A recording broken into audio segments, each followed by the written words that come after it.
Chapter 1. 5 Make a Holiday Plan. "Really, Quentin, you are most difficult to cope with," said Aunt Fanny to her husband. The 4 children sat at the table, eating breakfast and looking very interested. What had Uncle Quentin done now?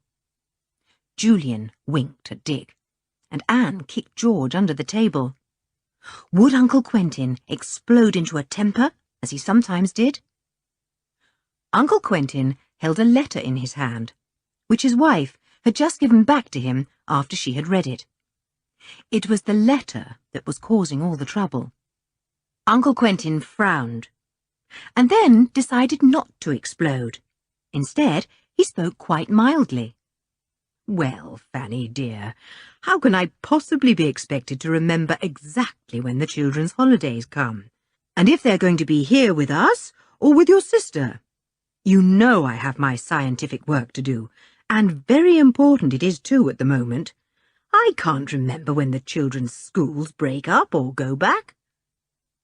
"You could always ask me," said Aunt Fanny, exasperated. "Really, Quentin, have you forgotten how we discussed having Julian, Dick and Anne here these Easter holidays, because they all enjoy Kirin and the sea so much at this time of year? You said you would arrange to go off to your conferences after they had had their holidays, not in the very middle of them." "But they've broken up so late," said Uncle Quentin. "I didn't know they were going to do that." "But you know Easter came late this year, so they broke up late," said Aunt Fanny with a sigh. "Father wouldn't think of that," said George. "What's the matter, Mother? Does Father want to go away in the middle of our holidays, or what?" "Yes," said Aunt Fanny, and she stretched out her hand for the letter again. "Let me see. He would have to go off in 2 days' time, and I must certainly go with him. I can't possibly leave you children alone here, with nobody in the house. If Joanna were not ill, it would be all right, but she won't be back for a week or 2. Joanna was the cook.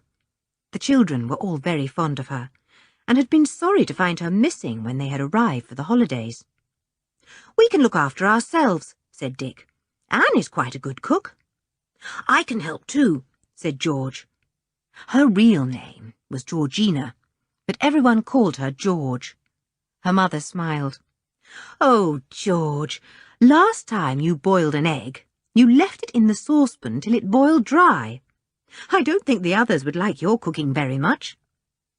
"It was just that I forgot the egg was there," said George. "I went to fetch the clock to time it, and on the way I remembered Timmy hadn't had his dinner, and—" "Yes, we know all about that," said her mother with a laugh. "Timmy had his dinner, but your father had to go without his tea." "Woof!" said Timmy from under the table, hearing his name mentioned.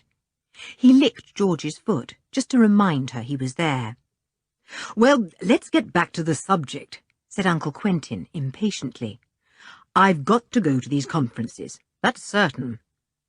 I've to read some important papers there.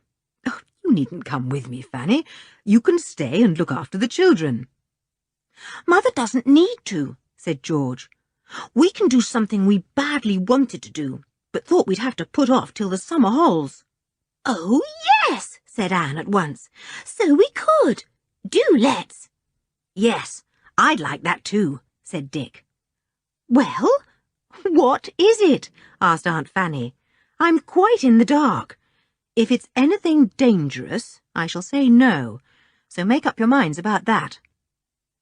"When do we ever do anything dangerous?" cried George. "Plenty of times," said her mother. "Now, what's this plan of yours?" "It's nothing much," said Julian.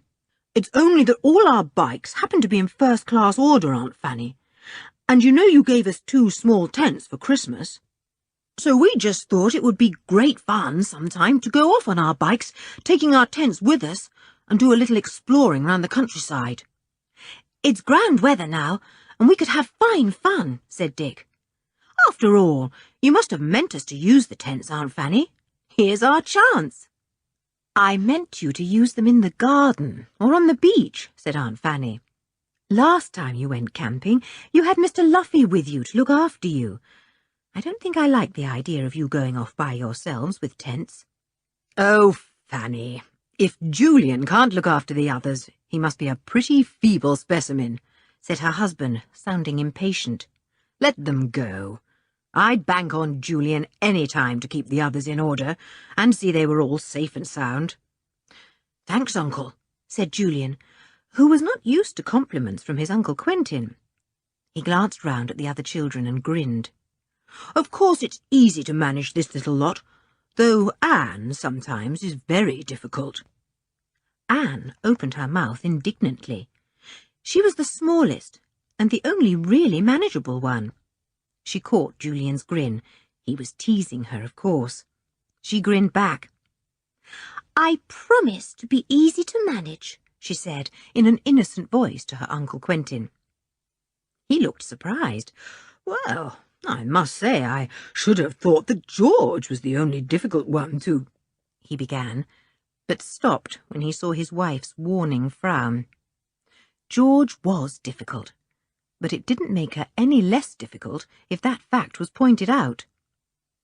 Quentin, you never know when Julian is pulling your leg or not, do you? Said his wife. Well, if you really think Julian can be put in charge, and we can let them go off on a cycling tour with their new tents... Hooray! It's settled then, yelled George, and began to thump Dick on the back in joy. We'll go off tomorrow, we'll... George, there's no need to shout and thump like that, said her mother. You know your father doesn't like it, and now you've excited Timmy too. Lie down, Timmy. There, he's off round the room like a mad thing. Uncle Quentin got up to go. He didn't like it when mealtimes turned into pandemonium. He almost fell over the excited Timmy and disappeared thankfully out of the room. What a household it was when the 4 children and the dog were there. Oh, Aunt Fanny, can we really go off tomorrow? Asked Anne, her eyes shining. It is such lovely April weather. Honestly, it's as hot as July. We hardly need to take any thick clothes with us. Well, if you think that, you won't go, said Aunt Fanny firmly. It may be hot and sunny today, but you can never trust April to be the same 2 days together. It may be pouring tomorrow and snowing on the next day. I shall have to give you money, Julian, so that you can go to an hotel any night the weather is bad. The 4 children immediately made up their minds that the weather would never be too bad. Won't it be fun? Said Dick.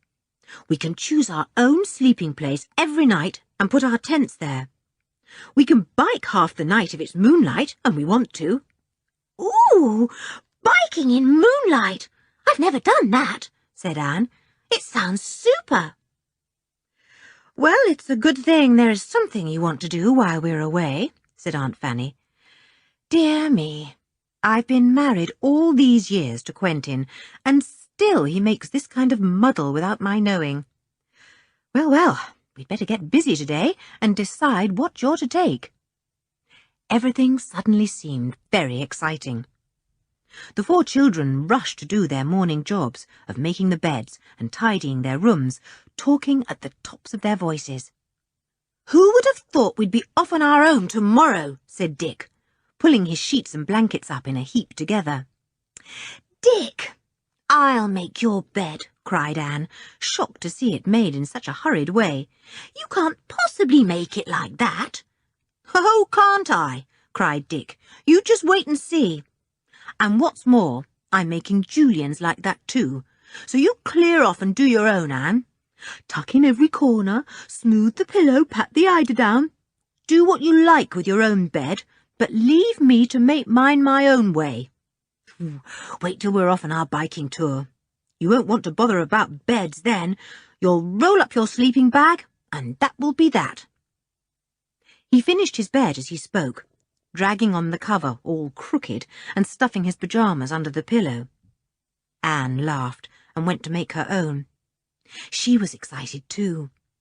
The days stretched before her, sunny, full of strange places, unknown woods, big and little hills, chattering streams, wayside picnics, biking in the moonlight. Did Dick really mean that? How wizard! They were all very busy that day, packing up into rucksacks the things they would need, folding up the tents into as small a compass as possible to tie onto their carriers, ferreting in the larder for food to take, looking out the maps they would want.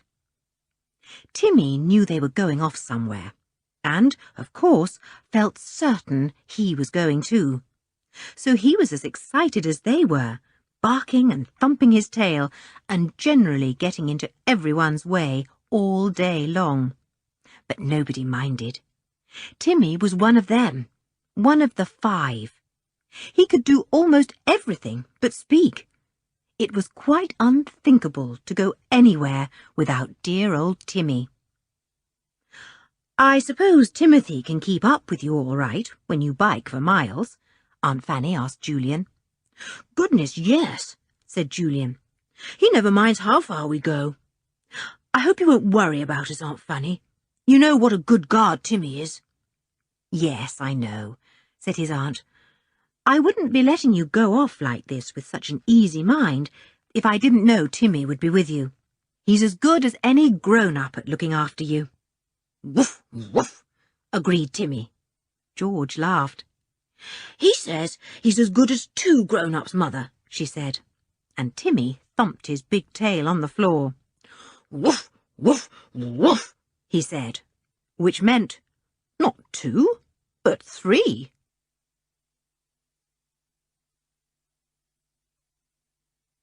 Chapter 2. Away on their own. They were all ready the next day. Everything was neatly packed and strapped to the bicycles, except for the rucksacks, which each child was to carry on his or her back. The baskets held a variety of food for that day, but when it had been eaten, Julian was to buy what they needed. "I suppose all their brakes are in order," said Uncle Quentin, thinking he ought to take some interest in the proceedings, and remembering that when he was a boy and had a bicycle, the brakes would never work.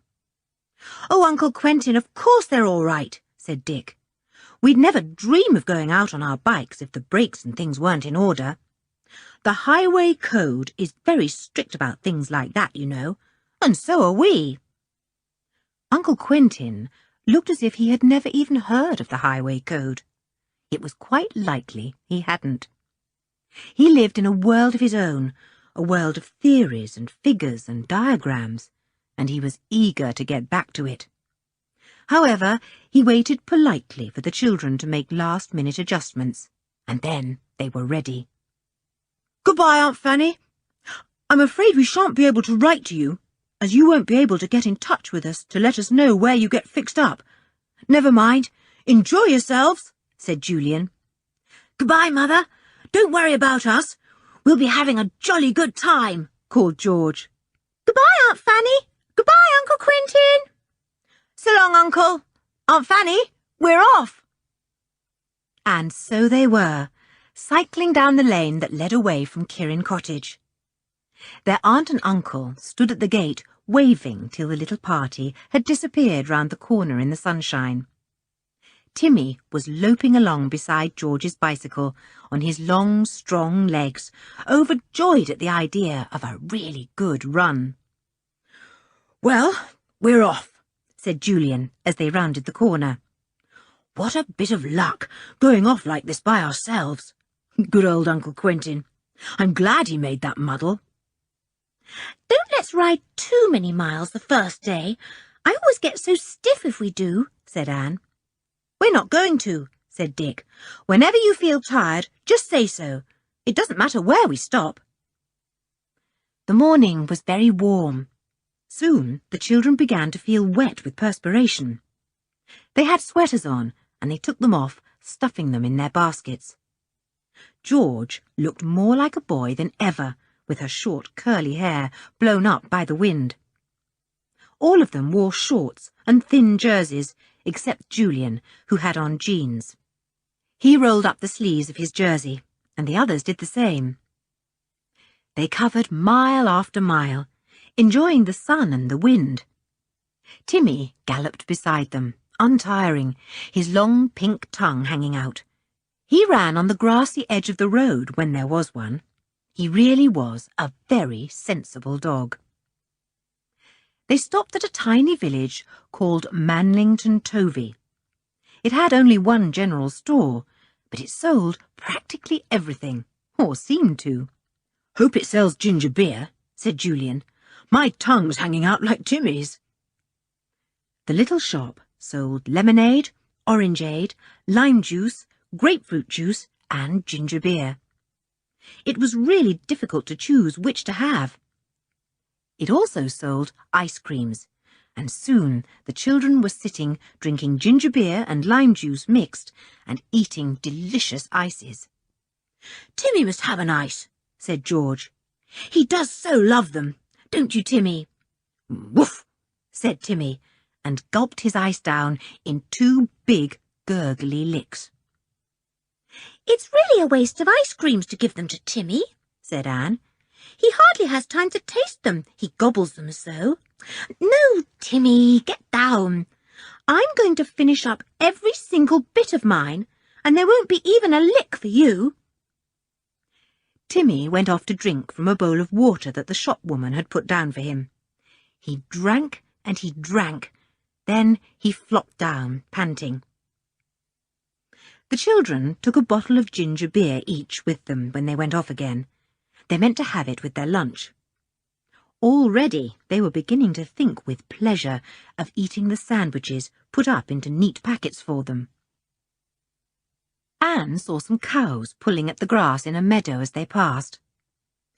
"It must be awful to be a cow and eat nothing but tasteless grass," she called to George. "Think what a cow misses. Never tastes an egg and lettuce sandwich, never eats a chocolate eclair, never has a boiled egg, and can't even drink a glass of ginger beer. Poor cows." George laughed. "You do think of silly things, Anne," she said. "Now you've made me want my lunch all the more, talking about egg sandwiches and ginger beer. I know Mother made us egg sandwiches, and sardine ones too." "It's no good," chimed in Dick, leading the way into a little copse, his bicycle wobbling dangerously. "It's no good. We can't go another inch if you girls are going to jabber about food all the time. Julian, what about lunch?" It was a lovely picnic, that first one in the copse. There were clumps of primroses all round, and from somewhere nearby came the sweet scent of hidden violets. A thrush was singing madly on a hazel tree, with 2 chaffinches calling pink, pink every time he stopped.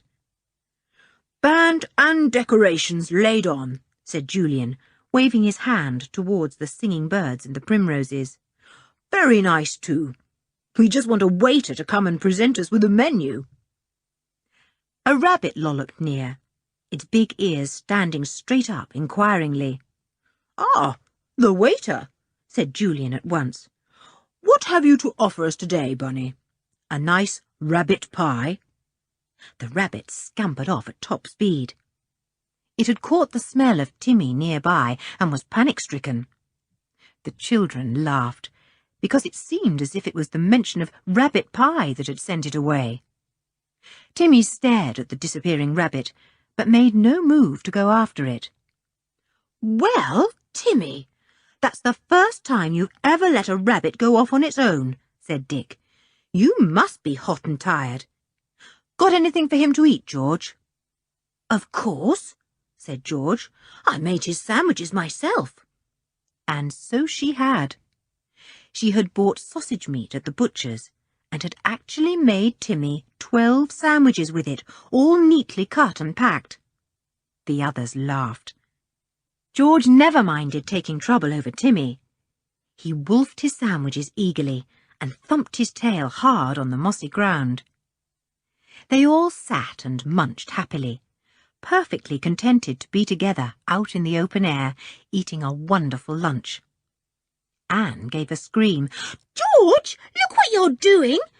You're eating one of Timmy's sandwiches. Bleh, said George. I thought it tasted a bit strong. I must have given Timmy one of mine and taken his instead. Sorry, Tim. Woof, said Tim politely, and accepted another of his sandwiches. At the rate he eats them, he wouldn't really notice if he had 20 or 50, remarked Julian. He's had all his now, hasn't he? Well, look out, everybody. He'll be after ours. Aha! The band has struck up again. Everyone listened to the thrush. Mind how you go, sang the thrush. Mind how you go. Mind how you do it, do it, do it. Sounds like a safety first poster, said Dick, and settled down with his head on a cushion of moss. All right, old bird, we'll mind how we go, but we're going to have a bit of a snooze now, so don't play the band too loudly. It would be a good idea to have a bit of a rest, said Julian, yawning. We've done pretty well so far. We don't want to tire ourselves out the very first day. Get off my legs, Timmy. You're frightfully heavy with all those sandwiches inside you. Timmy removed himself. He went to George and flumped himself down beside her, licking her face. She pushed him away. Don't be so licky, she said sleepily. Just be on guard like a good dog and see that nobody comes along and steals our bikes. Timmy knew what on guard meant, of course. He sat up straight when he heard the words and looked carefully all round, sniffing as he did so. Anyone about? No. Not a sight, sound, or smell of any stranger. Timmy lay down again, one ear cocked and one eye very slightly open. George always thought it was marvellous, the way he could be asleep with one ear and eye and awake with the others. She was about to say this to Dick and Julian when she saw that they were sound asleep. She fell asleep too. Nobody came to disturb them. A small robin hopped near inquisitively, and, with his head on one side, considered whether or not it would be a good thing to pull a few hairs out of Timmy's tail to line his new nest. The slit in Timmy's awake eye widened a little. Woe betide the robin if he tried any funny tricks on Timmy. The robin flew off. The thrush sang a little more, and the rabbit came out again. Timmy's eye opened wide. The rabbit fled. Timmy gave a tiny snore. Was he awake, or was he asleep? The rabbit wasn't going to wait and find out. It was 3:30 when they all awoke, one by one. Julian looked at his watch. It's almost tea time, he said, and Anne gave a little squeal. Oh, no! Why, we've only just had lunch, and I'm still as full as can be. Julian grinned. It's all right. We'll go by our tummies for our meals, not by our watches, Anne. Come on, get up. We'll go without you if you don't. They wheeled their bicycles out of the primrose copse and mounted again.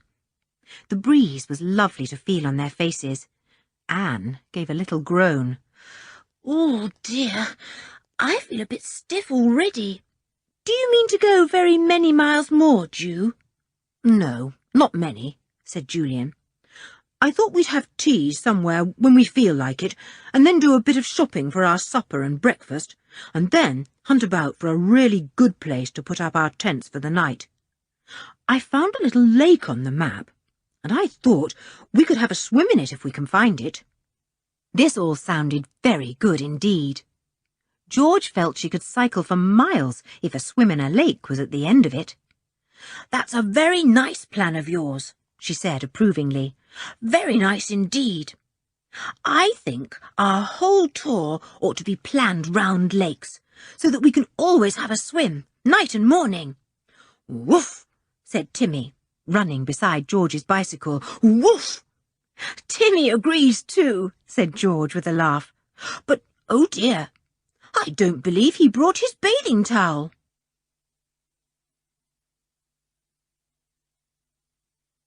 Chapter 3. A lovely day, and a lovely night.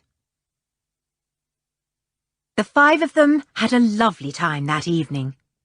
They had tea at about 5:30, and then bought what they wanted for supper and breakfast.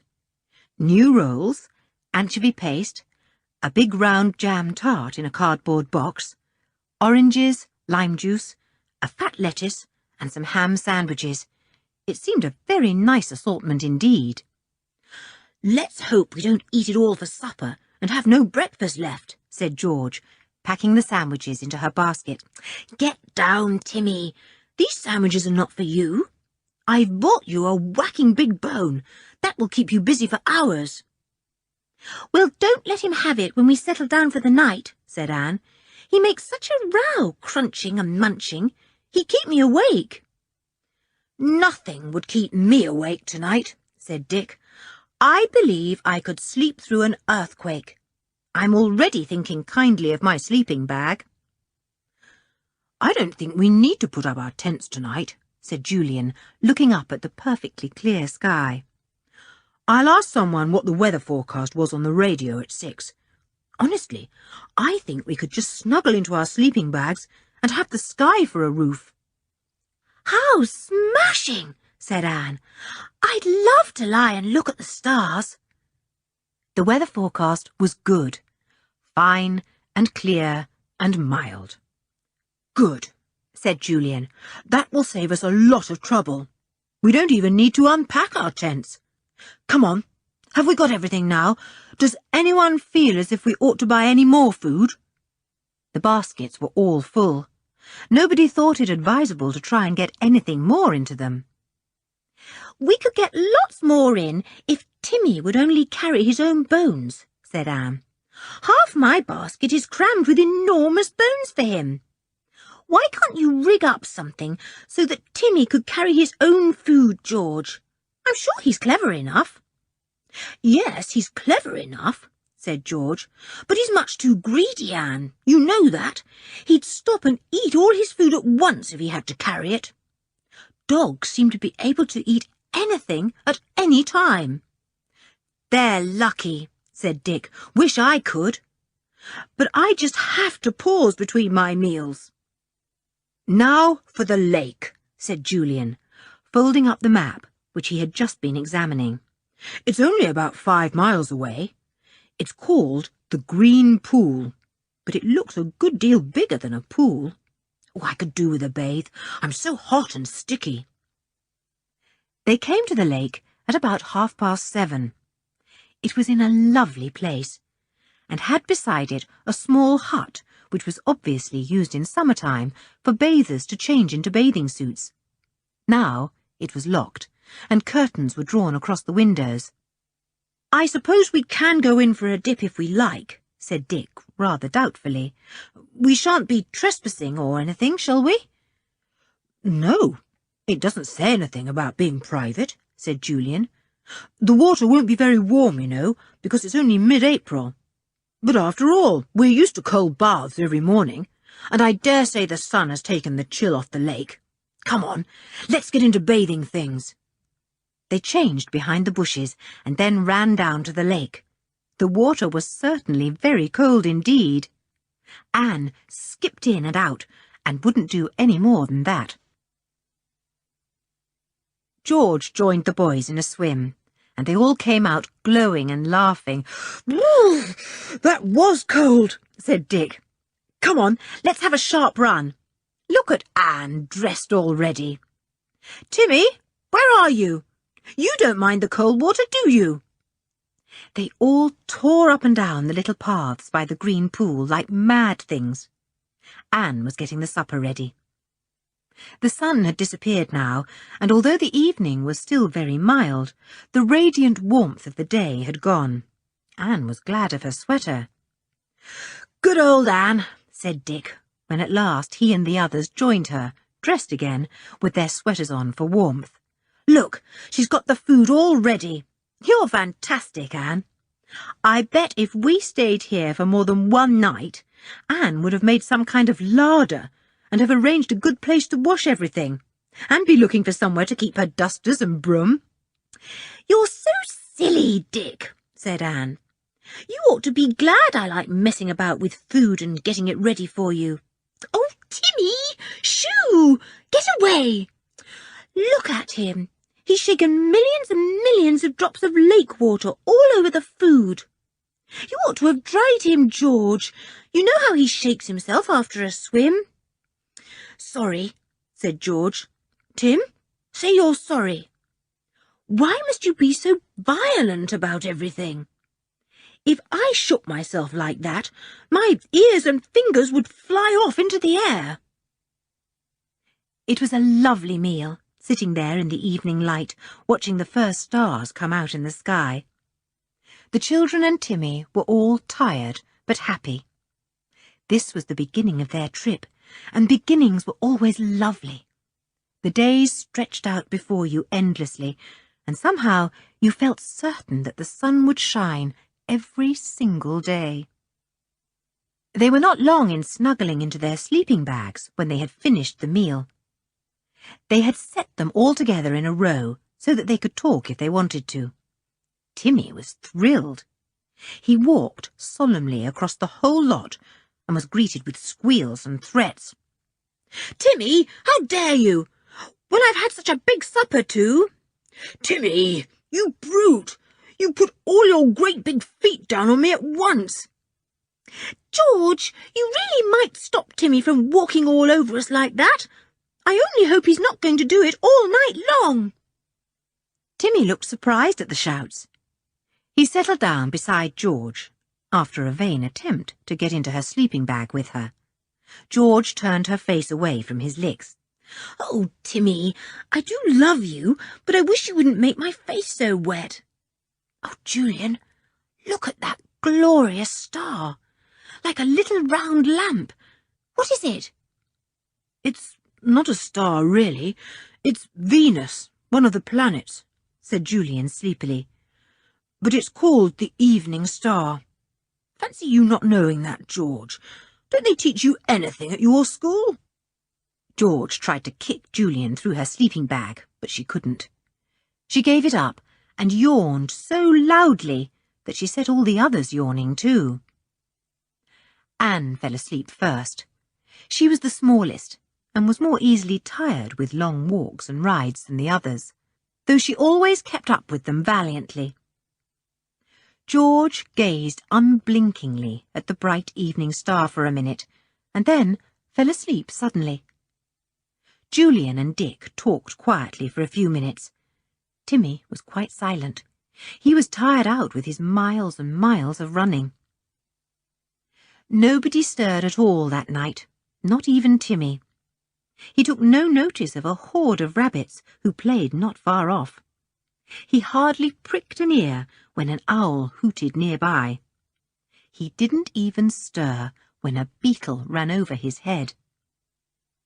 But if George had woken and spoken his name, Timmy would have been wide awake at once, standing over George and licking her, whining gently. George was the centre of his world, night and day. The next day was fair and bright. It was lovely to wake up and feel the warm sun on their cheeks and hear a thrush singing his heart out. It might be the very same thrush, thought Dick drowsily. He's saying, "Mind how you do it, do it, do it," just like the other one did. Anne sat up cautiously. She wondered if she should get up and have breakfast ready for the others, or would they want to bathe first? Julian sat up next and yawned as he wriggled himself half out of his sleeping bag. He grinned at Anne. "Hello," he said. "Had a good night? I feel fine this morning." "I feel rather stiff," said Anne, "but it will soon wear off. Hello, George. You awake?" George grunted and snuggled down farther in her sleeping bag. Timmy pawed at her, whining. He wanted her to get up and go for a run with him. "Shut up, Timmy," said George from the depth of her bag. "I'm asleep." "I'm going for a bathe," said Julian. "Anyone else coming?" "I won't," said Anne. "It will be too cold for me this morning. George doesn't seem to want to either." You two boys go by yourselves. I'll have breakfast ready for you when you come back. Sorry I shan't be able to have anything hot for you to drink, but we didn't bring a kettle or anything like that." Julian and Dick went off to the green pool, still looking sleepy. Anne got out of her sleeping bag and dressed quickly. She decided to go down to the pool with her sponge and flannel and wake herself up properly with the cold water. George was still in her sleeping bag. The two boys were almost at the pool. Ah, now they could see it between the trees, shining a bright emerald green. It looked very inviting indeed. They suddenly saw a bicycle standing beside a tree. They looked at it in astonishment. It wasn't one of theirs. It must belong to someone else. Then they heard splashings from the pool, and they hurried down to it. Was someone else bathing? A boy was in the pool, his golden head shining wet and smooth in the morning sun. He was swimming powerfully across the pool, leaving long ripples behind him as he went. He suddenly saw Dick and Julian and swam over to them. "Hello," he said, wading out of the water. "You come for a swim too? Nice pool of mine, isn't it?" "What do you mean? It isn't really your pool, is it?" said Julian. "Well, it belongs to my father, Thurlow Kent," said the boy. Both Julian and Dick had heard of Thurlow Kent, one of the richest men in the country. Julian looked doubtfully at the boy. "If it's a private pool, we won't use it," he said. "Oh, come on," cried the boy, and splashed cold water all over them. "Race you to the other side." And off all three of them went, cleaving the green waters with their strong brown arms. What a fine beginning to a sunny day.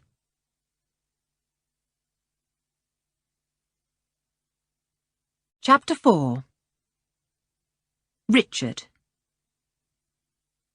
Anne was astonished to find 3 boys in the green pool instead of 2. She stood by the water with her sponge and flannel, staring.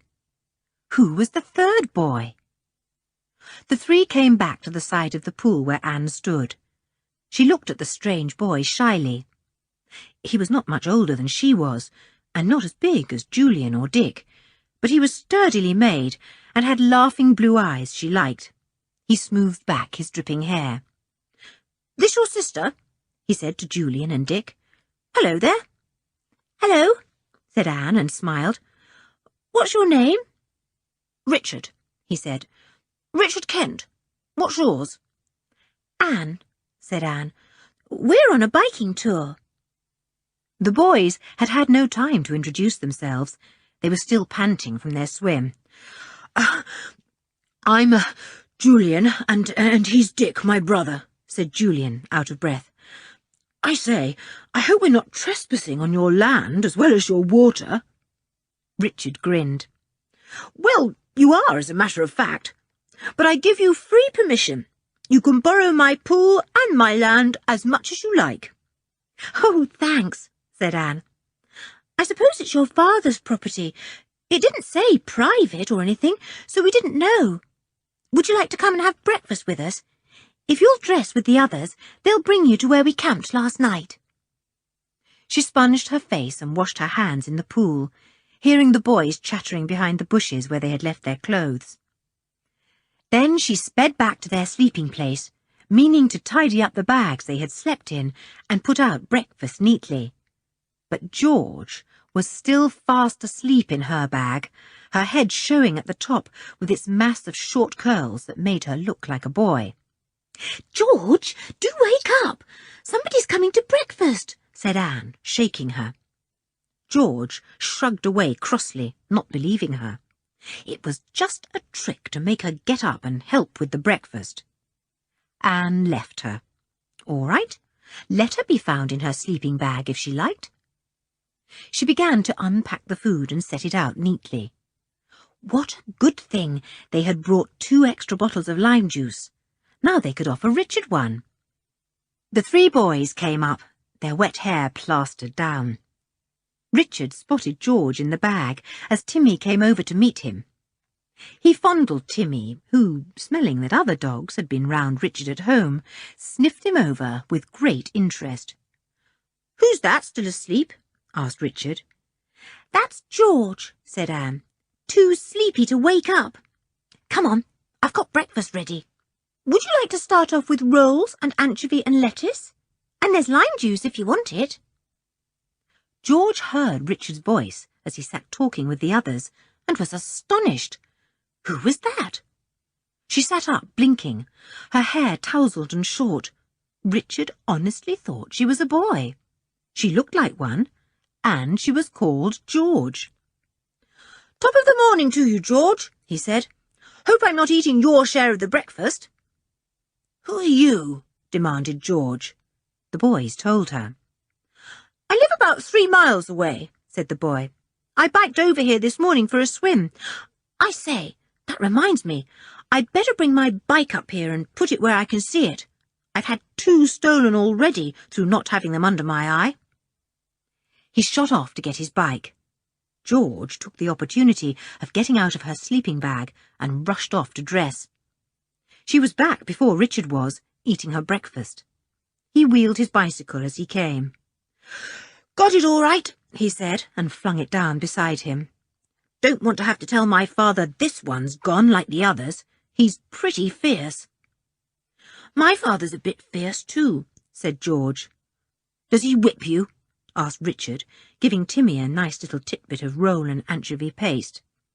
"Of course not," said George. "He's just got a temper, that's all." "Mine's got tempers and rages and furies, and if anyone offends him or does him a wrong, he's like an elephant. Never forgets," said Richard. "He's made plenty of enemies in his lifetime. Sometimes he's had his life threatened, and he's had to take a bodyguard about with him." This all sounded extremely thrilling. Dick half wished he had a father like that. It would be nice to talk to the other boys at school about his father's bodyguard. "What's his bodyguard like?" asked Anne, full of curiosity. "Oh, they vary, but they're all big, hefty fellows. They look like ruffians, and probably are," said Richard, enjoying the interest the others were taking in him. "One he had last year was awful. He had the thickest lips you ever saw, and such a big nose that when you saw him sideways, you really thought he'd put on a false one just for fun." "Gracious," said Anne. "He sounds horrible. Has your father still got him?" "No. He did something that annoyed Dad. I don't know what, and after a perfectly furious row, my father chucked him out," said Richard. "That was the end of him. Jolly good thing, too. I hated him. He used to kick the dogs around terribly." "Oh, what a beast," said George, horrified. She put her arm round Timmy, as if she was afraid somebody might suddenly kick him around too. Julian and Dick wondered whether to believe all this. They came to the conclusion that the tales Richard told were very much exaggerated, and they listened with amusement, but not with such horror as the 2 girls, who hung on every word that Richard said. "Where's your father now?" said Anne. "Has he got a special bodyguard this very moment?" "Rather. He's in America this week, but he's flying home soon, plus bodyguard," said Richard, drinking the last of his lime juice from the bottle. That's good. I say, aren't you lucky to be allowed to go off alone like this on your bikes and sleep where you like? My mother never will let me. She's always afraid something will happen to me." "Perhaps you'd better have a bodyguard too," suggested Julian slyly. "I'd soon give him the slip," said Richard. "As a matter of fact, I have got a kind of a bodyguard." "Who? Where?" asked Anne, looking all round as if she expected some enormous ruffian suddenly to appear. "Well, he's supposed to be my holiday tutor," said Richard, tickling Timmy round the ears. "He's called Lomax, and he's pretty awful. I'm supposed to tell him every time I go out, just as if I was a kid like Anne here." Anne was indignant. "I don't have to tell anybody when I want to go off on my own," she said. "Actually, I don't think we'd be allowed to rush off completely on our own, unless we had old Timmy, said Dick honestly. He's better than any ruffianly bodyguard or holiday tutor. I wonder you don't have a dog. Oh, I've got about 5, said Richard airily. What are their names? Asked George disbelievingly. Bunter, Biscuit, Brownie, Bones, and, Bonzo, said Richard with a grin. Silly names, said George scornfully. Fancy calling a dog Biscuit. You must be cracked. You shut up, said Richard with a sudden scowl. I don't stand people telling me I'm cracked. Well, you'll have to stand me telling you, said George. I do think it's cracked to call a dog, a nice, decent dog, by a name like Biscuit. I'll fight you then, said Richard surprisingly, and stood up. Come on, you stand up. George leapt to her feet. Julian shot out a hand and pulled her down again. None of that, he said to Richard. You ought to be ashamed of yourself. Why? Flared out Richard, whose face had gone very red. Evidently, he and his father shared the same fierceness of temper. Well, you don't fight girls, said Julian scornfully. Or do you? Correct me if I'm wrong. Richard stared at him in amazement. What do you mean? He said. Girls? Of course I don't fight girls. No decent boy hits a girl. But it's this boy here I want to fight. What do you call him? George. To his great surprise, Julian, Dick, and Anne roared with laughter. Timmy barked madly too, pleased at the sudden ending of the quarrel. Only George looked mutinous and cross.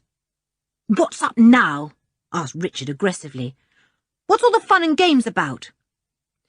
Richard, George isn't a boy, she's a girl, explained Dick at last. My goodness, she was just about to accept your challenge and fight you too. 2 fierce little fox terriers having a scrap. Richard's mouth fell open in even greater astonishment. He blushed redder than ever. He looked sheepishly at George. Are you really a girl? He said. You behave so like a boy, and you look like one too. Sorry, George.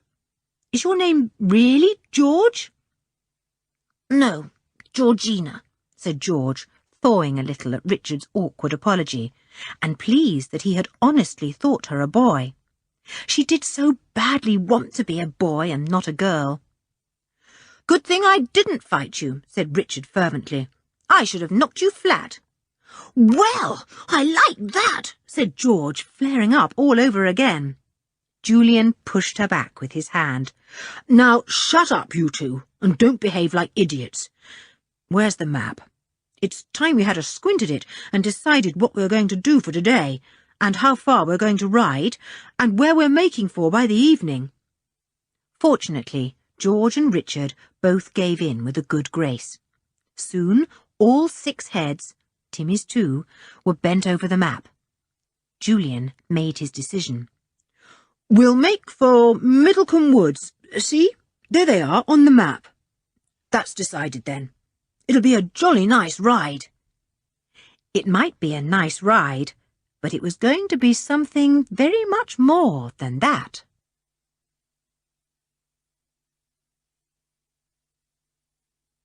Chapter 5.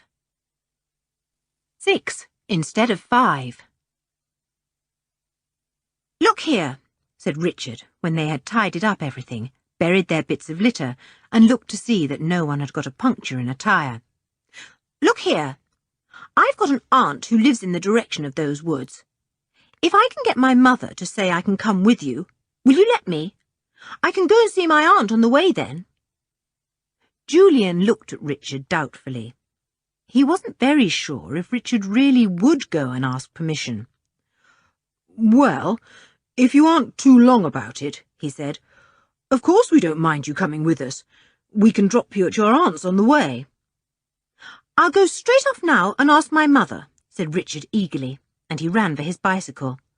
I'll meet you at Croker's Corner. You saw it on the map. That will save time, because then I shan't have to come back here. It's not much farther than my home. Right, said Julian. "I've got to adjust my brakes, and that will take 10 minutes or so. You'll have time to go home and ask permission and join us later. We'll wait for you. Or at least, we'll wait for 10 minutes at Croker's Corner. If you don't turn up, we'll know you didn't get permission. Tell your mother we'll have you safely at your aunt's." Richard shot off on his bicycle, looking excited. Anne began to clear up, and George helped her. Timmy got in everyone's way, sniffing about for dropped crumbs. "Anyone would think he was half-starved," said Anne. "He had a lot more breakfast than I had.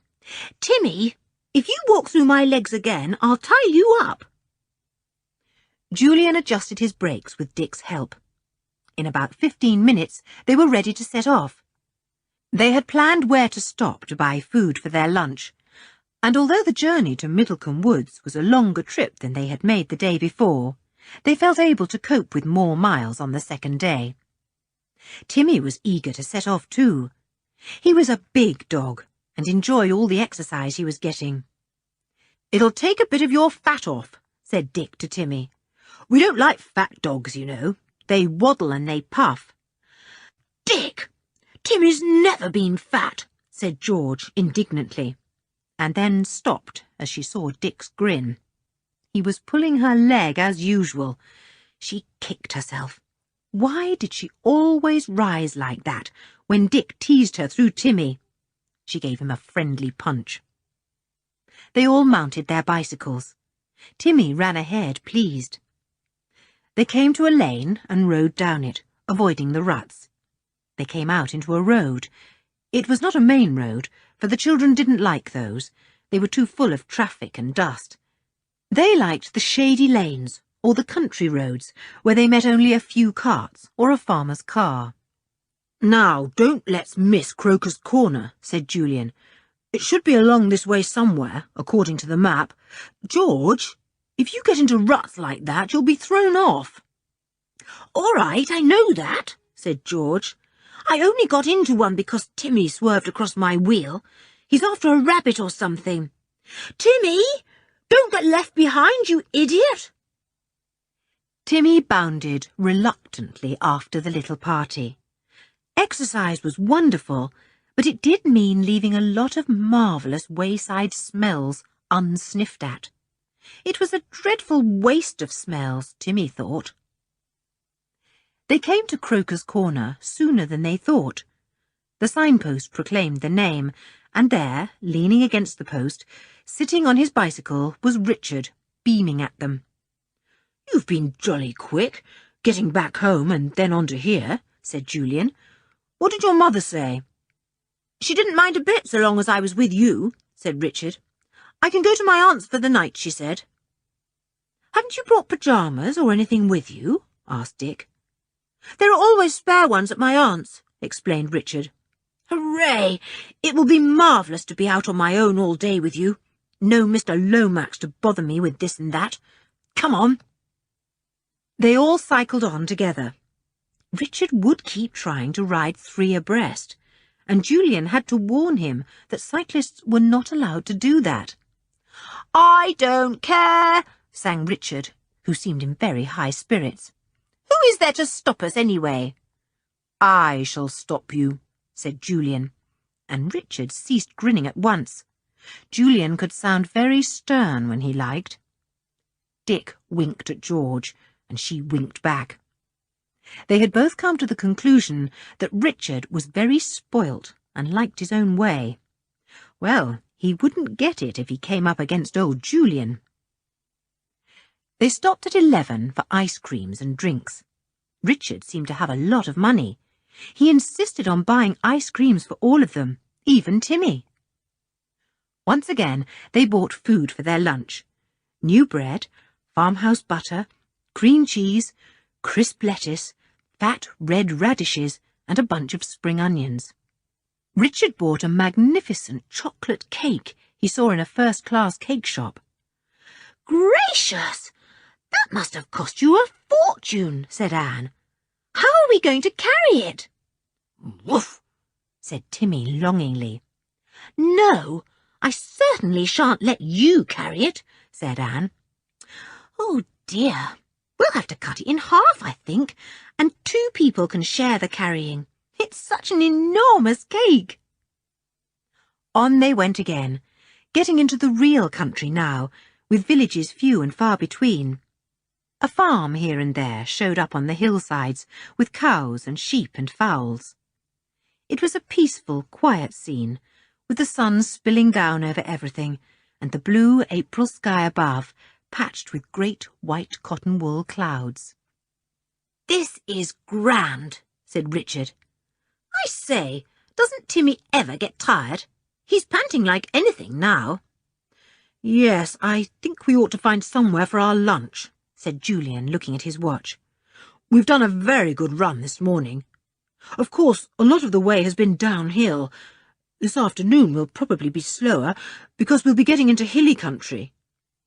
They found a spot to picnic in. They chose the sunny side of a hedge, looking downhill into a small valley. Sheep and lambs were in the field they sat in. The lambs were very inquisitive, and one came right up to Anne and bleated. "Do you want a bit of my bread?" asked Anne, and held it out to the lamb. Timmy watched indignantly. Fancy handing out food to those silly little creatures. He growled a little, and George shushed him. Soon all the lambs were crowding round, quite unafraid, and one even tried to put its little front legs up onto George's shoulders. That was too much for Timmy. He gave such a sudden, fierce growl that all the lambs shot off at once. "Oh, don't be so jealous, Timmy," said George. "Take this sandwich and behave yourself. Now you've frightened away the lambs and they won't come back." They all ate the food and then drank their lime juice and ginger beer. The sun was very hot. Soon they would all be burnt brown, and it was only April. How marvellous! Julian thought lazily that they were really lucky to have such weather. It would be awful to have to bike along all day in the pouring rain.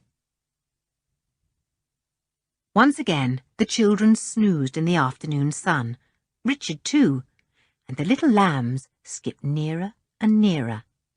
One actually leapt onto Julian as he slept, and he sat upright with a jerk. "Timmy," he began, "if you leap on me again like that, I'll—" But it wasn't Timmy, it was a lamb. Julian laughed to himself. He sat for a few minutes and watched the little white creatures playing "I'm King of the Castle" with an old coop. Then he lay down again. "Are we anywhere near your aunt's house?" Julian asked Richard, when they once more mounted their bicycles. "If we're anywhere near Great Giddings, we shall soon be there," said Richard, riding without holding his handlebars and almost ending up in the ditch. "I didn't notice it on the map." Julian tried to remember. "Yes, we should be at Great Giddings round about tea time, say 5 o'clock or thereabouts. We'll leave you at your aunt's house for tea if you like." "Oh, no, thank you," said Richard quickly. "I'd much rather have tea with you. I do wish I could come on this tour with you. I suppose I couldn't possibly. You could telephone my mother." "Don't be an ass," said Julian.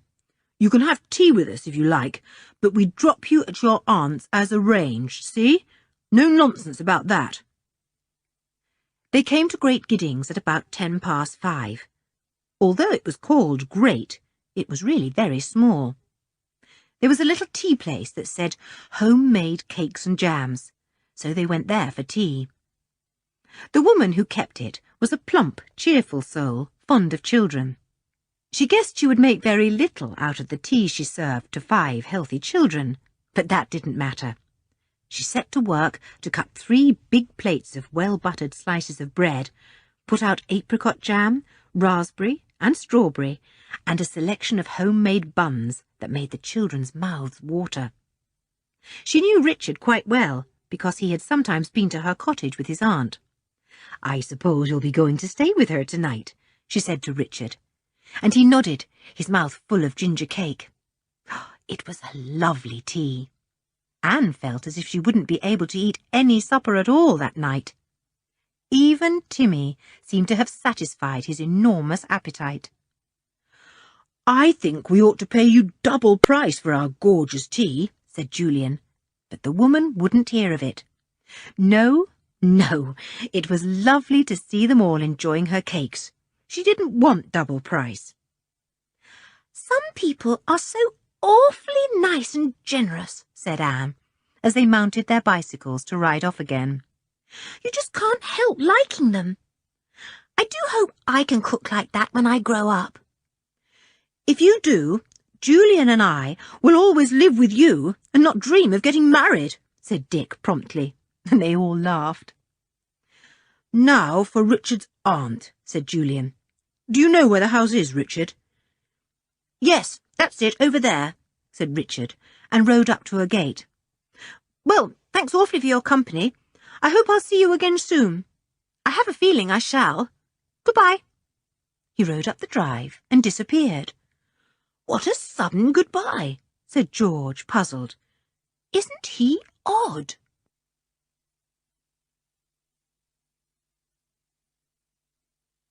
Chapter 6. Odd Happenings. They all thought it really was a little odd to disappear so suddenly like that, with just a casual goodbye. Julian wondered if he ought to have gone with him and delivered him safely on the doorstep. Don't be an ass, Julian, said Dick scornfully. What do you think can happen to him from the front gate to the front door? Nothing, of course. It's just that I don't trust that young fellow, said Julian. You know, I really wasn't sure he had asked his mother if he could come with us, to tell you the truth. I thought that too, said Anne. He did get to Croker's Corner so very quickly, didn't he? And he had quite a long way to go, really, and he had to find his mother and talk to her and all that. Yes, I've half a mind to pop up to the aunt's house and see if she expected him, said Julian. But on second thoughts, he didn't go. He would feel so silly if the aunt was there with Richard and all was well. They would think that he and the others ought to be asked in. So, after debating the matter for a few minutes, they all rode off again. They wanted to get to Middlecombe Woods fairly soon, because there were no villages between Great Giddings and Middlecombe, so they would have to find the woods and then go on to find a farmhouse somewhere to buy food for supper and breakfast. They hadn't been able to buy any in the shops at Great Giddings because it was early closing day, and they hadn't liked to ask the tea-shop woman to sell them anything. They felt they had taken quite enough of her food already. They came to Middlecombe Woods and found a very fine place to camp in for the night. It was in a little dell, set with primroses and violets, a perfectly hidden place, secure from all prying eyes, and surely unknown even to tramps. This is glorious, said Anne. We must be miles away from anywhere. I hope we can find some farmhouse or something that will sell us food, though. I know we don't feel hungry now, but we shall. I think I've got a puncture, blow it, said Dick, looking at his back tyre.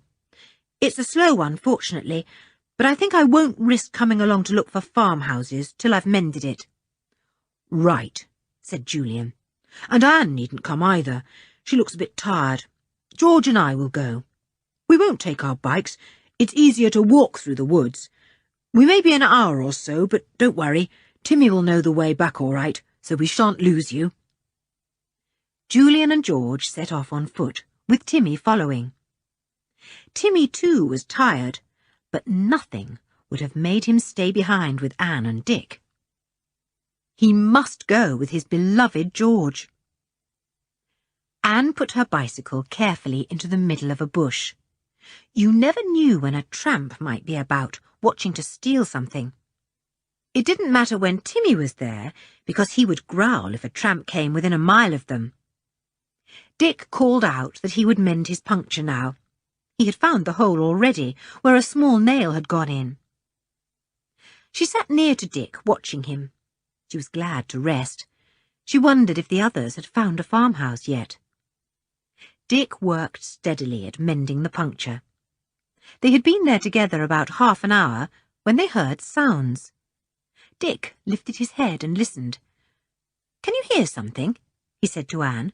She nodded. Yes, somebody's shouting. I wonder why. They both listened again. Then they distinctly heard yells. Help! Julian! Where are you? Help! They shot to their feet. Who was calling Julian for help? It wasn't George's voice. The yells grew louder, to panic-stricken shrieks. Julian! Dick! Why, it must be Richard, said Dick, amazed. What in the world does he want? What's happened? Anne was pale. She didn't like sudden happenings like this. Shall we go and find him? She said. There was a crashing not far off, as if somebody was making his way through the undergrowth. It was rather dark among the trees, and Anne and Dick could see nothing at first. Dick yelled loudly. Hey! Is that you, Richard? We're here! The crashing noise redoubled. I'm coming!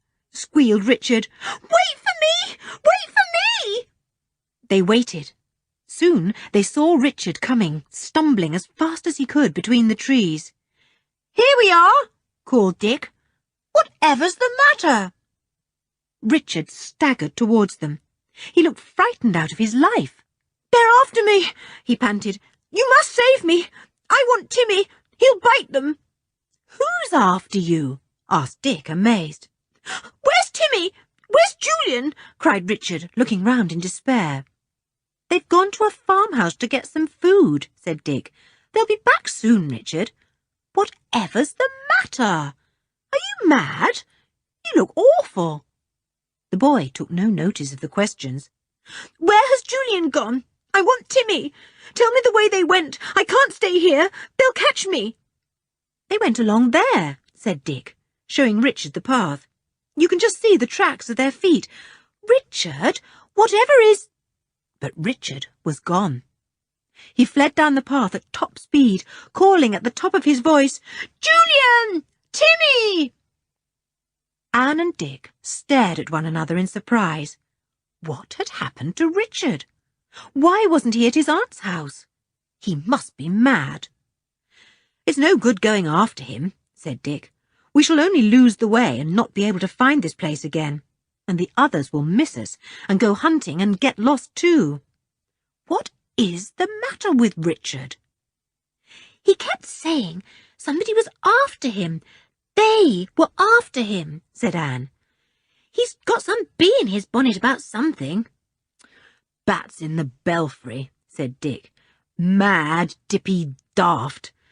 Well, he'll give Julian and George a shock when he runs into them, if he does. The odds are he'll miss them altogether. I'm going to climb this tree and see if I can see anything of Richard or the others, said Anne. It's tall and it's easy to climb. You finish mending your puncture. I should just love to know what happens to Richard. Dick went back to his bicycle, puzzled. Anne climbed the tree. She climbed well and was soon at the top. She gazed out over the countryside. There was an expanse of fields on one side and woods stretched away on the other. She looked over the darkening fields, trying to see if a farmhouse was anywhere near, but she could see nothing.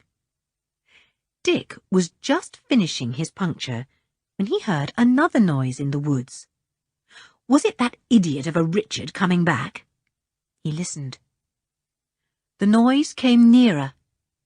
It wasn't a crashing noise like Richard had made. It was a stealthy noise, as if people were gradually closing in. Dick didn't much like it. Who was coming? Or perhaps, what was coming? Was it some wild animal, perhaps a badger and its mate? The boy stood, listening. A silence came. No more movements, no more rustling.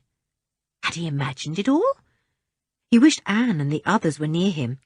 It was eerie, standing there in the darkening wood, waiting and watching. He decided that he had imagined it all. He thought it would be a very good idea if he turned on his bicycle lamp.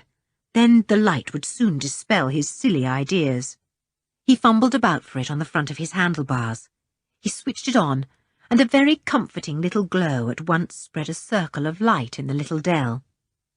Dick was just about to call up to Anne to tell her his absurd fears, when the noises came again. There was absolutely no mistake about them this time.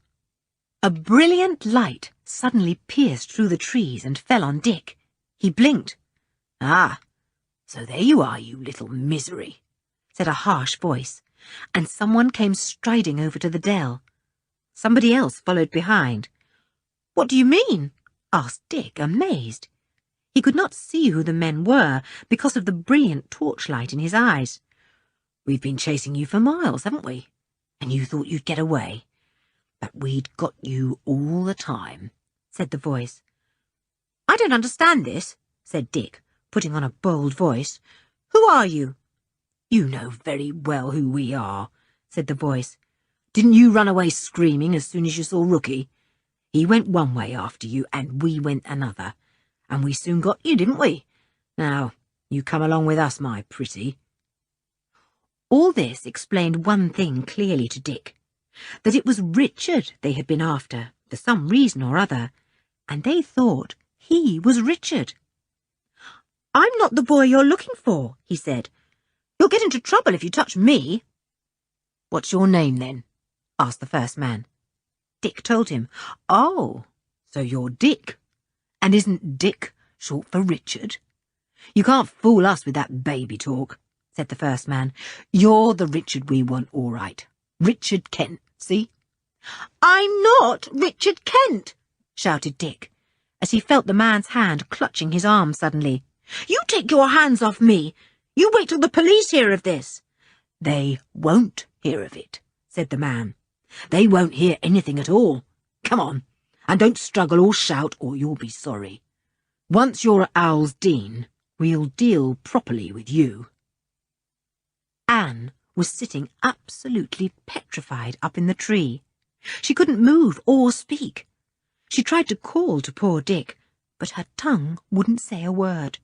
She had to sit there and hear her brother being dragged away by two strange ruffians.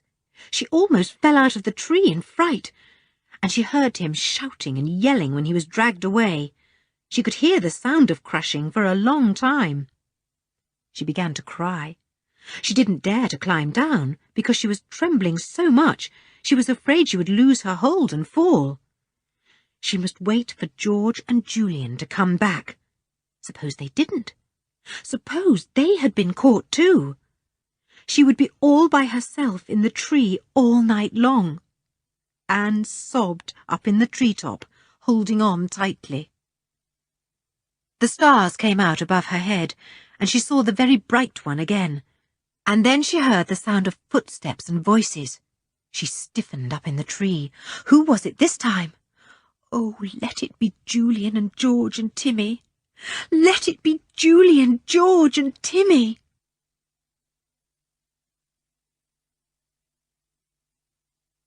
Chapter 7. Richard tells an alarming tale. Julian and George had managed to find a little farmhouse tucked away in a hollow. A trio of dogs set up a terrific barking as they drew near. Timmy growled, and the hair rose up on his neck. George put her hand on his collar. "I won't go any nearer with Timmy," she said. "I don't want him to be set on by 3 dogs at once." So Julian went down to the farmhouse by himself. The dogs made such a noise and looked so fierce that he paused in the farmyard. He was not in the least afraid of dogs, but these looked most unpleasant, especially one big mongrel, whose teeth were bared in a very threatening manner. A voice called out to him, "Clear off, you! We don't want no strangers here. When strangers come, our eggs and hens go too." "Good evening," called Julian politely. "We are 4 children camping out in the woods for the night. Could you let us have any food? I'll pay well for it." There was a pause. The man pulled his head in at the window he was shouting from, and was evidently speaking to someone inside. He stuck it out again. "I told you, we don't hold with strangers here, never did. We've only got plain bread and butter, and we can give you some hard-boiled eggs and milk and a bit of ham. That's all." "That'll do fine," called Julian cheerily. "Just what we'd like. Shall I come and get it?" "Not unless you want to be torn to pieces by those dogs," came back the voice. "You wait there. I'll be out when the eggs are done." "Blow," said Julian, walking back to George. "That means we'll have to kick our heels here for a while. What an unpleasant fellow. I don't think much of his place, do you?" George agreed with him. It was ill kept. The barn was falling to bits. Rusty bits of machinery lay here and there in the thick grass. The 3 dogs kept up a continual barking and howling, but they did not come any nearer. George still kept her hand firmly on Timmy. He was bristling all over. "What a lonely place to live in," said Julian. "No house within miles, I should think. No telephone. I wonder what they'd do if somebody was ill or had an accident and needed help." "I hope they'll hurry up with that food," said George, getting impatient. "It'll be dark soon. I'm getting hungry too." At last somebody came out of the tumble-down farmhouse. It was a bearded man, stooping and old, with long, untidy hair and a pronounced limp. He had a grim and ugly face. Neither Julian nor George liked him. "Here you are," he said, waving his 3 dogs away behind him. "Get back, you!" He aimed a kick at the nearest dog, and it yelped with pain. "Oh, don't!" said George. "You hurt him." "He's my dog, isn't he?" said the man angrily. "You mind your own business." He kicked out at another dog and scowled at George. "What about the food?" said Julian, holding out his hand, anxious to be gone before trouble came between Timmy and the other dogs. "George, take Timmy back a bit. He's upsetting the dogs." "Well, I like that," said George. "It's those other dogs that are upsetting him." She dragged Timmy back a few yards, and he stood there with all his hackles up on his neck, growling in a horrible way.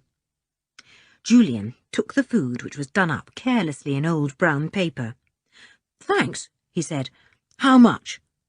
£5, said the old man surprisingly. "Don't be silly," said Julian. He looked quickly at the food.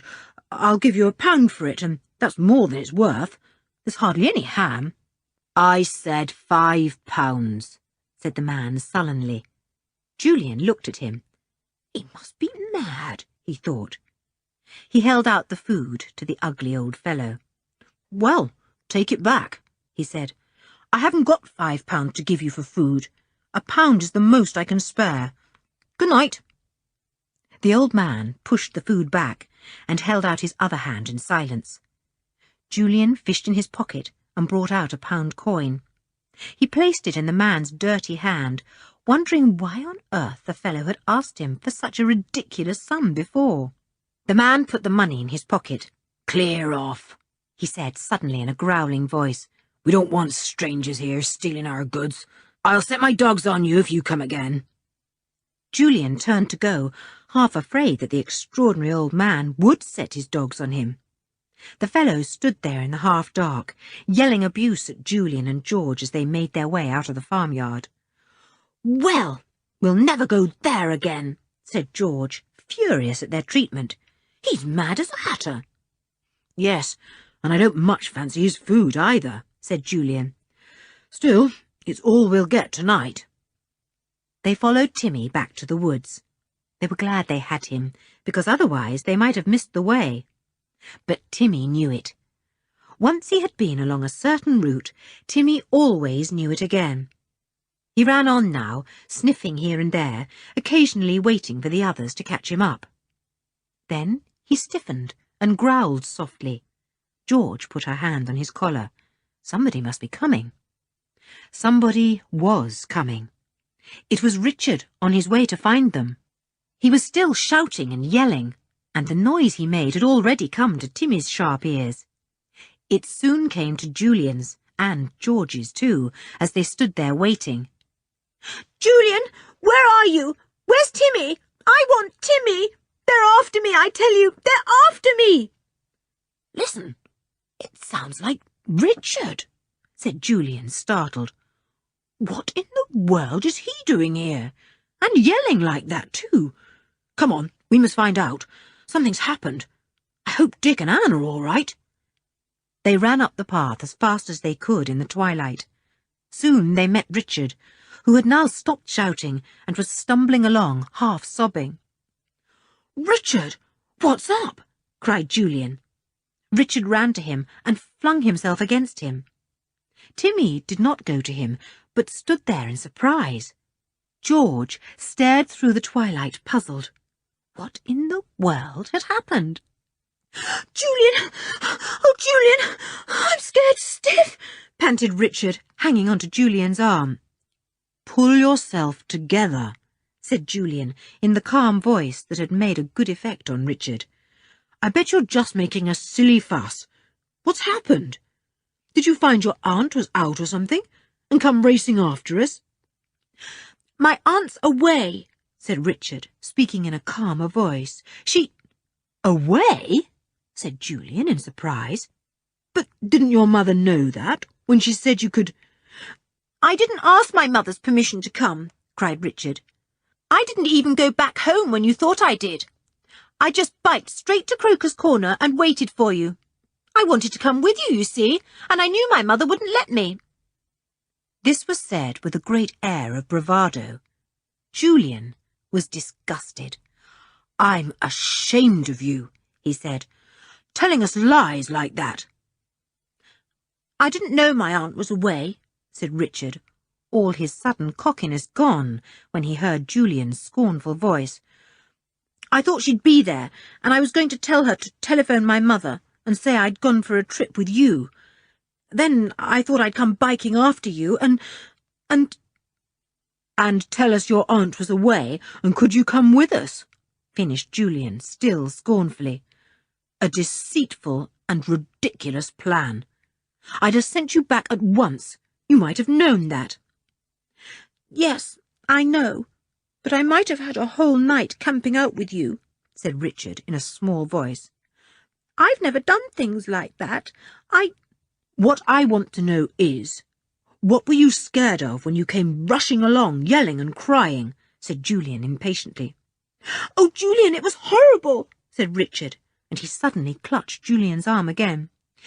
"You see, I biked down back to my aunt's gate and out into the lane, and I was just going along the way to Middlecombe Woods when a car met me, and I saw who was in the car." "Well, who?" said Julian, feeling as if he could shake Richard. It was Rookie," said Richard in a trembling voice. "Who's he?" said Julian, and George gave an impatient click. Would Richard never tell his story properly? "Don't you remember? I told you about him. He was the fellow with thick lips and a huge nose that my father had for a bodyguard last year, and he chucked him out," said Richard. "He always swore he'd have his revenge on my father, and on me too, because I told tales about him to Dad, and it was because of that he was sacked. So when I caught sight of him in the car, I was terrified." "I see," said Julian, seeing light. "What happened then?" "Rookie recognised me and turned the car around and chased me on my bike," said Richard, beginning to tremble again as he remembered that alarming ride. "I pedalled for all I was worth, and when I got to Middlecombe Woods, I rode into the path there, hoping the car couldn't follow. It couldn't, of course, but the men leapt out. There were 3 of them. 2 I didn't know, and they chased me on foot. I pedalled and pedalled, and then I ran into a tree or something and fell off. I chucked my bike into a bush and ran into the thick undergrowth to hide." "Go on," said Julian as Richard paused. "What next?" "The men split up then. Rookie went one way to find me, and the 2 other went another way. I waited till I thought they were gone. Then I crept out and tore down the path again, hoping to find you. I wanted Timmy, you see. I thought he'd go for the men." Timmy growled. He certainly would have gone for them. "2 of the men must have been hiding, waiting to hear me start up again," went on Richard. "And as soon as I began to run, they chased after me. I put them off the trail, though. I dodged and hid and dodged, and then I came to Dick. He was mending a puncture, But you weren't with him, and it was you and Timmy I wanted. I knew the men would soon be catching me up, you see, so I tore on, and at last I found you. I've never been so glad in my life." It was a most extraordinary story, but Julian hardly paused to think about it. An alarming thought had come into his head. What about Dick and Anne? What would have happened to them if the men had suddenly come across them? "Quick," he said to George. "We must get back to the others. Hurry!" Chapter 8. What's the best thing to do? Stumbling through the dark wood, Julian and George hurried as best they could. Timmy hurried too, knowing that something was worrying both his friends. Richard followed behind, half crying again. He really had been very much afraid. They came at last to the little dell where they had planned to spend the night. It was quite dark. Julian called loudly, "Dick! Anne! Where are you?" George had made her way to where she had hidden her bicycle. She fumbled for the lamp and switched it on. She took it off and flashed it round the dell. There was Dick's bicycle, with the puncture repair outfit on the ground beside it, but no Dick, and no Anne. What had happened? "Anne!" yelled Julian in alarm. "Dick, come here! We're back!" And then a small, trembling voice came down from the treetop overhead. "Oh, Julian! Oh, Julian! I'm here!" "It's Anne!" yelled Julian, his heart leaping in relief. "Anne, where are you?" "Up in this tree," called back Anne in a stronger voice. "Oh, Ju, I've been so frightened. I didn't dare climb down in case I fell. Dick!" "Where is Dick?" demanded Julian. A sob came down to him. "Two horrible men came, and they've taken him away. They thought he was Richard." Anne's voice became a wail. Julian felt that he must get her down from the tree so that she could be with them and be comforted. He spoke to George. "Shine that lamp up here. I'm going up to fetch Anne." George silently shone the light of the lamp on the tree. Julian went up like a cat. He came to Anne, who was still clinging tightly to a branch. "Anne, I'll help you down. Come on now. You can't fall. I'm just below you. I'll guide your feet to the right branches." Anne was only too glad to be helped down. She was cold and miserable, and she longed to be with the others. Slowly she came down, with Julian's help, and he lifted her to the ground. She clung to him, and he put his arm round his young sister. "It's all right, Anne. I'm with you now. And here's George, too, and old Timmy." "Who's that?" said Anne, suddenly seeing Richard in the shadows. "Only Richard. He's behaved badly," said Julian grimly. "It's all because of him and his idiotic behaviour that this has happened. Now, tell us slowly and carefully about Dick and the two men, Anne." Anne told him, not missing out anything at all. Timmy stood near her, licking her hand all the time. That was very comforting indeed. Timmy always knew when anyone was in trouble. Anne felt very much better when she had Julian's arm round her and Timmy's tongue licking her. "It's quite clear what's happened," said Julian when Anne had finished her alarming tale. "This man Rookie recognised Richard, and he and the other two came after him, seeing a chance to kidnap him and so get even with his father. Rookie was the only one who knew Richard, and he wasn't the man who caught Dick. The others got him, and they didn't know he wasn't Richard, and of course, hearing that his name was Dick, they jumped to the conclusion that he was Richard, because Dick is short for Richard." "But Dick told them he wasn't Richard Kent," said Anne earnestly. "Of course, but they thought he wasn't telling the truth," said Julian, "and they've taken him off. What did you say was the name of the place they were going to?" "It sounded like Owl's Dean," said Anne. "Can we go there, Julian? If you told the men Dick was Dick and not Richard, they'd let him go, wouldn't they? Oh, yes, said Julian. In any case, as soon as that fellow Rookie sets eyes on him, he'll know there's a mistake been made. I think we can get old Dick away, all right. A voice came out of the shadows nearby. What about me? Will you take me home first? I don't want to run into Rookie again. I'm certainly not going to waste time taking you home, said Julian coldly. If it hadn't been for you and your tomfoolery, we wouldn't have run into this trouble. You have to come with us. I'm going to find Dick first. But I can't come with you. I'm afraid of Rookie, wailed Richard. Well, stay here then, said Julian, determined to teach Richard a lesson. That was even worse. Richard howled loudly, "Don't leave me here, don't!" Now look here. If you come with us, you can always be dropped at a house somewhere, or at a police station, and get yourself taken home somehow, said Julian, exasperated. You're old enough to look after yourself. I'm fed up with you.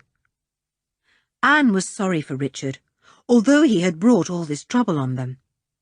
She knew how dreadful it was to feel really frightened. She put out a hand and touched him kindly. "Richard, don't be a baby. Julian will see that you're all right. He's just feeling cross with you now, but he'll soon get over it." "Don't you be too sure about that," said Julian to Anne, pretending to be sterner than he really felt. "What Richard wants is a jolly good hiding. He's untruthful and deceitful and an absolute baby." "Give me another chance," almost wept poor Richard, who had never in his life been spoken to like this before. He tried to hate Julian for saying such things to him, but oddly enough, he couldn't. He only respected and admired him all the more. Julian said no more to Richard. He really thought the boy was too feeble for words. It was a nuisance that they had him with them. He would be no help at all, simply a tiresome nuisance. "What are we going to do, Julian?" asked George, who had been very silent. She was fond of Dick, and was very worried about him.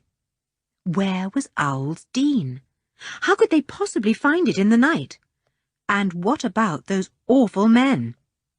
How would they treat Julian if he demanded Dick back at once?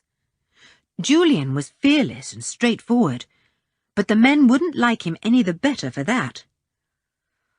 "Well now, what are we going to do?" repeated Julian, and he fell silent.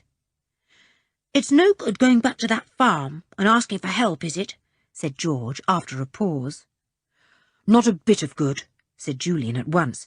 "That old man wouldn't help anyone. And there's no telephone laid on, as we saw. No, that farm's no good. Oh, what a pity." "Where's the map?" said George, a sudden idea coming into her head. "Would Owl's Dean be named on it, do you think?" "Not if it's a house," said Julian. "Only places are named there. You'd want a frightfully big map to show every house."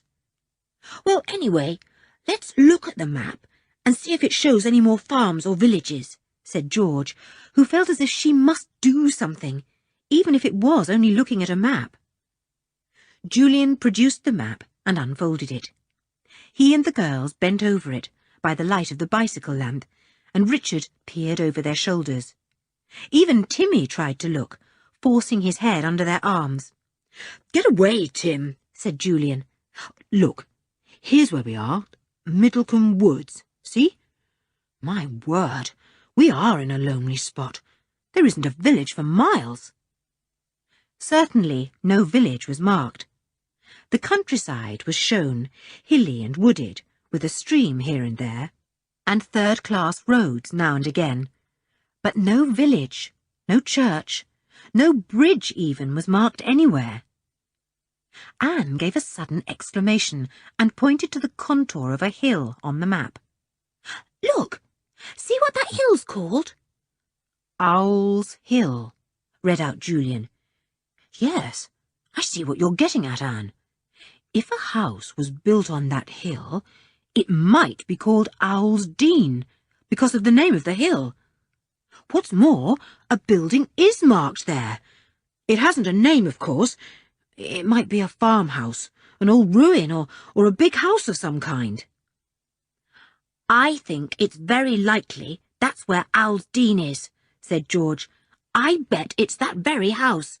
Let's take our bikes and go. A huge sigh from Richard attracted their attention. Now what's the matter with you? Said Julian. Nothing. I'm hungry, that's all, said Richard. The others suddenly realized that they too were hungry. In fact, terribly hungry. It was a long, long time since tea. Julian remembered the food he and George had brought from the farm. Should they have it now, or should they eat some on their way to Owl's Hill? Better eat as we go, said Julian. Every minute we waste means a minute of worry for Dick. I wonder what they do with him, if Rookie sees him and says he's not me, not the boy they want, said Richard suddenly. Set him free, I should think, said George. Ruffians like that would probably turn him loose in a deserted countryside and not care twopence if he found his way home or not. We've absolutely got to find out what's happened, whether he's at Owl's Dean, or been set free, or what. I can't come with you, suddenly wailed Richard. Why? Demanded Julian. Because I haven't got my bike, said Richard dolefully. I chucked it away, you remember, and goodness knows where it is. I'd never find it again. He can have Dick's, said Anne. There it is, over there, with the puncture mended too. Oh, yes, said Richard, relieved. For one frightful moment, I thought I'd have to be left behind. Julian secretly wished he could be left behind. Richard was more trouble than he was worth. Yes, you can take Dick's bike, he said, but no idiotic behaviour with it, mind. No riding without handlebars or any tricks like that.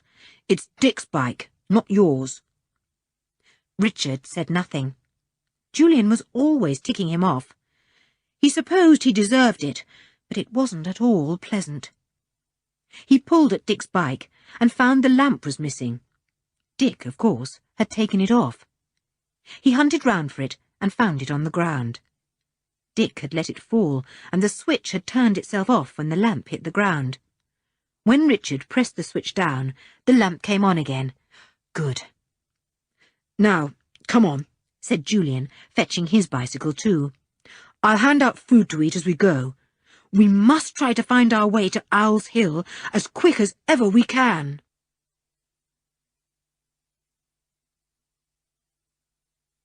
Chapter 9. Moonlight Adventure. The four of them rode carefully down the rough woodland path. They were glad when they came out into a lane. Julian stopped for a moment to take his bearings. Now, according to the map, we ought to go to the right here, then take the left at the fork some way down, and then circle a hill by the road at the bottom, and then ride a mile or two in a little valley till we come to the foot of Owl's Hill. If we meet anyone, we could ask them about Owl's Dean, said Anne hopefully. We shan't meet anyone out at night in this district, said Julian. For one thing, it's far from any village, and there will be no farmer, no policeman, no traveller for miles. We can't hope to meet anyone. The moon was up, and the sky cleared as they rode down the lane. It was soon as bright as day. We could switch off our lamps and save the batteries, said Julian. We can see quite well now we're out of the woods and in the moonlight. Rather weird, isn't it? I always think moonlight's strange, because although it shines so brightly on everything, you can never see much colour anywhere, said Anne. She switched off her lamp too. She glanced down at Timmy. Switch off your headlamps, Timmy, she said, which made Richard give a sudden giggle. Julian smiled. It was nice to hear Anne being cheerful again. Timmy's eyes are rather like headlamps, aren't they? Said Richard. I say, what about that food, Julian? Right, said Julian, and he fished in his basket. But it was very difficult to get it out with one hand and try to hand it to the others. Better stop for a few minutes after all, he said at last. I've already dropped a hard-boiled egg, I think. Come on, let's stack our bikes by the side of the road for 3 minutes and gulp down something just to satisfy us for now. Richard was only too pleased. The girls were so hungry that they too thought it a good idea.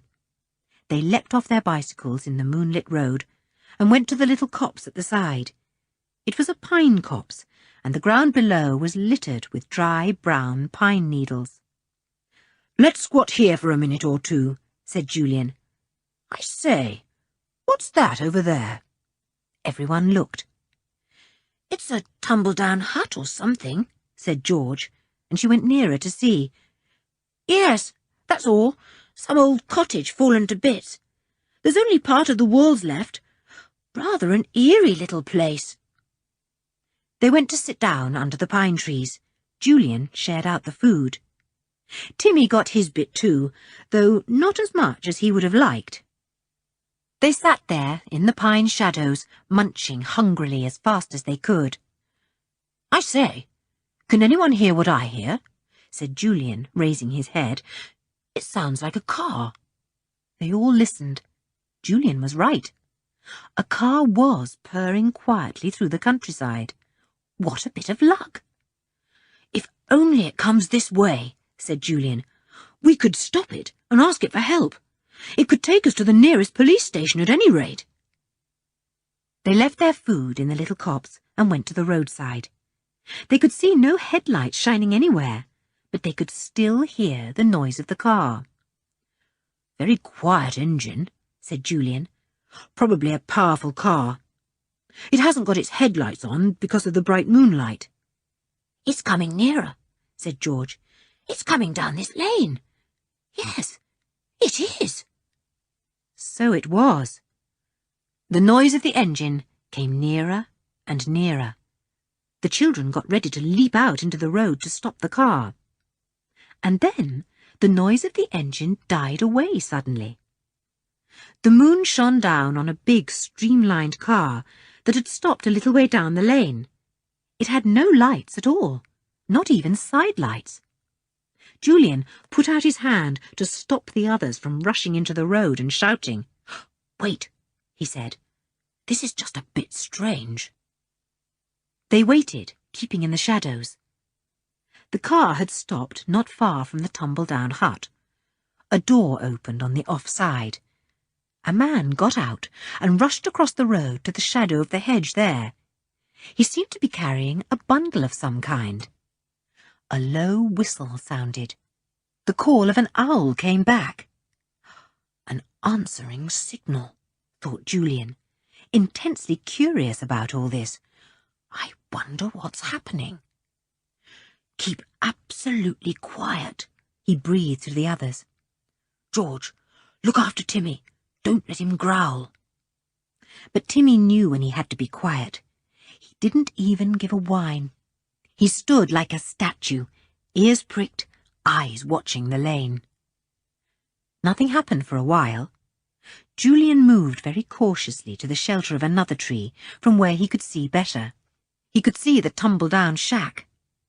He saw a shadow moving towards it from some trees beyond. He saw a man waiting. The man from the car, probably. Who were they? What in the world could they be doing here at this time of night? The man from the trees came at last to the man from the car. There was a rapid interchange of words, but Julian could not hear what they were. He was sure that the men had no idea at all that he and the other children were near. He cautiously crept to yet another tree and peered from the shadows to try and see what was happening. Don't be long, he heard one man say.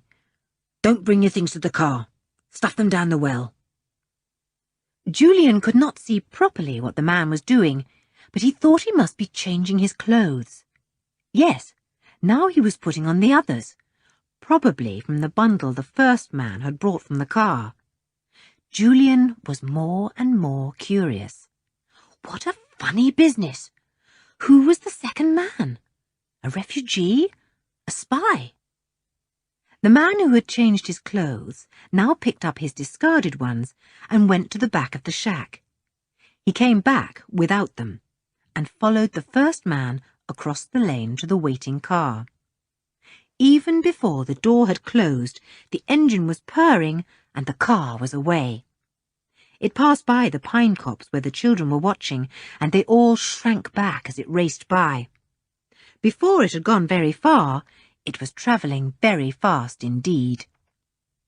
Julian joined the others. "Well, what do you make of all that?" he said. "Funny business, isn't it? I watched a man changing his clothes. Goodness knows why. He's left them somewhere at the back of the shack. Down a well, I think I heard them say. Shall we see?" "Yes, let's," said George, puzzled. "I say, did you see the number on the car? I only managed to spot the letters. KMF. "I saw the numbers," said Anne. 102. And it was a black Bentley. "Yes, black Bentley, KMF 102, said Richard. "Up to some funny business, I'll be bound." They made their way to the ruined shack and pushed through overgrown weeds and bushes into the backyard. There was a broken-down well there, most of its brickwork missing. It was covered by an old wooden lid. Julian removed it. It was still heavy, though rotten with age. He peered down the well, but there was nothing at all to be seen. It was far too deep to see to the bottom by the light of a bicycle lamp. "Not much to be seen there," said Julian, replacing the lid. "I expect it was his clothes he threw down. Wonder why he changed them." "Do you think he could be an escaped prisoner?" said Anne suddenly. "He'd have to change his prison clothes, wouldn't he? That would be the most important thing for him to do. Is there a prison near here?" Nobody knew. "Don't remember noticing one on the map," said Julian. "No, somehow I don't think the man was an escaped prisoner. More likely, a spy dropped down in this desolate countryside and supplied with clothes. Or perhaps a deserter from the army. That's even more likely." "Well, whatever he is, I don't like it, and I'm jolly glad the car's gone with the prisoner or deserter or spy," said Anne. "What a curious thing that we should just be nearby when this happened.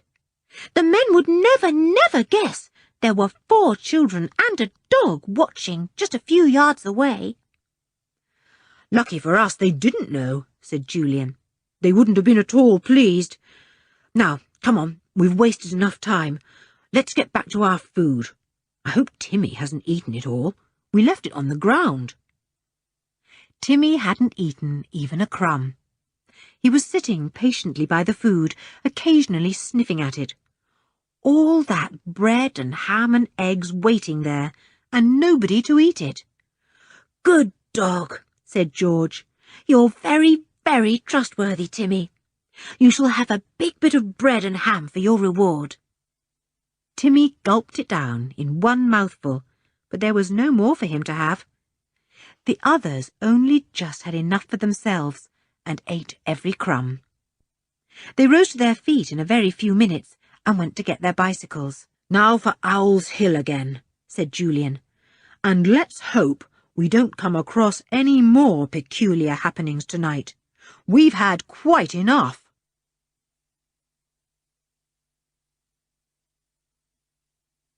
Chapter 10. Owl's Dean on Owl's Hill. Off they went again, cycling fast in the brilliant moonlight. Even when the moon went behind a cloud, it was still light enough to ride without lights. They rode for what seemed like miles, and then came to a steep hill. "Is this Owl's Hill?" said Anne, as they dismounted to walk up it. It was too steep to ride. "Yes," said Julian. "At least, I think so, unless we've come quite wrong. but I don't think we have. Now, the thing is, shall we find Owl's Dean at the top or not? And how shall we know it is Owl's Dean? We could ring the bell and ask, said Anne. Julian laughed. That was so like Anne. Maybe we'll have to do that, he said. But we'll scout round a bit first. They pushed their bicycles up the steep road. Hedges bordered each side, and fields lay beyond. There were no animals in them that the children could see, no horses, sheep, or cows. "Look," said Anne suddenly. "I can see a building. At least, I'm sure I can see chimneys." They looked where she pointed. Yes, certainly they were chimneys, tall brick chimneys that looked old. "Looks like an Elizabethan mansion with chimneys like that," said Julian. He paused and took a good look. "It must be a big place. We ought to come to a drive or something soon." They pushed on with their bicycles. Gradually, the house came into view. It was more like a mansion, and in the moonlight it looked old, rather grand, and very beautiful. "There are the gates," said Julian thankfully. He was tired of pushing his bicycle up the hill. "They're shut. Hope they're not locked." As they drew near to the great wrought-iron gates, they slowly opened. The children paused in surprise. Why were they opening? Not for them, that was certain. Then they heard the sound of a car in the distance. Of course, that was what the gates were opening for. The car, however, was not coming up the hill. It was coming down the drive on the other side of the gates. "Get out of sight quickly," said Julian. "We don't want to be seen yet." They crouched down in the ditch with their bicycles as a car came slowly out of the open gates.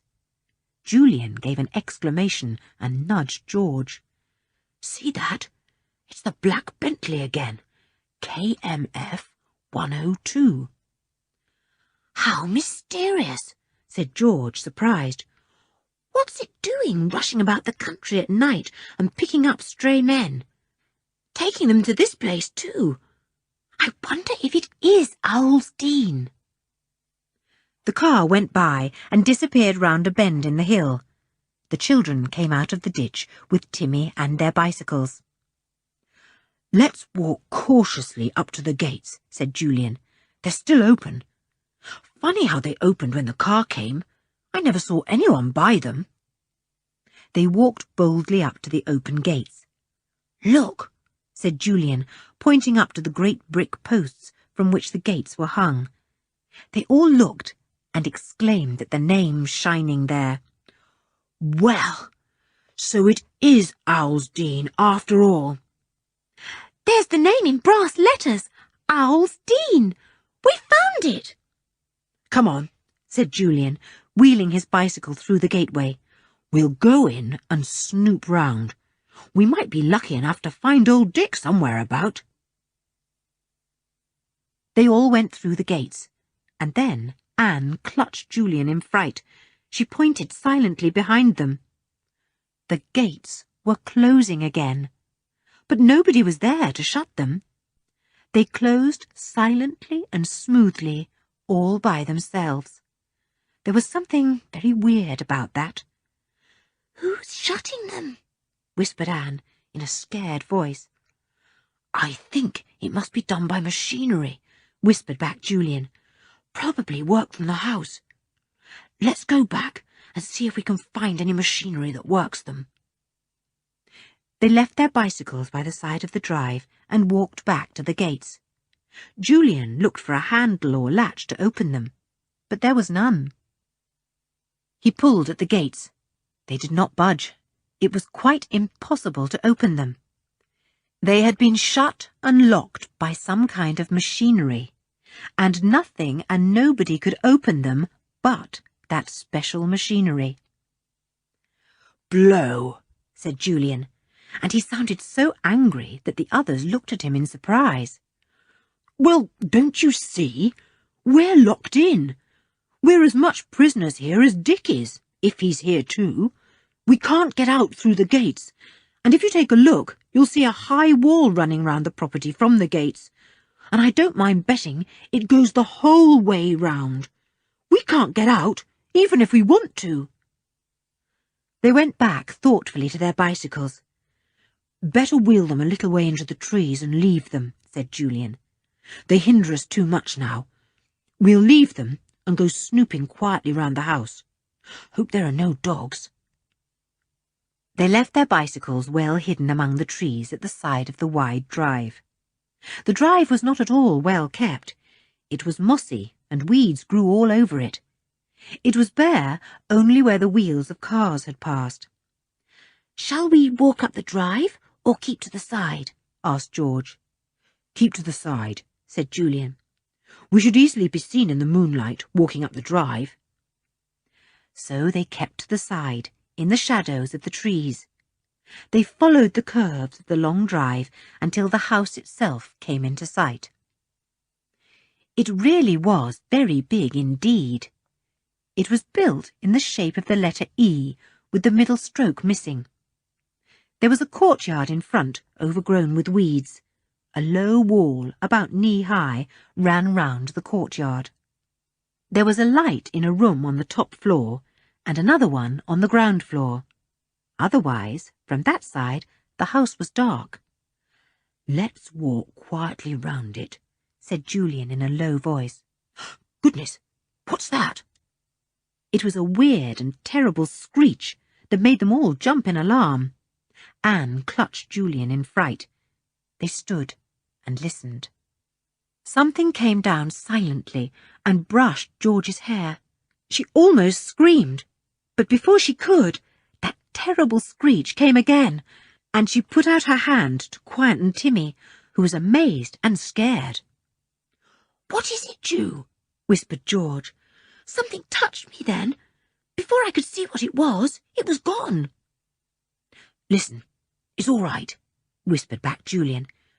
"It's only an owl, a screech owl." "Good gracious, so it was," breathed back George in great relief. "What an ass I was not to think of it. It's a barn owl, a screech owl, out hunting. Anne, were you scared?" "I should just think I was," said Anne, letting go her hold on Julian's arm. "So was I," said Richard, whose teeth were still chattering with fear. "I nearly ran for my life. I would have too, if I could have got my legs to work, but they were glued to the ground." The owl screeched again, a little farther away, and another one answered it. A third one screeched, and the night was made really hideous with the unearthly calls. "I'd rather have a brown owl any day, calling to-woo," said George. "That's a nice noise, but this screeching is frightful." "No wonder it's called Owl's Hill," said Julian. "Perhaps it's always been a haunt of the screech owls." The 4 children and Timmy began to walk quietly round the house, keeping to the shadows as much as they could. Everywhere was dark at the back, except 2 long windows. They were leaded windows, and curtains were pulled across them. Julian tried to see through the cracks. He found a place where 2 curtains didn't quite meet. He put his eye to the crack and looked in. "It's the kitchen," he told the others. "An enormous place, lit with one big oil lamp. All the rest of the room is in shadow. There's a great fireplace at the end, with a few logs burning in it." "Anyone there?" asked George, trying to see through the crack too. Julian moved aside and let her take her turn. "No one that I can see," he said. George gave an exclamation as she looked, and Julian pushed her aside to look in again. He saw a man walking into the room, a funny, dwarf-like fellow, with a hunched back that seemed to force his head on one side. He had a very evil face. Behind him came a woman, thin, drab, and the picture of misery. The man flung himself into a chair and began to fill a pipe. The woman took a kettle off the fire and went to fill hot water bottles in a corner. "She must be the cook," thought Julian. What a misery she looks. I wonder what the man is. Man of all work, I suppose. What an evil face he's got. The woman spoke timidly to the man in the chair. Julian, of course, could not hear a word from outside the window. The man answered her, roughly banging on the arm of the chair as he spoke. The woman seemed to be pleading with him about something. The man flew into a rage, picked up a poker, and threatened the woman with it. Julian watched in horror. Poor woman! No wonder she looked miserable, if that was the sort of thing that kept happening. However, the man did nothing with the poker, except brandish it in temper, and he soon replaced it and settled down in his chair again. The woman said no more at all, but went on filling the bottles. Julian wondered who they were for. He told the others what he had seen. They didn't like it at all. If the people in the kitchen behaved like that, whatever would those in the other part of the house be like? They left the kitchen windows and went on round the house. They came to a lower room lit inside, but there the curtains were tightly drawn and there was no crack to look through. They looked up to the one room high up that was lit. Surely Dick must be there. Perhaps he was locked up in the attic all by himself. How they wished they knew. Dared they throw up a stone? They wondered if they should try. There didn't seem to be any way at all of getting into the house. The front door was well and truly shut. There was a side door also tightly shut and locked, because they had tried it. Not a single window seemed to be open. "I think I will throw up a stone," said Julian at last. "I feel sure Dick's up there, if he has been taken here. And you're certain you heard the men say Owl's Dean, aren't you, Anne?" "Quite certain," said Anne. "Do throw a stone, Julian. I'm getting so worried about poor Dick." Julian felt about on the ground for a stone.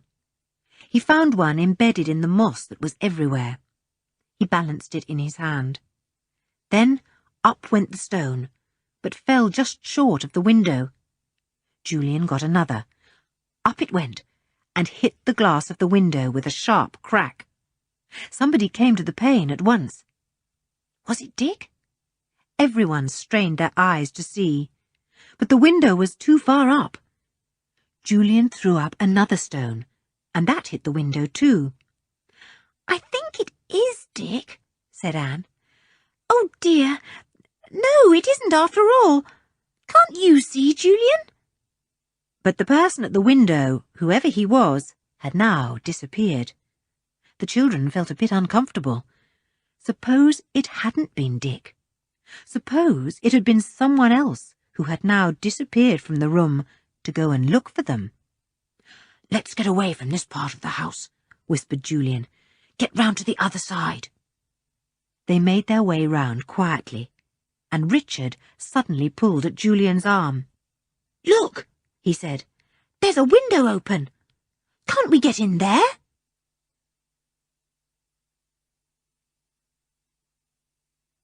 Chapter 11. Trapped. Julian looked at the casement window. The moonlight shone on it. It certainly was a little ajar.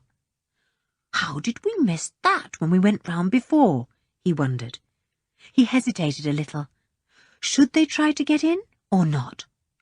Wouldn't it be better to rap on the back door and get that miserable-looking woman to answer it and tell them what they wanted to know? On the other hand, there was that evil-looking hunchback there. Julian didn't like the look of him at all. No, on the whole, it might be better to creep in at the window, see if it was Dick upstairs, set him free, and then all escape through the same open window. Nobody would know. The bird would have flown, and everything would be all right. Julian went to the window. He put a leg up, and there he was, astride the window. He held out a hand to Anne. "Come on, I'll give you a hand," he said, and pulled her up beside him. He lifted her down onto the floor inside. Then George came, and then Richard. George was just leaning out to encourage Timmy to jump in through the window too, when something happened. A powerful torchlight went on, and its beam shone right across the room into the dazzled eyes of the 4 children. They stood there, blinking in alarm. What was this? Then Anne heard the voice of one of the men who had captured Dick. "Well, well, well, a crowd of young burglars." The voice changed suddenly to anger. "How dare you break in here? I'll hand you over to the police." From outside, Timmy growled fiercely. He jumped up at the window and almost succeeded in leaping through. The man grasped what was happening at once and went to the open window. He shut it with a bang. Now Timmy couldn't get in. "Let my dog in," said George angrily, and stupidly tried to open the window again. The man brought his torch down sharply on her hand, and she cried out in pain. "That's what happens to boys who go against my wishes," said the man, whilst poor George nursed her bruised hand. "Look here," began Julian fiercely. "What do you think you're doing?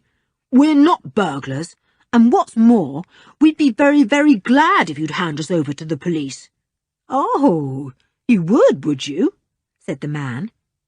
He went to the door of the room and yelled out in a tremendous voice, "Aggie! Aggie! Bring a lamp here at once!" There was an answering shout from the kitchen, and almost immediately the light of a lamp appeared shining down the passage outside.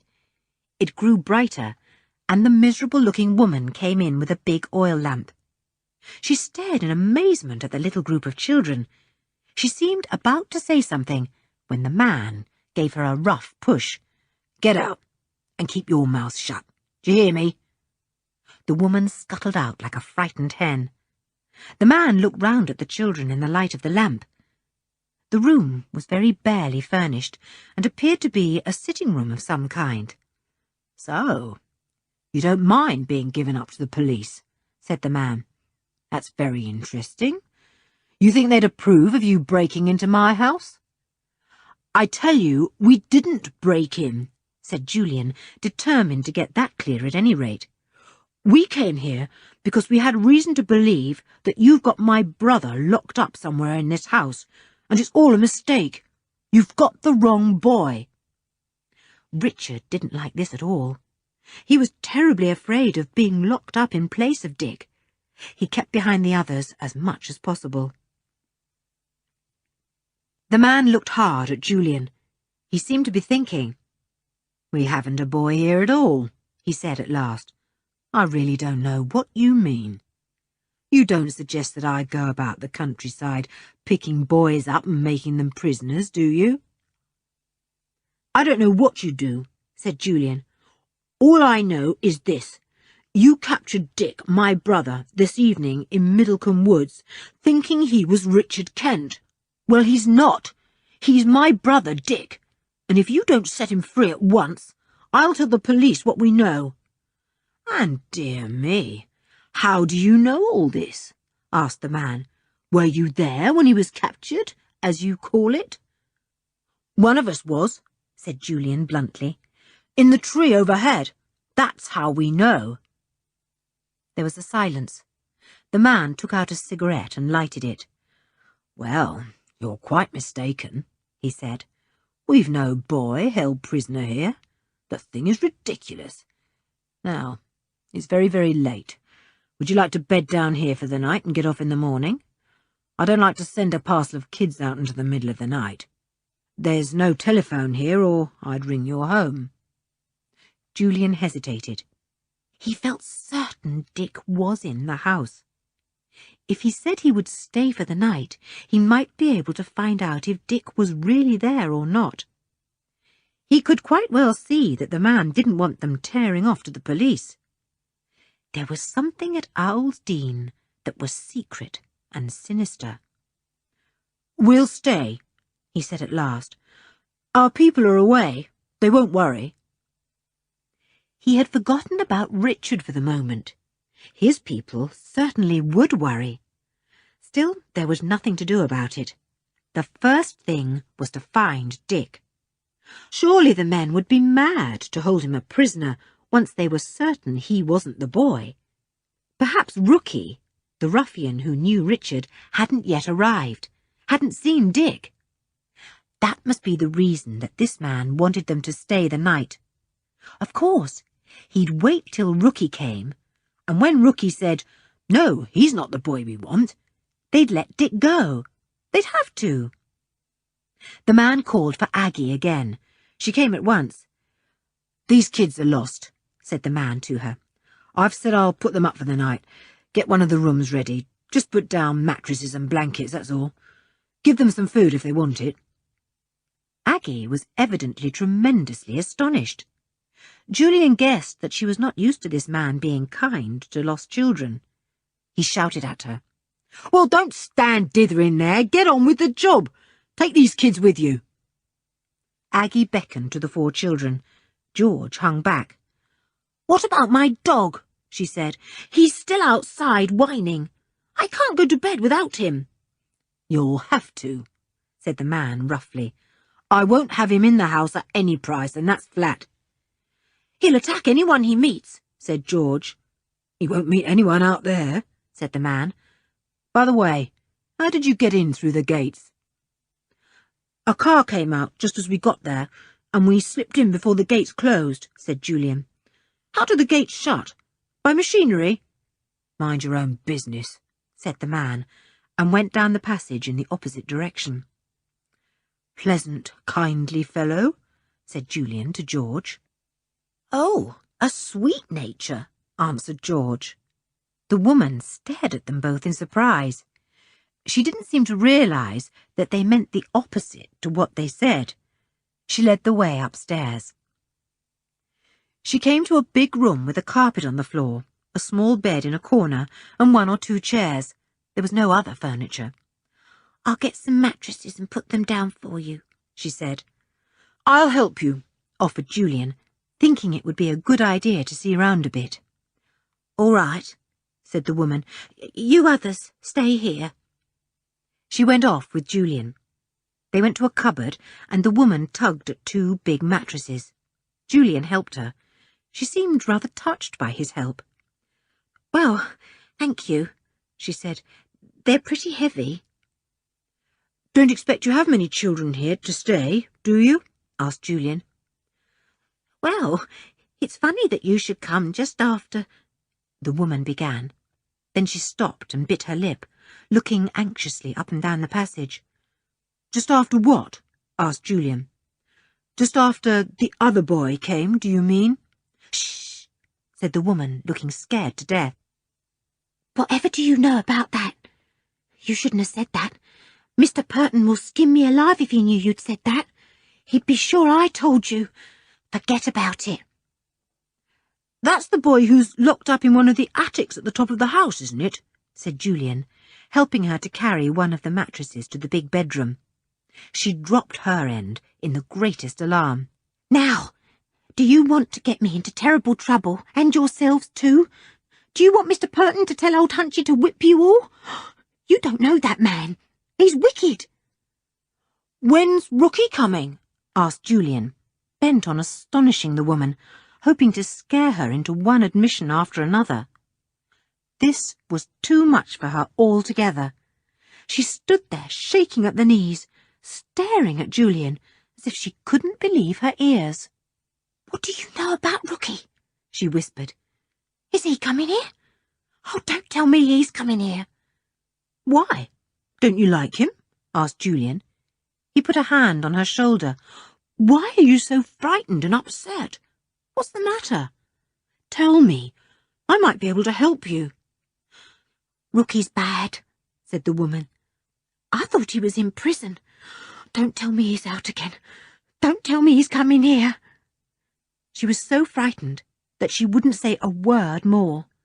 She began to cry, and Julian hadn't the heart to press her with any more questions. In silence, he helped her to drag the mattresses into the other room. "I'll get you some food," said the poor woman, sniffing miserably. You'll find blankets in that cupboard over there if you want to lie down. She disappeared. Julian told the others in whispers what he had been able to find out. We'll see if we can find Dick as soon as things are quiet in the house, he said. This is a bad house, a house of secrets, of strange comings and goings. I shall slip out of our room and see what I can find out later on. I think that man, Mr. Purton is his name, is really waiting for Rookie to come and see if Dick is Richard or not. When he finds he isn't, I've no doubt he'll set him free, and us too. What about me? Said Richard. Once he sees me, I'm done for. I'm the boy he wants. He hates my father, and he hates me too. He'll kidnap me, take me somewhere, and ask an enormous ransom for me, just to punish us. Well, we must do something to prevent him seeing you, said Julian. But I don't see why he should see you. It's only Dick he'll want to see. He won't be interested in what he thinks are Dick's brothers and sisters. Oh, now, for goodness sake, don't start to howl again, or honestly, I'll give you up to Rookie myself. You really are a frightful little coward.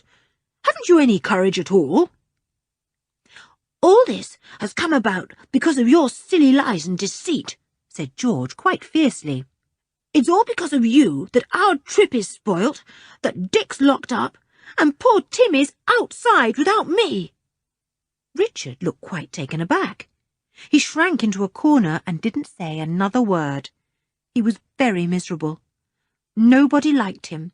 Nobody believed him. Nobody trusted him. Richard felt very, very small indeed.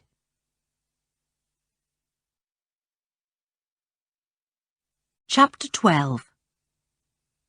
Julian looks round. The woman brought them some food. It was only bread and butter and jam, with some hot coffee to drink. The 4 children were not really hungry, but they were very thirsty, and they drank the coffee eagerly. George opened the window and called softly down to Timmy. Tim, here's something for you. Timmy was down there all right, watching and waiting.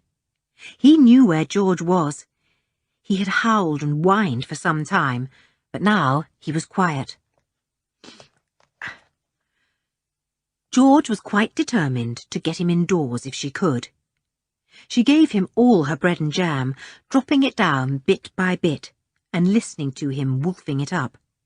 Anyway, old Timmy would know she was thinking of him. "Listen," said Julian, coming in from the passage outside, where he had stood listening for a while. "I think it would be a good idea if we put out this light and settle down on the mattresses. But I shall make up a lump on mine to look like me, so that if anyone comes, they'll think I'm there on the mattress, but I shan't be." "Where will you be then?" asked Anne. "Don't leave us." "I shall be hiding outside in that cupboard," said Julian. "I've a sort of feeling that our pleasant host, Mr. Purton, will come along presently to lock us in, and I've no intention of being locked in. I think he'll flash a torch into the room, see that we're all 4 safely asleep on the mattresses, and then quietly lock the door. Well, I shall be able to unlock it when I come back from the cupboard outside, and we shan't be prisoners at all." "Oh, that really is a good idea," said Anne, cuddling herself up in a blanket. "You'd better go and get into the cupboard now, Julian, before we're locked up for the night." Julian blew out the lamp. He tiptoed to the door and opened it. He left it ajar. He went into the passage and fumbled his way to where he knew the cupboard should be. Ah, there it was. He pulled the handle and the door opened silently. He slipped inside and left the door open just a crack, so that he would be able to see if anyone came along the wide passage. He waited there about 20 minutes. The cupboard smelt musty, and it was very boring standing there doing absolutely nothing. Then, through the crack in the door, he suddenly noticed that a light was coming. Ah, somebody was about. He peered through the crack. He saw Mr. Purton coming quietly along the corridor with a little oil lamp held in his hand. He went to the door of the children's bedroom and pushed it a little. Julian watched him, hardly daring to breathe.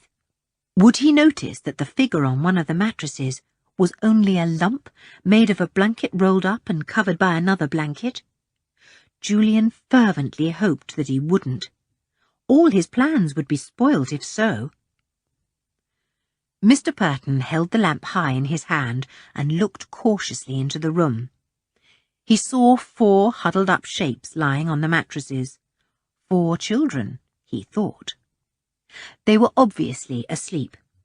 Softly, Mr. Purton closed the door and, just as softly, locked it.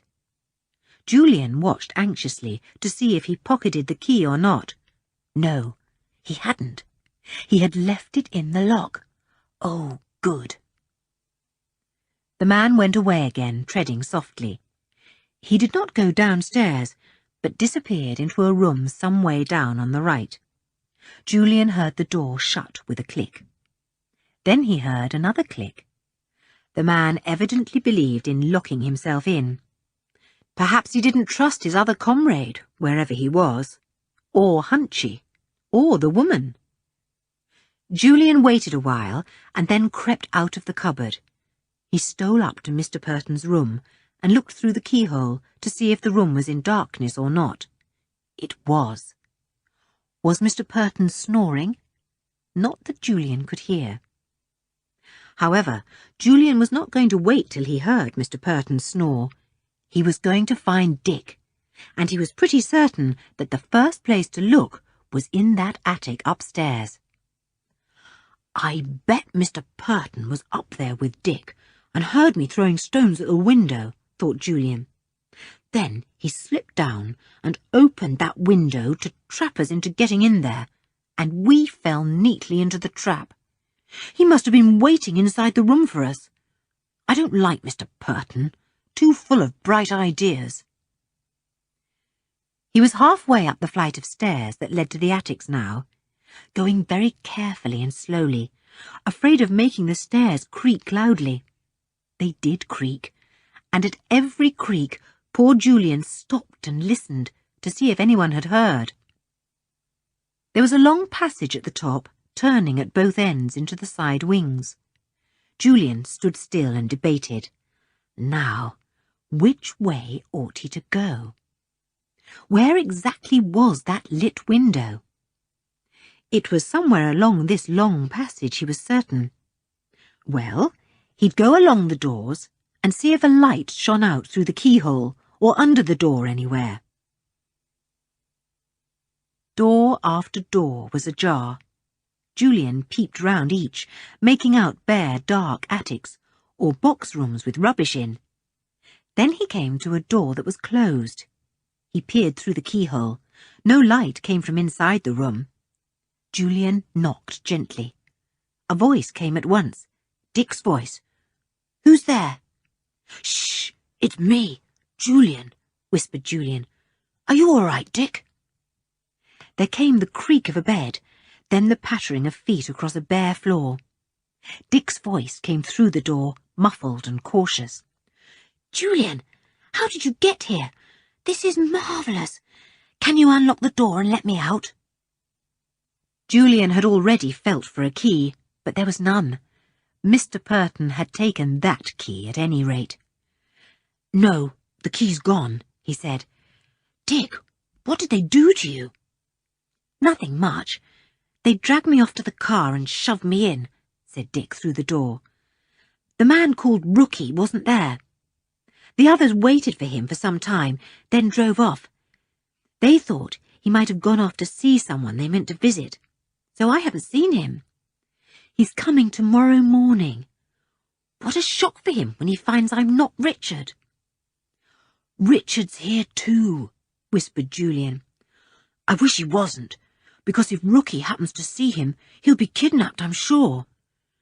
The only hope is that Rookie will only see you. and as the other men think we're all one family, they may let us all go. Did you come straight here in the car, Dick?" "Yes," said Dick. "The gates opened like magic when we got here, but I couldn't see anybody. I was shoved up here and locked in. One of the men came to tell me all the things Rookie was going to do to me when he saw me. And then he suddenly went downstairs and hasn't come back again." "Oh, I bet that was when we chucked stones up at your window," said Julian at once. "Didn't you hear them?" "Yes, so that was the crack I heard. The man with me went across to the window at once, and he must have seen you. Now what about you, Ju? How on earth did you get here? Are you all really here? I suppose that was Timmy I heard howling outside." Julian quickly told him all his tale, from the time he and George had met the howling Richard, to the moment he had slipped up the stairs to find Dick. There was a silence when he had finished his tale. Then Dick's voice came through the crack. "Not much good making any plans, Julian. If things go all right, we'll be out of here by the morning, when Rookie finds I'm not the boy he wants. If things go wrong, at least we're all together, and we can make plans then. I wonder what his mother will think when Richard doesn't get home tonight."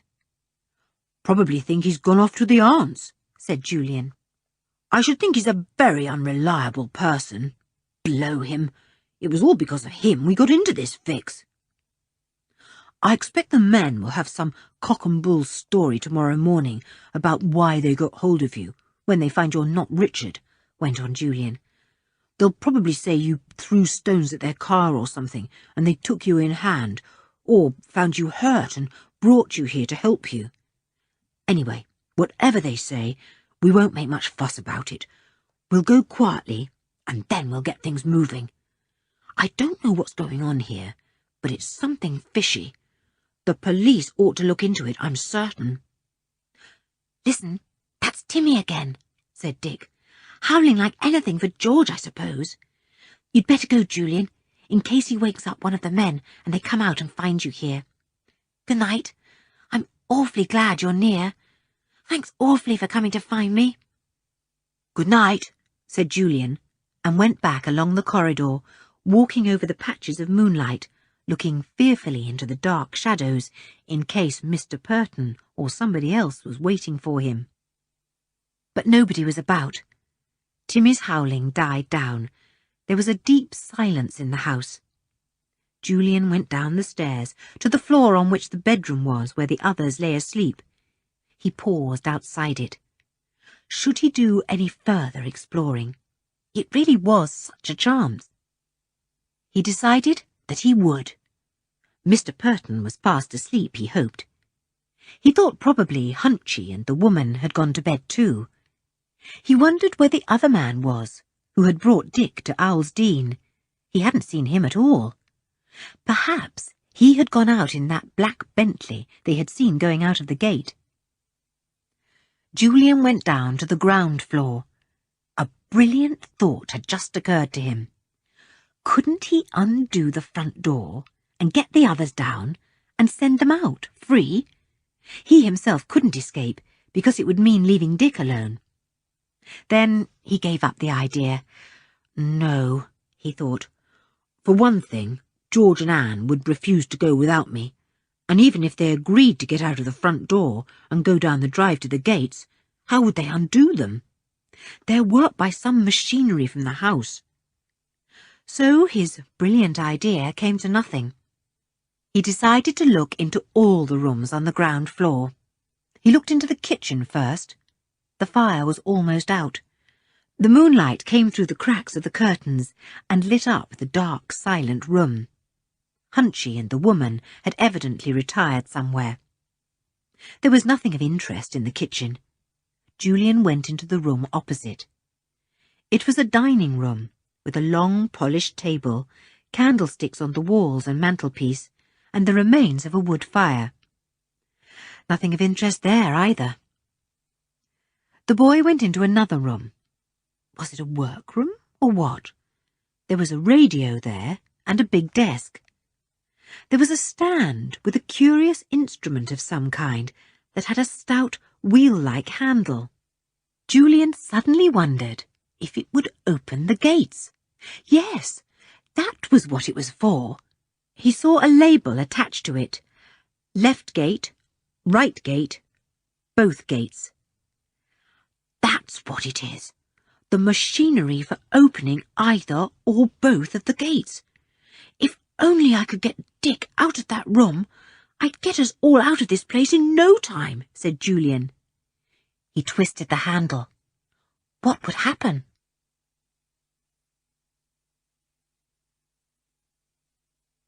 Chapter 13. Strange Secret. A curious groaning, whining noise began, as some kind of strong machinery was set working. Julian hurriedly turned the handle back.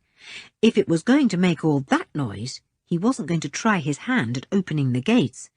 It would bring Mr. Purton out of his room in a rush. Most ingenious, whatever it is, thought the boy, examining it as well as he could in the moonlight that streamed through the window. He looked round the room again. A noise came to his ears, and he stood still. It's somebody snoring, he thought. I'd better not mess about here any more. Where are they sleeping? Somewhere not far from here, that's certain. He tiptoed cautiously into the next room and looked inside it. It was a lounge, but there was nobody there at all. He couldn't hear the snoring there either. He was puzzled. There didn't seem to be any other room nearby where people could sleep. He went back to the workroom or study. Yes, now he could hear that noise again, and it was somebody snoring. Somebody quite near, and yet not near enough to hear properly, or to see. Most peculiar. Julian walked softly round the room, trying to find a place where the snoring sounded loudest of all. Yes, by this bookcase that reached to the ceiling. That was where the snoring sounded most of all. Was there a room behind this wall, next to the workroom? Julian went out to investigate. But there was no room behind the study at all, only the wall of the corridor, as far as he could see. It was more and more mysterious. He went back to the study again, and over to the bookcase. Yes, there it was again. Somebody was asleep and snoring not far off. But where? Julian began to examine the bookcase. It was full of books jammed tightly together. Novels, biographies, reference books, all higgledy-piggledy. He removed some from a shelf and examined the bookcase behind. It was of solid wood. He put back the books and examined the big bookcase again. It was a very solid affair. Julian looked carefully at the books shining in the moonlight. One shelf of books looked different from the others, less tidy, the books not so jammed together. Why should just one shelf be different? Julian quietly took the books from that shelf. Behind them was the solid wood again. Julian put his hand at the back and felt about. A knob was hidden in a corner. A knob? Whatever was that there for? Cautiously, Julian turned the knob this way and that. Nothing happened. Then he pressed it. Still nothing happened. He pulled it, and it slid out a good 6 inches. Then the whole of the back of that particular shelf slid quietly downwards and left an opening big enough for somebody to squeeze through. Julian held his breath. A sliding panel. What was behind it? A dim, flickering light came from the space behind. Julian waited till his eyes were used to it after the bright moonlight. He was trembling with excitement. The snoring now sounded so loud that Julian felt as if the snorer must be almost within hand's reach. Then, gradually, he made out a tiny room, with a small narrow bed, a table, and a shelf on which a few articles could dimly be made out. A candle was burning in a corner. On the bed was the snorer. Julian could not see what he was like, except that he looked big and burly as he lay there, snoring peacefully. What a find, thought Julian. A secret hiding place. A place to hide all kinds of people, I suppose, who have enough money to pay for such a safe hole. This fellow ought to have been warned not to snore. He gave himself away. The boy did not dare to stay there any longer, looking into that curious secret room. It must be built in a space between the wall of the study and the wall of the corridor, probably a very old hiding place, made when the house was built. Julian felt for the knob. He pushed it back into place, and the panel slid up again as noiselessly as before. It was evidently kept in good working order. The snoring was muffled again now. Julian replaced the books, hoping that they were more or less as he had found them. He felt very thrilled. He had found one of the secrets of Owl's Dean at any rate. The police would be very interested to hear about that secret hole, and perhaps they would be even more interested to hear about the person inside it. It was absolutely essential now that he and the others should escape. Would it be all right if he went without Dick? No. If the men suspected any dirty work on his part, discovered that he knew of the secret hole, for instance, they might harm Dick. Regretfully, Julian decided that there must be no escape for him unless everyone, including Dick, could come too. He didn't explore any more. He suddenly felt very tired indeed, and crept softly upstairs. He felt as if he simply must lie down and think. He was too tired to do anything else. He went to the bedroom. The key was still in the lock outside. He went into the room and shut the door. Mr. Burton would find the door unlocked the next morning, but probably he would think he hadn't turned the key properly. Julian lay down on the mattress beside Richard. All the others were fast asleep. He meant to think out all his problems, but no sooner had he closed his eyes than he was fast asleep. He didn't hear Timmy howling outside once more. He didn't hear the screech owl that made the night hideous on the hill. He didn't see the moon slide down the sky. It was not Mr. Burton who awoke the children next morning, but the woman. She came into the room and called to them. If you want breakfast, you better come down and have it. They all sat up in a hurry, wondering where in the world they were. "Hello," said Julian, blinking sleepily. "Breakfast, did you say? It sounds good. Is there anywhere we can wash?" You can wash down in the kitchen, said the woman sullenly. I'm not cleaning any bathroom up after you. "Leave the door unlocked for us to get out," said Julian innocently. "Mr. Burton locked it last night." So he said, answered the woman, but he hadn't locked it. It wasn't locked when I tried the door this morning. Aha, you didn't know that, did you? You'd have been wandering all over the house, I suppose, if you'd guessed that. "Probably we should," agreed Julian, winking at the others. They knew that he had meant to go and find Dick in the night and snoop round a bit, but they didn't know all that he had discovered. He hadn't the heart to wake them and tell them the night before.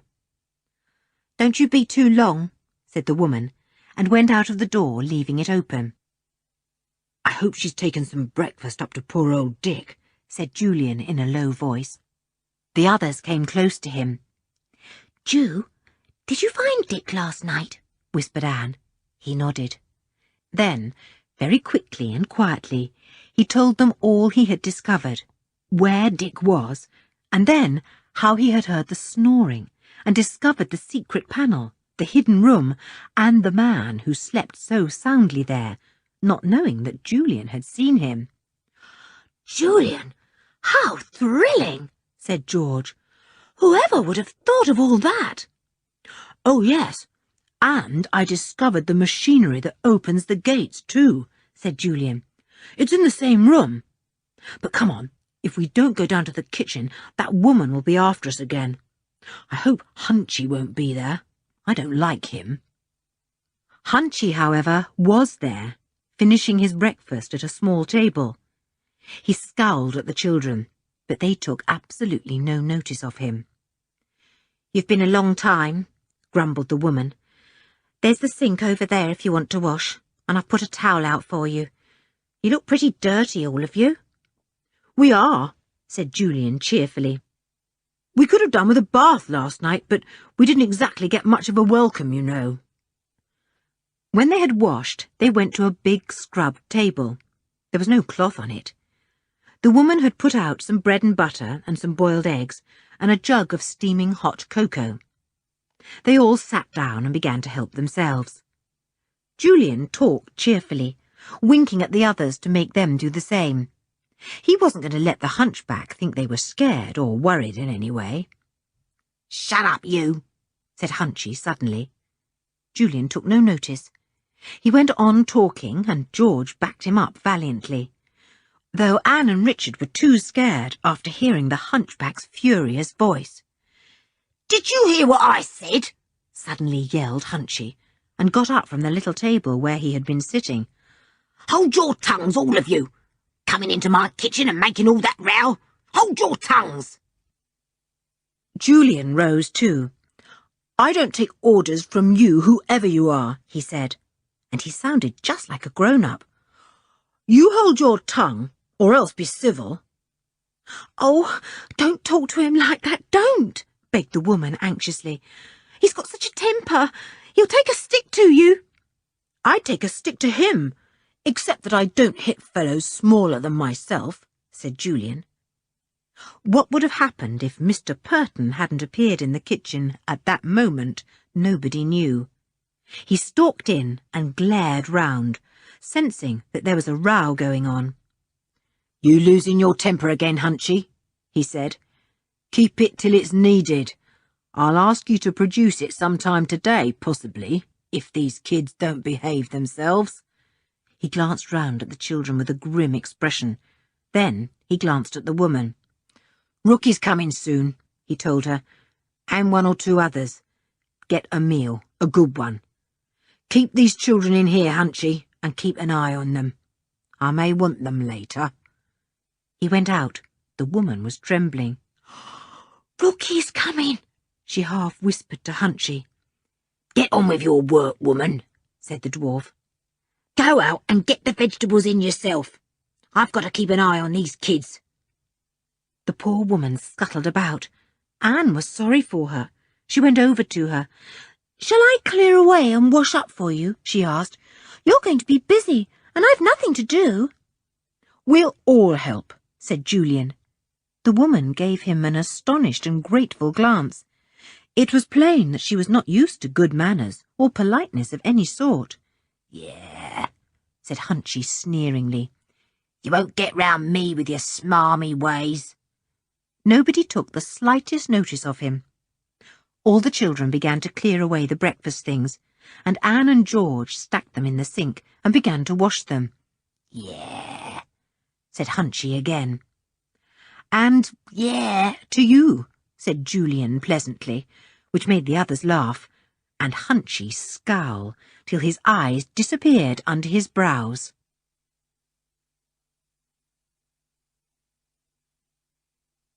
Chapter 14. Rookie is very angry. About an hour later, there was a curious grinding, groaning noise that turned to a whining. Richard, Anne, and George jumped violently, but Julian knew what it was. "The gates are being opened," he told them, and they remembered how he had described the machinery that opened the gates, the curious wheel-like handle labelled left gate, right gate, both gates. "How do you know that?" asked Hunchy at once, surprised and suspicious. "Oh, I'm a good guesser," replied Julian airily. "Correct me if I'm wrong, but I couldn't help thinking the gates were being opened, and I'm guessing it's Rookie that's coming through them." "You're so sharp you'll cut yourself one day," grumbled Hunchy, going to the door. "So my mother told me when I was 2 years old," said Julian, and the others giggled. If there was any answering back to be done, Julian could always do it. They all went to the window. George opened it. Timmy was there, sitting just outside. George had begged the woman to let him in, but she wouldn't. She had thrown him some scraps and told George there was a pond he could drink from, but beyond that she wouldn't go. Timmy, called George, as she heard the sound of a car purring quietly up the drive. Timmy, stay there. Don't move.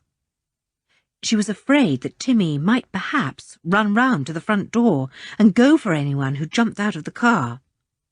Timmy looked up at her inquiringly. He was puzzled about this whole affair. Why wasn't he allowed inside the house with George? He knew there were some people who didn't welcome dogs into their houses, but George never went to those houses. It was a puzzle to him, too, to understand why she didn't come out to him. Still, she was there, leaning out of the window. He could hear her voice. He could even lick her hand if he stood up on his hind legs against the wall. You shut that window and come inside, said Hunchy maliciously. He took quite a pleasure in seeing that George was upset at being separated from Timmy. Here comes the car, said Julian. They all looked at it, and then glanced at each other. KMF 102. Of course.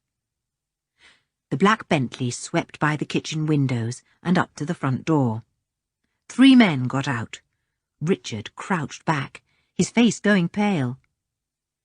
Julian glanced round at him, raising his eyebrows, mutely asking him if he recognised one of the men as Rookie. Richard nodded miserably.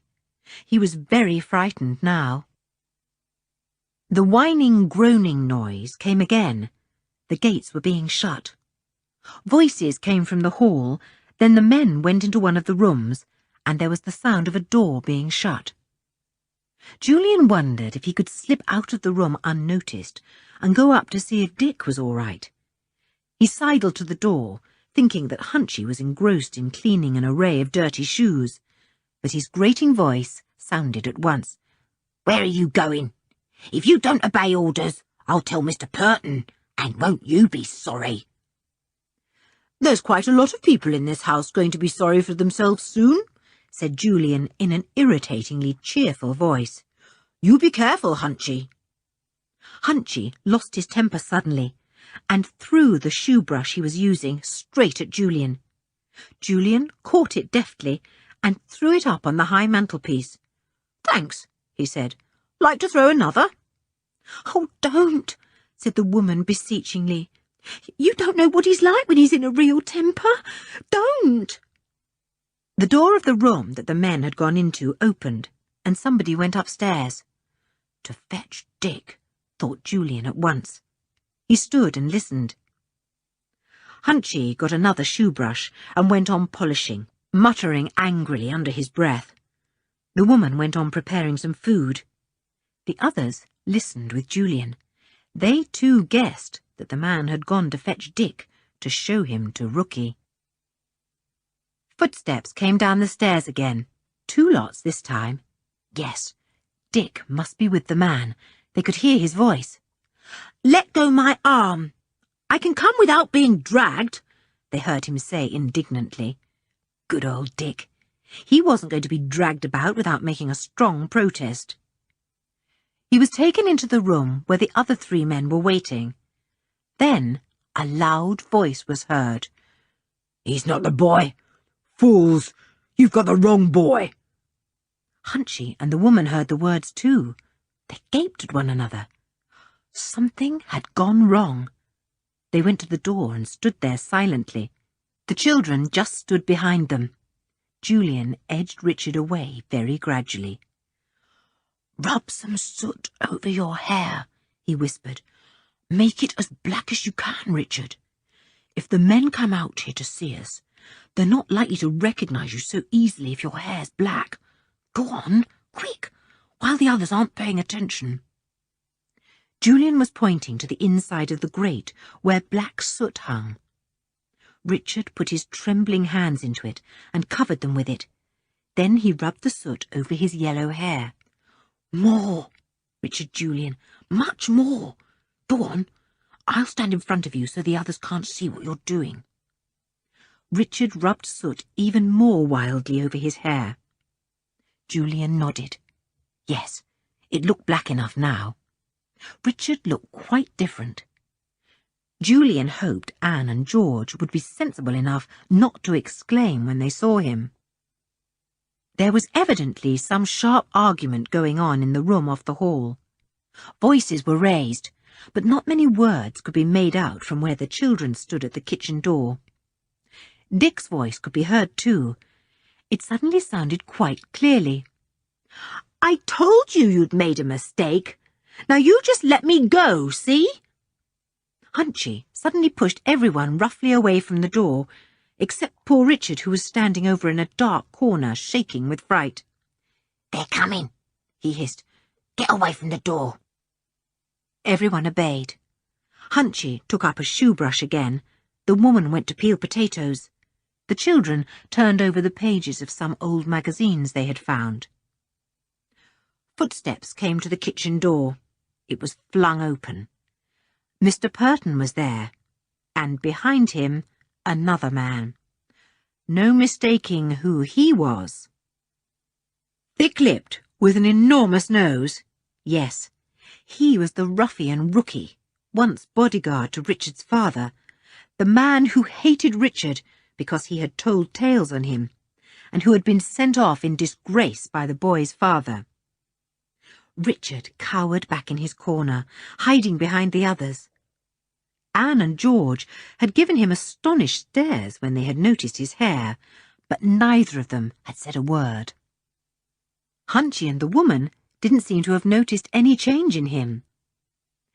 Dick was with the two men. He waved to the others. Julian grinned. Good old Dick. Rookie glanced at all four children. His eyes rested for a moment on Richard and then glanced away. He hadn't recognised him. "Well, Mr. Purton," said Julian, "I'm glad to see you've got my brother down from the room you locked him up in last night. I imagine that means he can come with us now. Why you brought him here as you did and made him a prisoner last night, I can't imagine." "Now, look here," said Mr. Purton, in quite a different voice from the one he had used to them before. "Now, look here. Quite frankly, we made a mistake. You don't need to know why or how. That's none of your business. This isn't the boy we wanted." "We told you he was our brother," said Anne. "Quite," said Mr. Purton politely. "I am sorry I disbelieved you. These things happen. Now, we want to make you all a handsome present for any inconvenience you have suffered. £10 for you to spend on ice creams and so on. You can go whenever you like." "And don't try and tell any fairy stories to anyone," said Rookie suddenly in a threatening voice. "See, we made a mistake, but we're not having it talked about. If you say anything silly, we shall say that we found this boy lost in the woods, took pity on him, and brought him here for the night, and that you kids were found trespassing in the grounds. You understand?" "I understand perfectly," said Julian in a cool, rather scornful voice. "Well, I take it we can all go now, then?" "Yes," said Mr. Purton. He put his hand into his pocket and took out some pound coins. He handed 2 to each of the children. They glanced at Julian to see if they were to take them or not. Not one of them felt willing to accept Mr. Purton's money, but they knew they must take them if Julian did. Julian accepted the 2 coins handed to him and pocketed them without a word of thanks. The others did the same. Richard kept his head down well all the time, hoping that the 2 men would not notice how his knees were shaking. He was really terrified of Rookie. "Now, clear out," said Rookie when the £10 had been divided. "Forget all this, or you'll be very sorry." He opened the door that led into the garden. The children trooped out silently, Richard well in their midst. Timmy was waiting for them.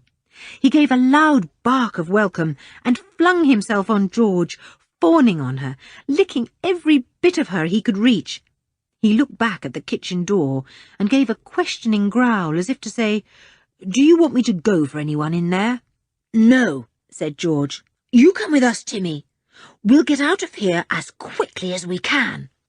"Give me your pound coins, quick," said Julian in a low voice, when they had rounded a corner and were out of sight of the windows. They all handed them to him wonderingly. What was he going to do with them?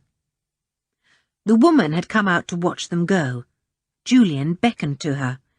She came hesitatingly down the garden. "For you," said Julian, putting the coins into her hand. "We don't want them." The woman took them, amazed. Her eyes filled with tears. "Why, it's a fortune. No, you take them back.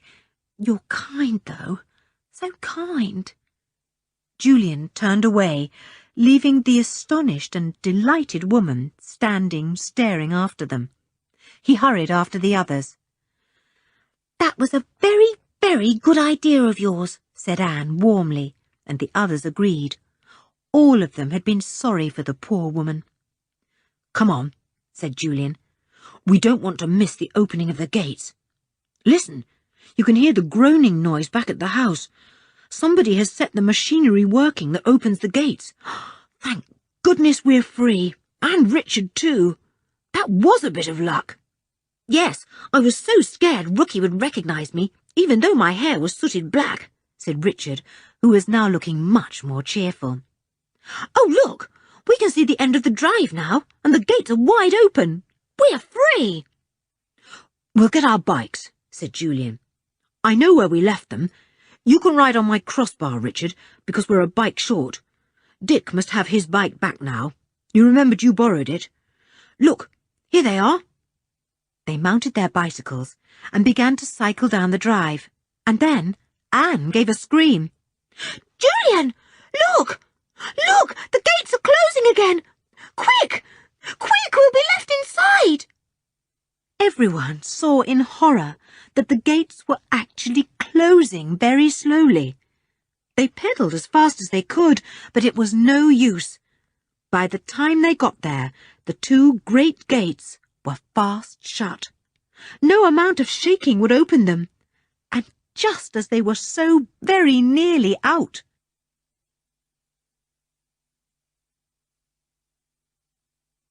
Chapter 15. Prisoners. They all flung themselves down on the grass verge and groaned. "What have they done that for, just as we were going out?" said Dick. "Was it a mistake, do you think? I mean, did they think we'd had time to go out, or what?" "Well, if it was a mistake, it's easy to put right," said Julian. "I'll just cycle back to the house and tell them they shut the gates too soon." "Yes, you do that," said George. "We'll wait here." But before Julian could even mount his bicycle, there came the sound of the car purring down the long drive. All the children jumped to their feet. Richard ran behind a bush in panic. He was terrified of having to face Rookie again. The car drew up by the children and stopped. "Yes, they're still here," said Mr. Purton's voice as he got out of the car. Rookie got out too. They came over to the children. Rookie ran his eyes over them. "Where's that other boy?" he asked quickly. "I can't imagine," said Julian coolly. "Dear me, I wonder if he had time to cycle out of the gateway. Why did you shut the gates so soon, Mr. Purton?" Rookie had caught sight of Richard's shivering figure behind the bush. He strode over to him and yanked him out. He looked at him closely. Then he pulled him over to Mr. Purton. "Yes, I thought so. This is the boy we want. He's sooted his hair or something, and that's why I didn't recognise him. But when he'd gone, I felt sure there was something familiar about him. That's why I wanted another look." He shook poor Richard like a dog shaking a rat. "Well, What do you want to do about it? Asked Mr. Purton rather gloomily. Hold him, of course, said Rookie. I'll get back at his father now. He'll have to pay a very large sum of money for his horrible son. That'll be useful, won't it? And I can pay this kid out for some of the lies he told his father about me. Nasty little rat. He shook Richard again. Julian stepped forward, white and furious. Now you stop that, he said. Let the boy go. Haven't you done enough already? Keeping my brother locked up for nothing, holding us all for the night, and now you talk about kidnapping. Haven't you just come out of prison? Do you want to go back there? Rookie dropped Richard and lunged out at Julian. With a snarl, Timmy flung himself between them and bit the man's hand. Rookie let out a howl of rage and nursed his injured hand.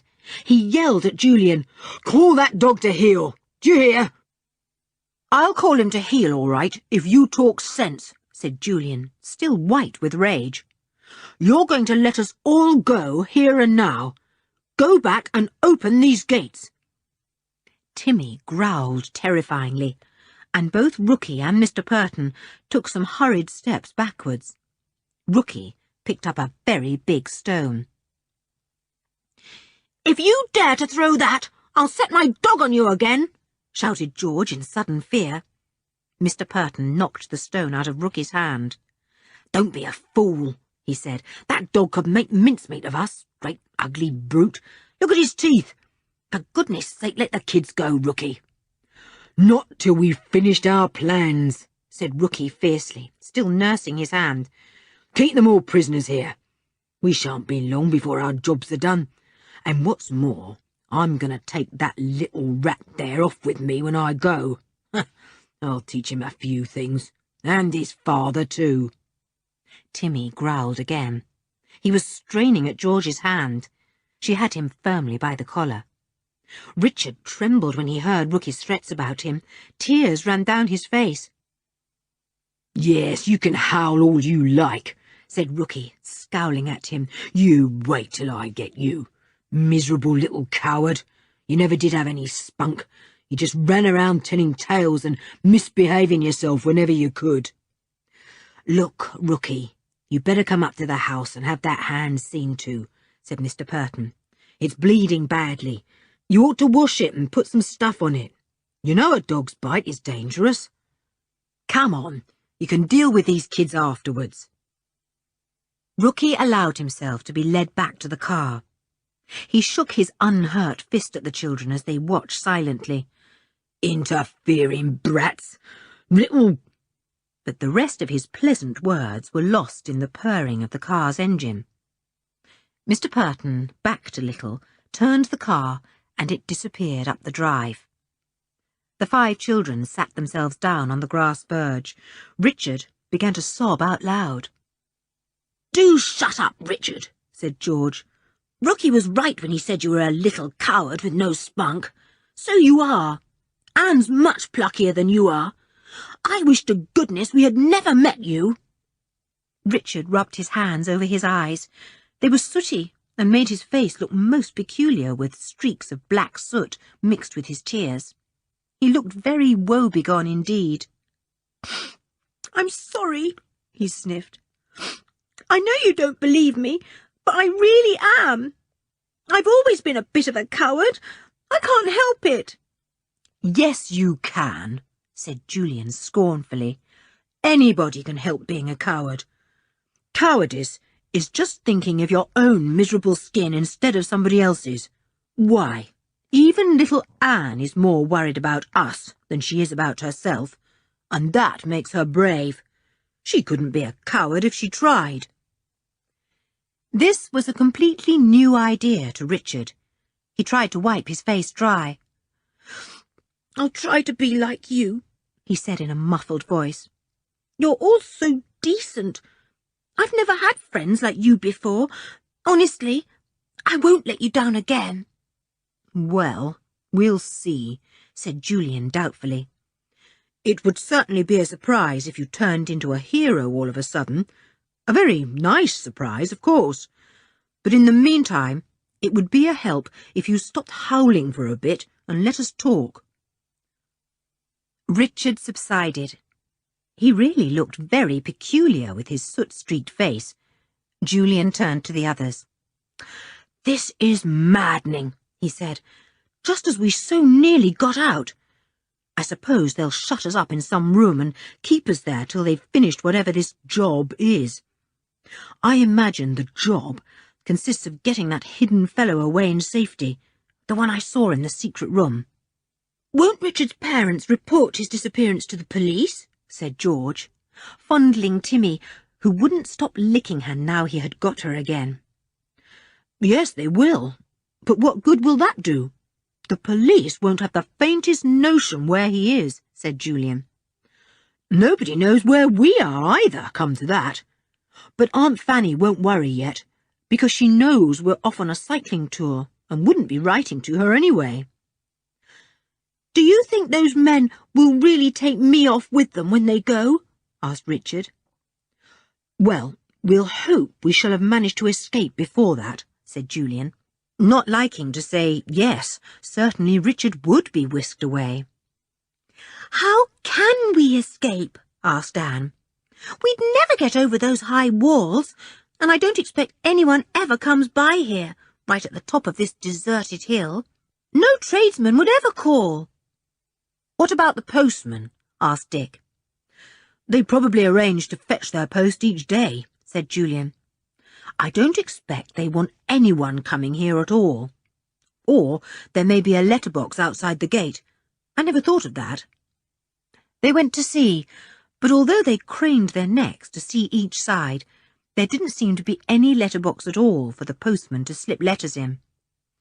So the faint hope that had risen in their minds that they might catch the postman and give him a message vanished at once.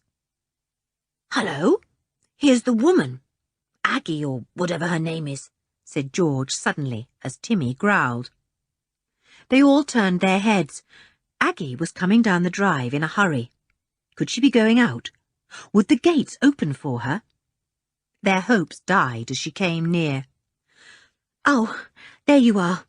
I've come with a message. You can do one of two things. You can stay out in the grounds all day and not put foot into the house at all, or you can come into the house and be locked up in one of the rooms." She looked round cautiously and lowered her voice.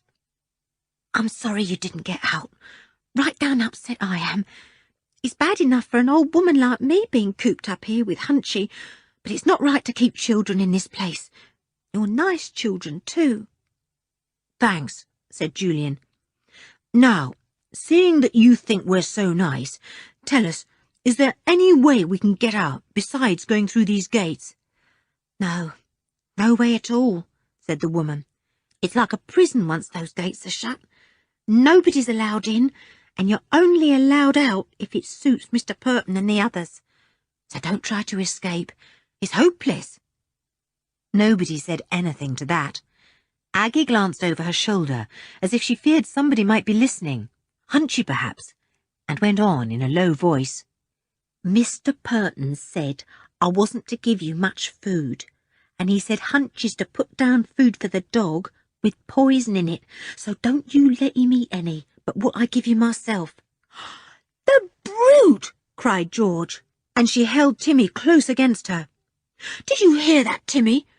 It's a pity you didn't bite Mr. Purton too." "Shh," said the woman, afraid. "I didn't mean to tell you all this, you know that, but you're kind and you gave me all that money. Right down nice you are. Now, you listen to me.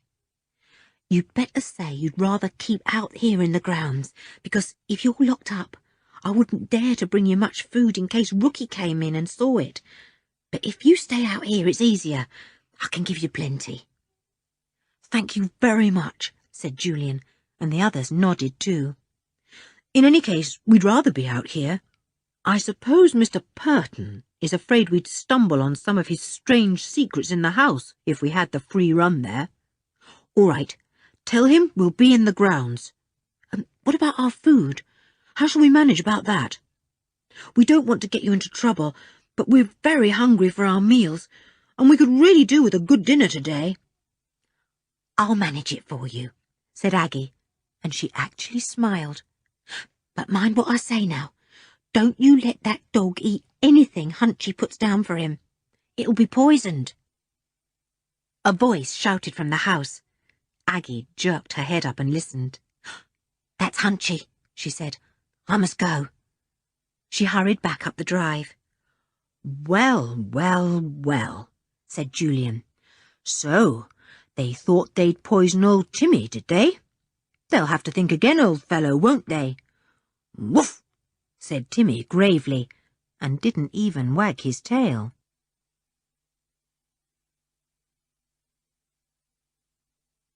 Chapter 16. Aggie and Hunchy. I feel as if I want some exercise, said George when Aggie had gone. Let's explore the grounds. You never know what we might find. They got up, glad of something to do to take their minds off their surprising problems. Really, who would have thought yesterday, when they were happily cycling along sunny country roads, that they would be held prisoner like this today? You just never knew what would happen. It made life exciting, of course, but it did spoil a cycling tour. They found absolutely nothing of interest in the grounds except a couple of cows, a large number of hens, and a brood of young ducklings. Evidently, even the milkman didn't need to call at Owl's Dean. It was quite self-contained. I expect that black Bentley goes down each day to some town or other to collect letters and to buy meat or fish, said George. Otherwise, Owl's Dean could keep itself going for months on end if necessary, without any contact with the outside world. I expect they've got stacks and stacks of tinned food. It's weird to find a place like this, tucked away on a deserted hill, forgotten by everyone, guarding goodness knows what secrets, said Dick. I'd love to know who that man was you saw in the secret room, Julian. The snorer. Someone who doesn't want to be seen, even by Hunchy or Aggie, said Julian. Someone the police would dearly love to see, I expect. I wish we could get out of here, said George longingly. I hate the place. It's got such a nasty feel about it. And I hate the thought of somebody trying to poison Timmy. Don't worry, he won't be poisoned, said Dick. We won't let him be. He can have half our food, can't you, Timmy, old fellow? Timmy agreed. He woofed and wagged his tail. He wouldn't leave George's side that morning, but stuck to her like a leech. Well, we've been all round the grounds, and there's nothing much to see, said Julian, when they had come back near the house. I suppose Hunchy sees to the milking and feeds the poultry and brings in the vegetables. Aggie has to manage the house. I say, look, there's Hunchy now. He's putting down food for Timmy. Hunchy was making signs to them. Here's the dog's dinner, he yelled. Don't say a word, George, said Julian in a low voice. We'll pretend to let Timmy eat it, but we'll really throw it away somewhere. And he'll be frightfully astonished when Timmy is still all alive-o tomorrow morning. Hunchy disappeared in the direction of the cowshed, carrying a pail. Anne gave a little giggle. I know what we'll pretend. We'll pretend that Timmy ate half and didn't like the rest, so we gave it to the hens and ducks. And Hunchy will be frightfully upset because he'll think they'll die and he'll get into a row, said George. Serve him right. Come on, let's get the food now. She ran to pick up the big bowl of food. Timmy sniffed at it and turned away. It was obvious that he wouldn't have fancied it much even if George had allowed him to have it. Timmy was a very sensible dog. Quick, get that spade, Ju, and dig a hole before Hunchy comes back, said George. And Julian set to work, grinning. It didn't take him more than a minute to dig a large hole in the soft earth of a bed. George emptied all the food into the hole, wiped the bowl round with a handful of leaves, and watched Julian filling in the earth. Now no animals could get at the poisoned food. "Let's go to the hen run now, and when we see Hunchy, we'll wave to him," said Julian. "He'll ask us what we've been doing. Come on, he deserves to have a shock." They went to the hen house and stood looking through the wire surrounding the hen run. As Hunchy came along, they turned and waved to him. George pretended to scrape some scraps out of the dog's bowl into the run. Hunchy stared hard. Then he ran towards her, shouting, "Don't do that! Don't do that!" "What's the matter?" asked George innocently, pretending to push some scraps through the wire. "Can't I give the hens some scraps?" "Is that the bowl I put the dog's food down in?" asked Hunchy sharply. "Yes," said George. "And he didn't eat all the food, so you're giving it to my hens?" shouted Hunchy in a rage, and snatched the bowl out of George's hands. She pretended to be very angry. "Don't! Why should your hens have scraps from the dog's bowl? The food you gave Timmy looked very nice. Can't the hens have some?" Hunchy looked into the hen run with a groan. The hens were pecking about near the children for all the world as if they were eating something just thrown to them. Hunchy felt sure they would all be dead by the next day, and then what trouble he would get into. He glared at George. "Idiot of a boy! Giving my hens that food! You deserve a good whipping!" He thought George was a boy, of course. The others looked on with interest. It served Hunchy right to get into a panic over his hens after trying to poison dear old Timmy. Hunchy didn't seem to know what to do. Eventually, he took a stiff brush from a nearby shed and went into the hen run. He had evidently decided to sweep the whole place in case any poisoned bits of food were still left about. He swept laboriously, and the children watched him, pleased that he should punish himself in this way. "I've never seen anyone bother to sweep a hen run before," said Dick in a loud and interested voice. "Nor have I," said George at once. "He must be very anxious to bring his hens up properly." "It's jolly hard work, I should think," said Julian. "Glad I haven't got to do it. Pity to sweep up all the bits of food, though. An awful waste." Everyone agreed heartily to this. "Funny he should be so upset about my giving the hens any scraps of the food he put down for Timmy," said George. "I mean, it seems a bit suspicious." "It does rather," agreed Dick. "But then perhaps he's a suspicious character." Hunchy could hear all this quite plainly. The children meant him to, of course. He stopped his sweeping and scowled evilly at them. "Clear off, you little pests," he said, and raised his broom as if to rush at the children with it. "He looks like an angry hen," said Anne, joining in. "He's just going to cluck," put in Richard, and the others laughed. Hunchy ran to open the gate of the hen run, red with anger. "Of course, it's just struck me. He might have put poison into Timmy's bowl of food," said Julian loudly. "That's why he's so upset about his hens. Dear, dear, how true the old proverb is. He that digs a pit shall fall into it himself." The mention of poison stopped Hunchy's rush at once. He flung the broom into the shed and made off for the house without another word. "Well, we gave him a bit more than he bargained for," said Julian. "And you needn't worry, hens," said Anne, putting her face to the wire netting of the run. "You're not poisoned, and we wouldn't dream of harming you." "Aggie's calling us," said Richard. "Look, perhaps she's got some food for us." "I hope so," said Dick. "I'm getting very hungry. It's funny that grown-ups never seem to get as hungry as children. I do pity them." "Why? Do you like being hungry?" said Anne as they walked over to the house. "Yes, if I know there's a good meal in the offing," said Dick. "Otherwise it wouldn't be at all funny. Oh, goodness! Is this all that Aggie has provided?" On the window-sill was a loaf of stale-looking bread and a piece of very hard yellow cheese. Nothing else at all. Hunchy was there, grinning. "Aggie says that's your dinner," he said, and sat himself down at the table to spoon out enormous helpings of a very savoury stew. "A little revenge for our behaviour by the hen run," murmured Julian softly.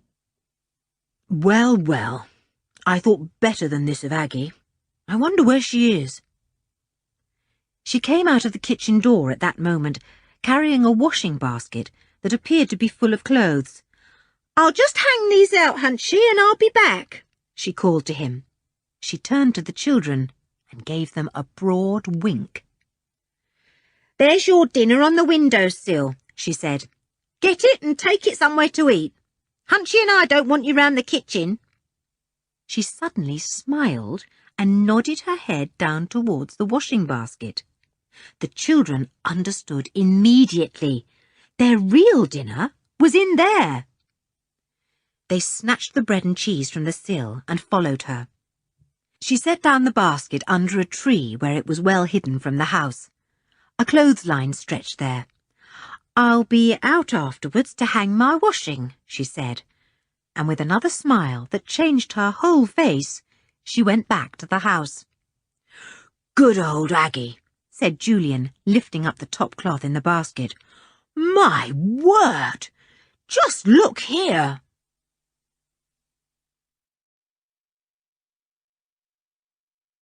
Chapter 17. Julian has a bright idea. Aggie had managed to pack knives, forks, spoons, plates and mugs into the bottom of the basket. There were 2 big bottles of milk. There was a large meat pie with delicious-looking pastry on top, and a collection of buns, biscuits and oranges.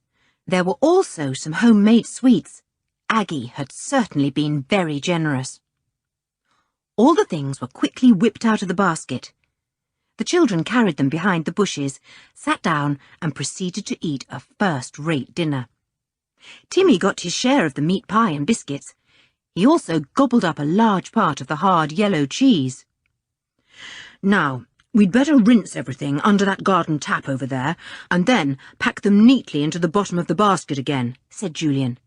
"We don't want to get Aggie into any sort of trouble for her kindness." The dishes were soon rinsed and packed back into the basket.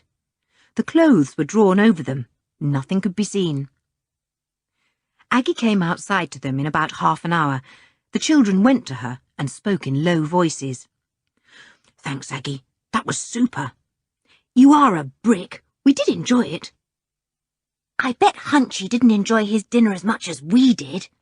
"Shh," said Aggie, half pleased and half scared. "You never know when Hunchy's listening. He's got ears like a hare. Listen, I'll be coming out to get the eggs from the hen run at tea time. I'll have a basket with me for the eggs, and I shall have your tea in it. I'll leave your tea in the hen house when I get the eggs. You can fetch it when I've gone." "You are a wonder, Aggie," said Julian admiringly. "You really are." Aggie looked pleased. It was plain that nobody had said a kind or admiring word to her for years and years. She was a poor, miserable, scared old woman, but she was quite enjoying this little secret. She was pleased at getting the better of Hunchy, too. Perhaps she felt it was some slight revenge for all the years he had ill-treated her. She hung out some of the clothes in the basket, left one in to cover the dinner things, and then went back into the house. "Poor old thing," said Dick. "What a life!" "Yes, I shouldn't like to be cooped up here for years and years with ruffians like Purton and Rookie," said Julian. "It looks as if we shall be if we don't hurry up and think of some plan of escape," said Dick. "Yes, we'd better think hard again," said Julian. "Come over to those trees there. We can sit on the grass under them and talk without being overheard anywhere." "Look, Hunchy is polishing the black Bentley," said George. "I'll just pass near him with Timmy and let Timmy growl. He'll see Timmy's all alive and kicking then." So she took Timmy near the Bentley and of course he growled horribly when he came upon Hunchy. Hunchy promptly got into the car and shut the door. George grinned. "Hello," she said. "Going off for a ride? Can Timmy and I come with you?" She made as if she was going to open the door, and Hunchy yelled loudly, "Don't you let that dog in here! I've seen Rookie's hand. One finger's very bad indeed. I don't want that dog going for me." "Do take me for a ride with you, Hunchy," persisted George. "Timmy loves cars." "Go away," said Hunchy, hanging on to the door handle for dear life. "I've got to get this car cleaned up for Mr. Purton this evening. You let me get out and finish the job." George laughed and went off to join the others. "Well, he can see Timmy's all alive-o," said Dick with a grin. "Good thing, too. We'd find ourselves in a much bigger fix if we hadn't got old Timmy to protect us." They went over to the clump of trees and sat down. "What was it that Hunchy said about the car?" asked Julian. George told him. Julian looked thoughtful. Anne knew that look. It meant that Julian was thinking of a plan. She prodded him. "Ju, you've got a plan, haven't you? What is it?" "Well, I'm only just wondering about something," said Julian slowly. "That car, and the fact that Mr. Purton is going out in it tonight, which means he will go out through those gates—" "What of it?" said Dick. "Thinking of going with him?" "Well, yes, I was," said Julian surprisingly. "You see, if he's not going till dark, I think I could probably get into the boot and hide there till the car stops somewhere, and then I could open the boot, get out, and go off for help." Everyone looked at him in silence. Anne's eyes gleamed. "Oh, Julian, it's a brilliant plan." "It sounds jolly good," said Dick. "The only thing is, I don't like being left here without Julian," said Anne, suddenly feeling scared. "Everything's all right if Julian's here." "I could go," said Dick. "Or I could," said George. "Only there wouldn't be room for Timmy, too." "The boot looks pretty big from outside," said Julian. "I wish I could take Anne with me. Then I'd know she was safe. You others would be all right, so long as you had Timmy." They discussed the matter thoroughly.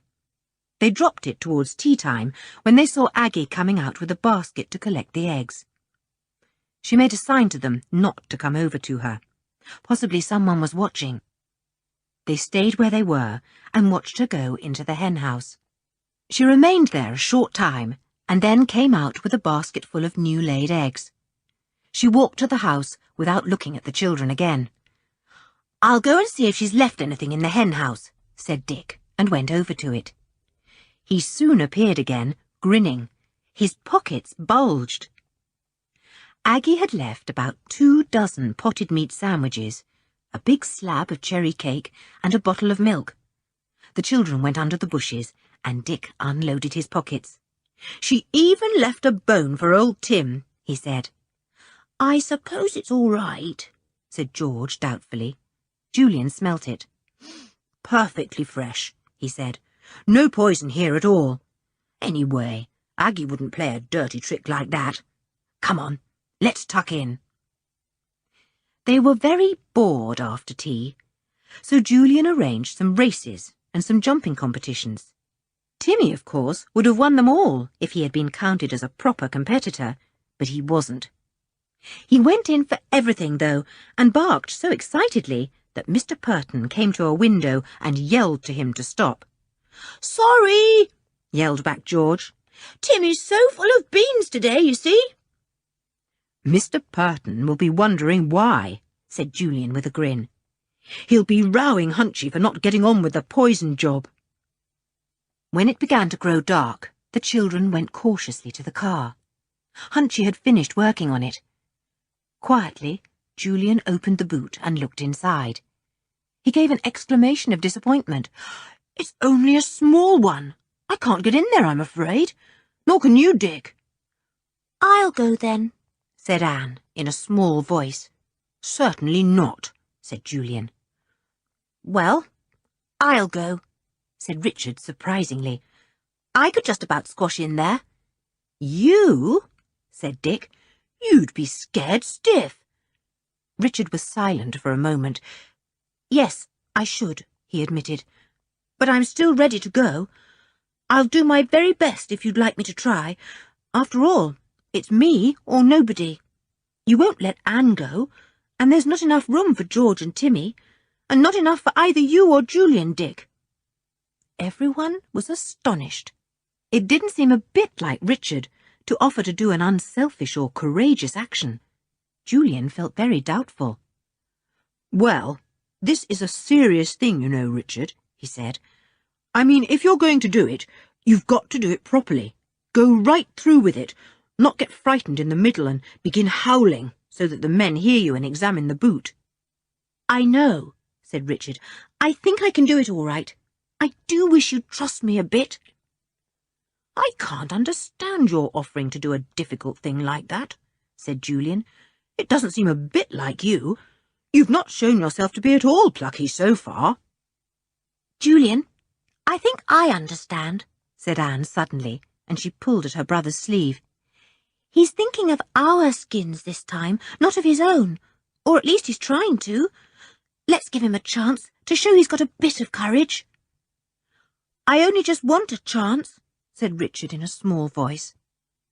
"All right," said Julian. "You shall have it. It'll be a very pleasant surprise if you take your chance and do something helpful."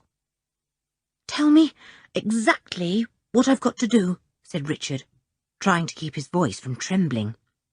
"Well, once you're in the boot, we'll have to shut you in. Goodness knows how long you'll have to wait there in the dark," said Julian. "I warn you, it will be jolly stuffy and uncomfortable. When the car goes off, it will be more uncomfortable still." "Poor Richard," said Anne. "As soon as the car stops anywhere and you hear the men get out, wait a minute to give them time to get out of sight and hearing, and then scramble out of the boot yourself and go straight to the nearest police station," said Julian. "Tell your story quickly. Give this address, Owl's Dean, Owl's Hill, some miles from Middlecombe Woods, and the police will do the rest. Got all that?" "Yes," said Richard. "Do you still want to go, now you know what you're in for?" asked Dick. "Yes," said Richard again. He was surprised by a warm hug from Anne. "Richard, you're nice, and I didn't think you were," said Anne.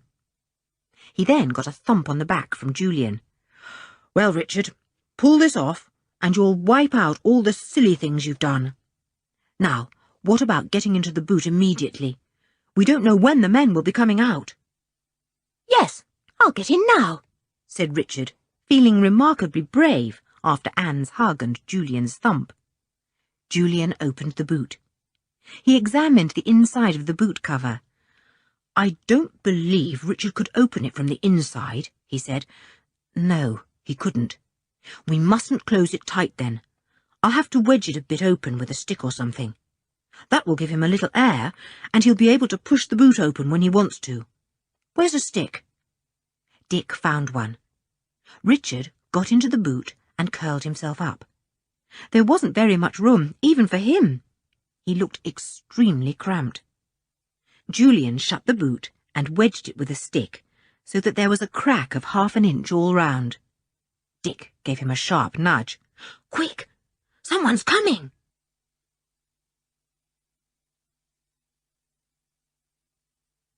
Chapter 18. Hunt for Richard. Mr. Purton could be seen standing at the front door, outlined in the light from the lamp in the hall. He was talking to Rookie, who, apparently, was not going out. It seemed as if only Mr. Purton was leaving in the car. "Good luck, Richard," Julian whispered, as he and the others melted into the shadows on the other side of the drive. They stood there in the darkness, watching Mr. Purton walk over to the car. He got in and slammed the door. Oh, thank goodness he hadn't wanted to put anything in the boot. The engine started up, and the car purred away down the drive. At the same time, there came the grating sound of the gate machinery being used. "Gates are opening for him," muttered Dick. They heard the car go right down the drive and out of the gateway without stopping. It hooted as it went, evidently a signal to the house. The gates had been opened just at the right moment. They were now being shut, judging by the grinding noise going on. The front door closed. The children stood in silence for a minute or two, thinking of Richard shut up in the boot. "I'd never have thought it of him," said George. "No, but you just simply never know what is in anybody," said Julian thoughtfully. "I suppose even the worst coward, the most despicable crook, the most dishonest rogue, can find some good thing in himself if he wants to badly enough." "Yes, it's the wanting to that must be so rare, though," said Dick. "Look, there's Aggie at the kitchen door. She's calling us in." They went to her. "You can come in now," she said. "I can't give you much supper, I'm afraid, because Hunchy will be here, but I'll put some cake up in your room under the blankets." They went into the kitchen. It was pleasant, with a log fire and the mellow light from an oil lamp. Hunchy was at the far end, doing something with a rag and polish. He gave the children one of his familiar scowls. "Take that dog out and leave him out," he ordered. "No," said George. "Then I'll tell Rookie," said Hunchy. Neither he nor Aggie seemed to notice that there were only 4 children, not 5. "Well, if Rookie comes here, I've no doubt Timmy will bite his other hand," said George. "Anyway, won't he be surprised to find Timmy still alive and kicking?" Nothing more was said about Timmy. Aggie silently put the remains of a plum pie on the table. "There's your supper," she said. There was a very small piece each. As they were finishing, Hunchy went out. Aggie spoke in a whisper. "I heard the radio at 6 o'clock. There was a police message about one of you, called Richard. His mother reported him missing, and the police put it out on the radio." "Did they really?" said Dick. "I say, they'll soon be here then." "But do they know where you are?" asked Aggie, surprised. Dick shook his head.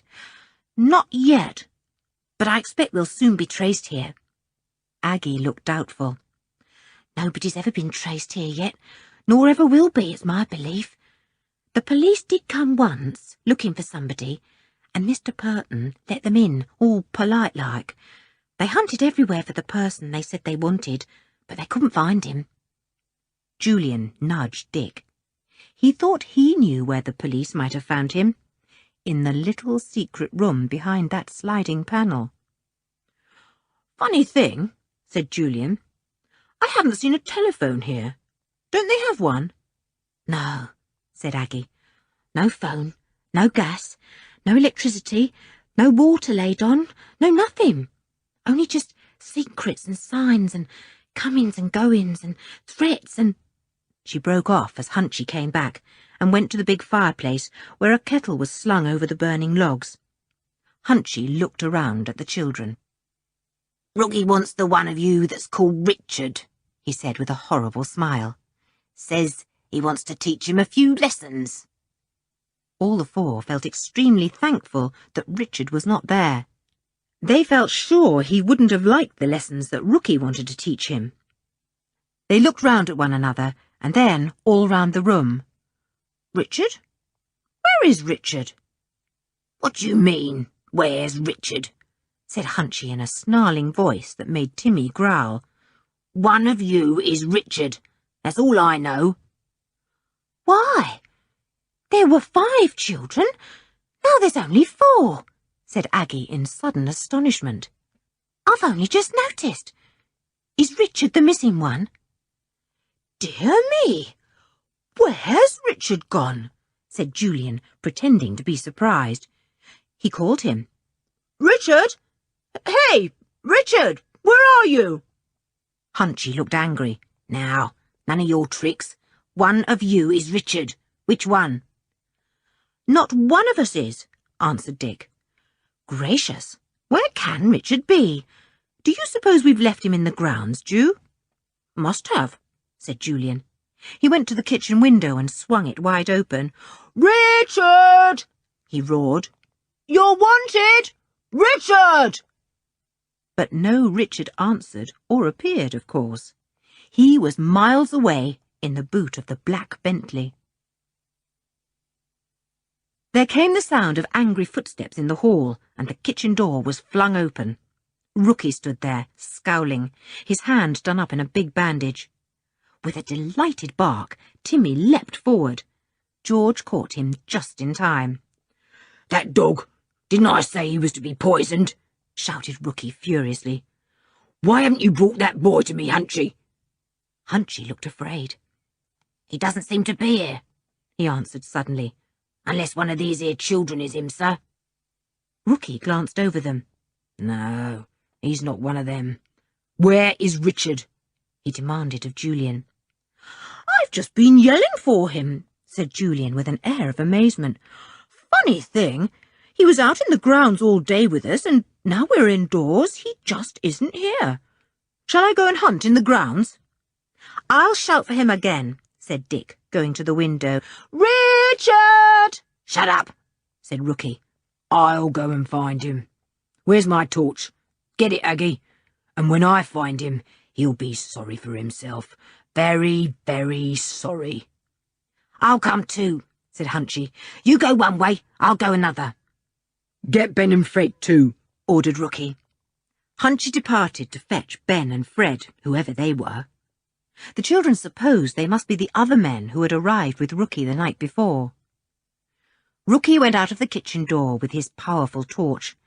Anne shivered. She was very, very glad that Richard couldn't be found, however hard the men looked for him. Soon there came the sound of other voices in the grounds, as the four men separated into two parties and began to search every metre. Where is he, the poor boy? Whispered Aggie. I don't know, said Julian truthfully. He wasn't going to give any secrets away to Aggie, even though she seemed really friendly to them. She went out of the room, and the children clustered together, speaking in low voices. I say, what a blessing it was Richard that went off in the Bentley, and not one of us, whispered George. My word, yes. I didn't like the look on Rookie's face when he came into the kitchen just now, said Julian. Well, Richard's got a little reward for trying to be brave, said Anne. He's missed some ill treatment from Rookie. Julian glanced at a clock in the kitchen. Look, it's almost 9. There's a radio on that shelf. Let's put it on and see if there's a message about Richard. He switched it on and twiddled the knob till he got the right station. After a minute or two of news, there came the message they wanted to hear. Missing from home since Wednesday, Richard Thurlow Kent, a boy of 12, well-built, fair hair, blue eyes, wearing grey shorts and grey jersey, probably on a bicycle. So the message went on, ending with a police telephone number that could be called. There was, of course, no message about Julian and the others. They were relieved. That means that Mother won't be worrying, said George. But it also means that unless Richard can get help, nobody can possibly find out we're here. If we're not missed, we can't be searched for. And I don't really want to be here much longer. Nobody did, of course. All their hopes were now on Richard. He seemed rather a broken reed to rely on, but you never knew. He just might be successful in escaping unseen from the boot and getting to a police station. After about an hour, Rookie and the others came in, all in a furious temper. Rookie turned on Julian. What's happened to that boy? You must know. Grrr, said Timmy at once. Rookie beckoned to Julian to come into the hall. He shut the kitchen door and shouted at Julian again. Well, you heard what I said. Where's that boy? Isn't he out in the grounds? Said Julian, putting on a very perturbed look. Good gracious! What can have happened to him? I assure you he was with us all day. Aggie will tell you that, and Hunchy too. They've already told me, said Rookie. He's not in the grounds. We've gone over every metre. Where is he?" "Well, would he be somewhere in the house, then?" suggested Julian innocently. "How can he be?" raged Rookie. "The front door's been closed and locked all day, except when Purton went out, and Hunchy and Aggie swear he didn't come into the kitchen." "It's an absolute mystery," said Julian. "Shall I hunt all over the house? The others can help me. Maybe the dog will smell him out." "I'm not having that dog out of the kitchen," said Rookie. "Or any of you either. I believe that boy's about somewhere, laughing up his sleeve at us all, and I believe you know where he is too." "I don't," said Julian, "and that's the truth." "When I do find him, I'll... Rookie broke off, quite unable to think of anything bad enough to do to poor Richard. He went to join the others, still muttering. Julian went thankfully back to the kitchen. He was very glad Richard was well out of the way.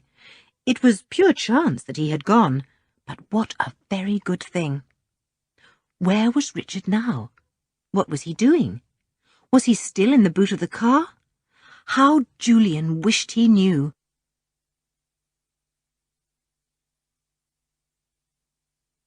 Chapter 19. Richard has his own adventure.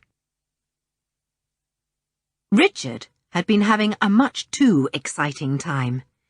He had gone with the car, of course, crouching in the boot at the back, with a box of tools digging into him, and a can of petrol smelling horribly nearby, making him feel sick. Through the gates went the car, and down the hill. It went at a good pace, and once stopped very suddenly. It had gone round a corner and almost collided with a stationary lorry, so that Mr. Purton had put the brake on in a hurry. Poor Richard was terrified. He bumped his head hard on the back of the boot and gave a groan. He sat curled up, feeling sick and scared. He began to wish he had not tried to be a hero and get help. Being any kind of a hero was difficult, but this was a dreadful way of being heroic. The car went on for some miles. Richard had no idea where it was going. At first, he heard no other traffic at all. Then he heard the sound of many wheels on the road and knew he must be getting near a town. Once they must have gone by a railway station or railway line, because Richard could distinctly hear the noise of a train and then a loud hooting. The car stopped at last. Richard listened intently. Was it stopping just for traffic lights, or was Mr. Purton getting out? If so, that was his chance to escape. He heard the car door slam. Ah, Mr. Purton was out of the car then. Richard pressed hard at the cover of the boot. Julian had wedged it rather tightly, but it gave at last, and the lid of the boot opened. It fell back with rather a noise. Richard looked out cautiously. He was in a dark street. A few people were walking on the pavement opposite. A lamppost was some way away. Could he get out now, or would Mr. Purton be about and see him? He stretched out a leg to slide from the boot and jump to the ground, but he had been huddled up in an awkward position for so long that he was too stiff to move. Cramp caught him, and he felt miserably uncomfortable as he tried to straighten himself out. Instead of jumping out and taking to his heels at once, poor Richard had to go very slowly indeed. His legs and arms would not move quickly. He sat for half a minute on the open boot lid, trying to make up his mind to jump down. And then he heard Mr. Purton's voice. He was running down the steps of the house outside which he had parked the car. Richard was horrified. It hadn't dawned on him that he would come back so quickly. He tried to jump from the boot cover and fell sprawling to the ground. Mr. Purton heard him, and thinking someone was trying to steal something from his car, he rushed up to the boot. Richard scrambled up just in time to get away from his outstretched hand. He ran to the other side of the road as fast as he could, hoping that his stiff, cramped legs wouldn't let him down. Mr. Purton tore after him. "Hey, you! Stop! What are you doing in my car? Shouted Mr. Purton. Richard dodged a passer-by and tore on, panic-stricken. He mustn't be caught! He mustn't be caught! Mr. Purton caught up with him just under the lamp-post. He grabbed Richard's collar and swung him round roughly. "You let me go!" yelled Richard, and kicked Mr. Purton's ankle so hard that he almost fell over. Mr. Purton recognised him. "Good gracious! It's you!" he cried. "The boy Rookie once! What are you doing here? How did you—" But with a last despairing struggle, Richard was off again, leaving his coat in Mr. Purton's hands. His legs were feeling better now, and he could run faster. He tore round the corner, colliding with another boy. He was off and away before the boy could even call out. Mr. Purton also tore round the corner and collided with the same boy, who, however, was a bit quicker than before, and clutched Mr. Purton by the coat in a real rage at being so nearly knocked over again. By the time Mr. Purton had got himself free from the angry boy, Richard was out of sight. Mr. Purton raced to the corner of the road and looked up and down the poorly lit road. He gave an exclamation of anger. "Lost him! Little pest! How did he get here? Could he have been at the back of the car? Ah, surely that's him over there." It was. Richard had hidden in a garden, but was now being driven out by the barking of a dog. In despair, he tore out of the gate and began running again. Mr. Purton tore after him.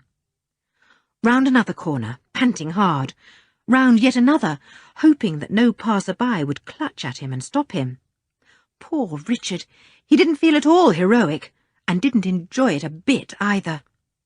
He stumbled round the next corner and came into the main street of the town, and there, opposite, was a lamp that had a very welcome word shining on the glass. Police. Thankfully, Richard stumbled up the steps and pushed open the police station door. He almost fell inside. There was a kind of waiting room there, with a policeman sitting at a table. He looked up in astonishment as Richard came in such a hurry. "Now then, what's all this?" he asked the boy. Richard looked fearfully back at the door, expecting Mr. Purton to come in at any moment. But he didn't. The door remained shut. Mr. Purton was not going to visit any police station if he could help it, especially with Richard pouring out a most peculiar story. Richard was panting so much that he couldn't say a word at first. Then it all came out. The policeman listened in amazement, and very soon stopped Richard's tale and called a big burly man in, who proved to be a most important police inspector. He made Richard tell his tale slowly and as clearly as he could. The boy was now feeling much better. In fact, he was feeling quite proud of himself. To think he'd done it. Escaped in the boot of the car, got out, managed to get away from Mr. Purton, and arrived safely at the police station. Marvellous! "Where's this Owl's Dean?" demanded the inspector, and the constable nearby answered, "Must be that old place on Owl's Hill, sir. You remember we once went there on some kind of police business, but it seemed to be all right. Run by a hunchback and his sister for some man who is off and away abroad. Purton, I think the name was." "That's right," cried Richard. "It was Mr. Purton's car I came here in, a black Bentley." "Know the number?" said the inspector sharply. "KNF 102, said Richard at once. "Good lad," said the inspector.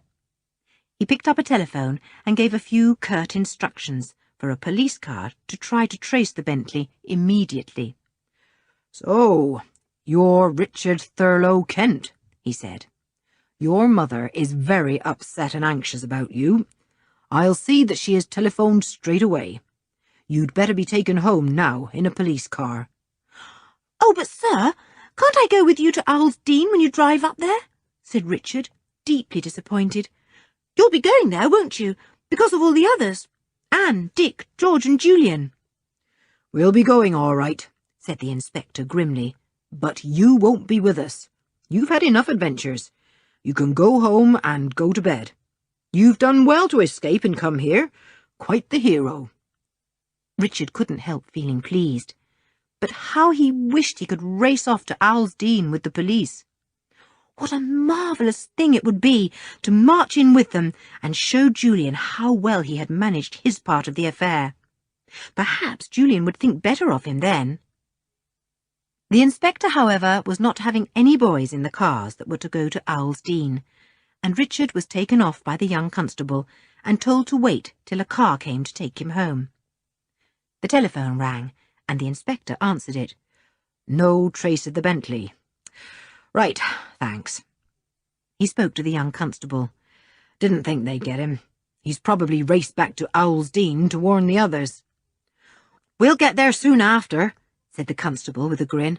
Our Wolsey's pretty well as fast as a Bentley. Mr. Purton had indeed raced off as soon as he saw Richard stumbling up the police station steps. He had gone back to his car at top speed, jumped in, slammed the door, and raced away as fast as he could, feeling certain that the police would be on the lookout for KMF 102 immediately. He tore dangerously round the corners and hooted madly, making everyone leap out of the way. He was soon out in the country, and there he put on terrific speed, his powerful headlights picking out the dark country lanes for half a mile ahead. As he came to the hill on which Owl's Dean stood, he hooted loudly. He wanted the gates opened quickly. Just as he got up to them, they opened. Someone had heard his hooting signal. Good. He raced up the drive and stopped at the front door. It opened as he jumped out. Rookie stood there, and 2 other men with him, all looking anxious. What's that, Purton? Why are you back so quickly? Called Rookie. Anything wrong? Mr. Purton ran up the steps, shut the door, and faced the 3 men in the hall. Do you know what's happened? That boy, Richard Kent, was in the car when I went out. See? Hidden in the back or in the boot or somewhere. Didn't you miss him? Yes, said Rookie. Of course we missed him. Did you let him get away, Purton? Well, seeing that I didn't know he was in hiding, and had to leave the car to go in and see Ted, it was easy for him to get away, said Mr. Purton. He ran like a hare.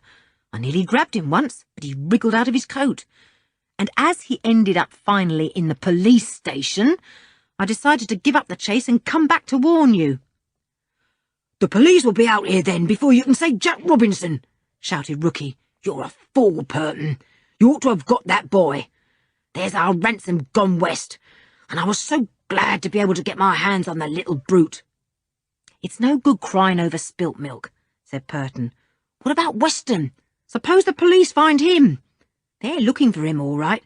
The papers have been full of only 2 things in the last couple of days. Disappearance of Richard Thurlow Kent and escape from prison of Solomon Weston. And we're mixed up with both these. Do you want to be shoved back into prison again, Rookie? You've only just come out, you know. What are we going to do? We must think, said Rookie in a panic-stricken voice. Come in this room here. We must think.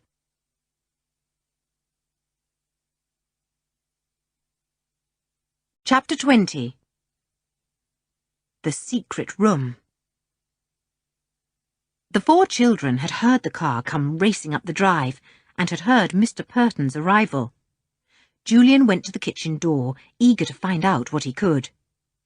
If Mr. Purton was back, then either Richard had played his part well and had escaped, or he had been discovered and had been brought back.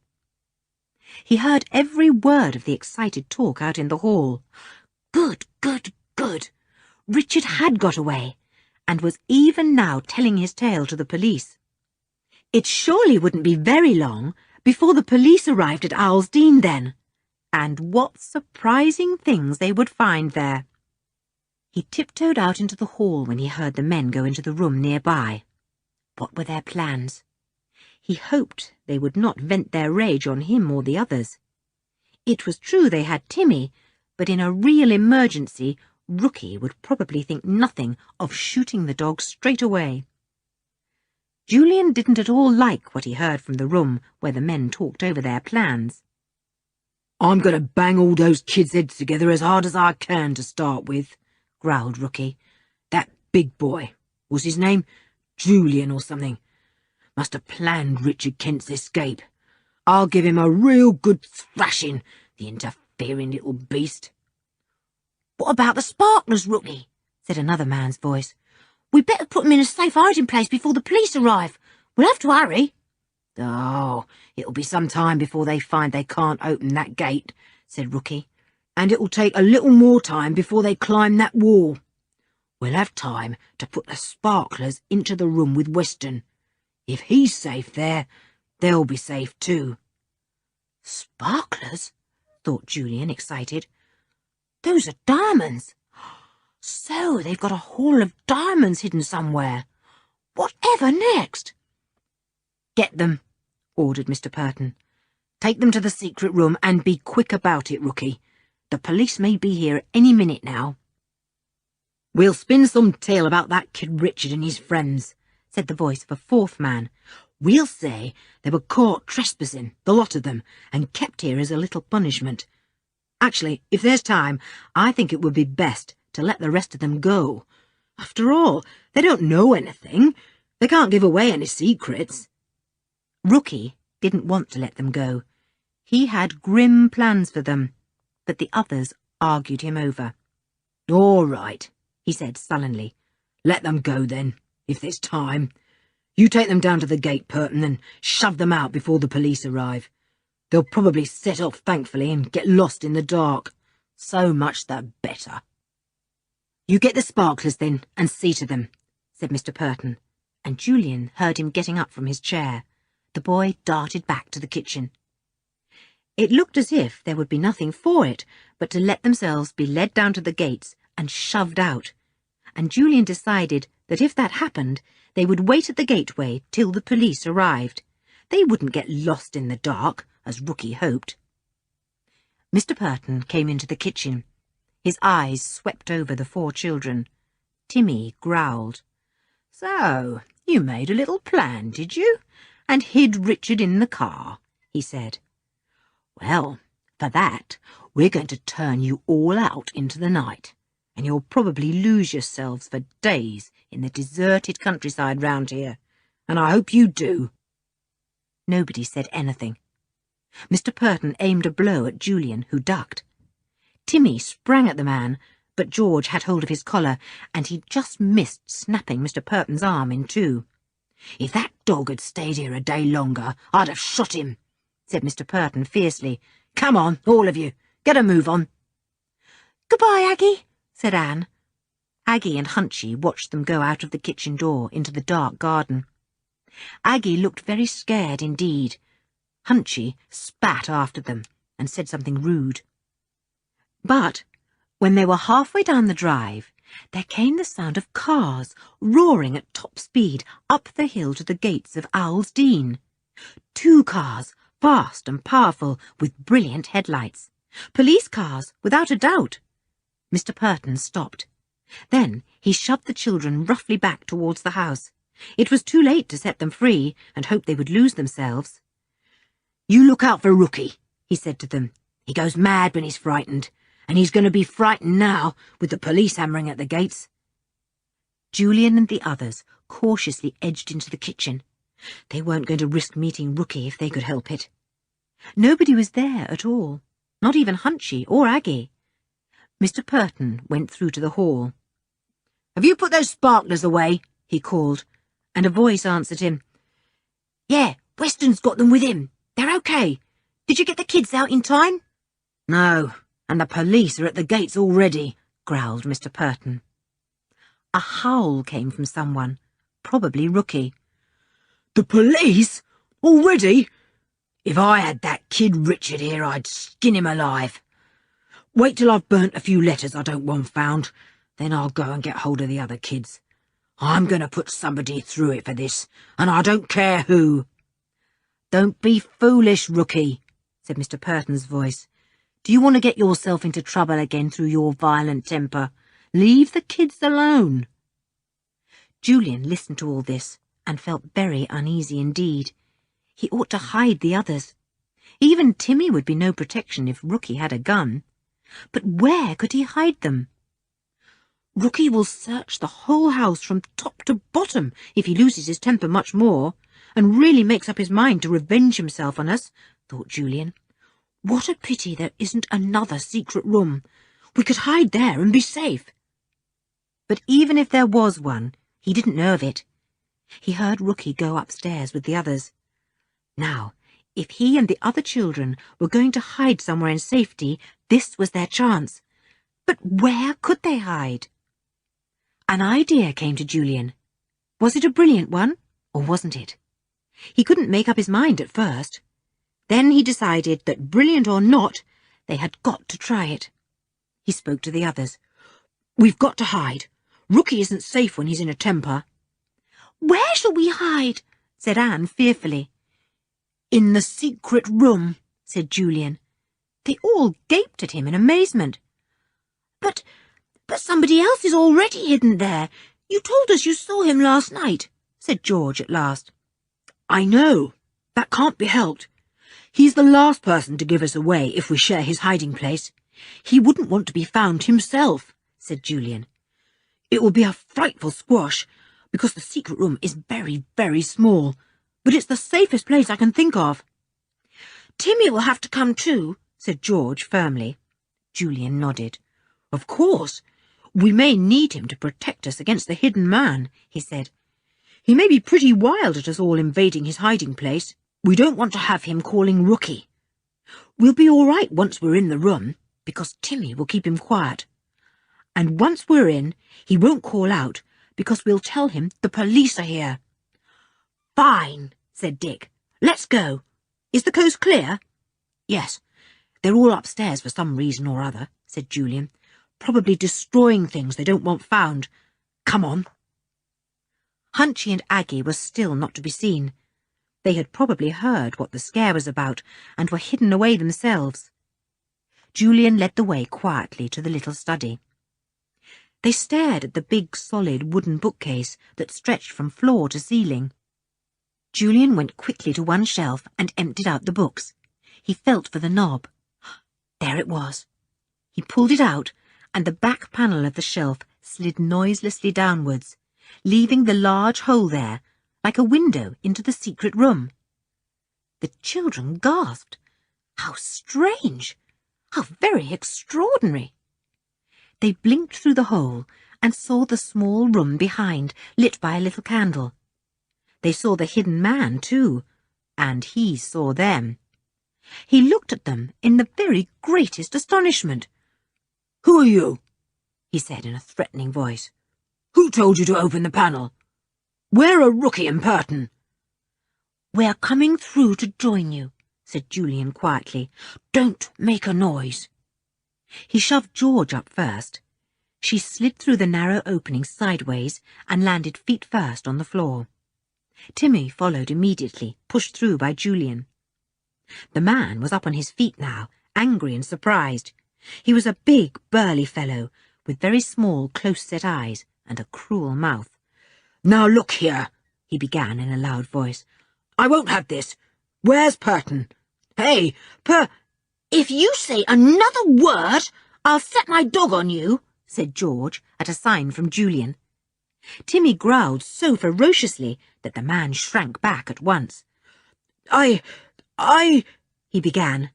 Timmy growled again, and bared all his magnificent teeth in a snarl.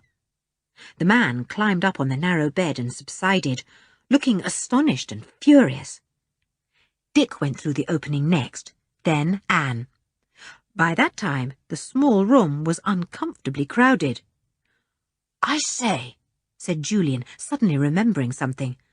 I shall have to stay outside the room, because the books have got to be put back. Otherwise, Rookie will notice the shelf is empty and guess we're hiding in the secret room. Then we'll be at his mercy. Oh, Ju, you must come in with us, said Anne, frightened. I can't, Anne. I must shut the panel and put the books back, said Julian. I can't risk your being discovered till the police have safely caught that madman Rookie. I shall be all right, don't you worry. The police? whispered the man in the secret room, his eyes almost falling out of his head. "Are the police here?" "At the gates," answered Julian, "so keep quiet if you don't want them on top of you at once." He pushed the knob. The panel slid back into place without a sound. Julian replaced the books on the shelf as fast as he could. Then he darted out of the study so that the men would not even guess what he had been up to. He was very thankful that Rookie had kept away long enough for him to carry out his plan. Where should he hide himself? How long would it take the police to get over the wall or break down the great gates? Surely they would soon be here. There came the sound of footsteps running down the stairs. It was Rookie. He caught sight of Julian at once. "Ah, there you are. Where are the others? I'll show you what." Rookie carried a whip in his hand and looked quite crazy. Julian was afraid. He darted back into the study and locked the door. Rookie began to hammer at it. Then such a crash came on the door that Julian guessed he was smashing it down with one of the hall chairs. The door would be down in a moment.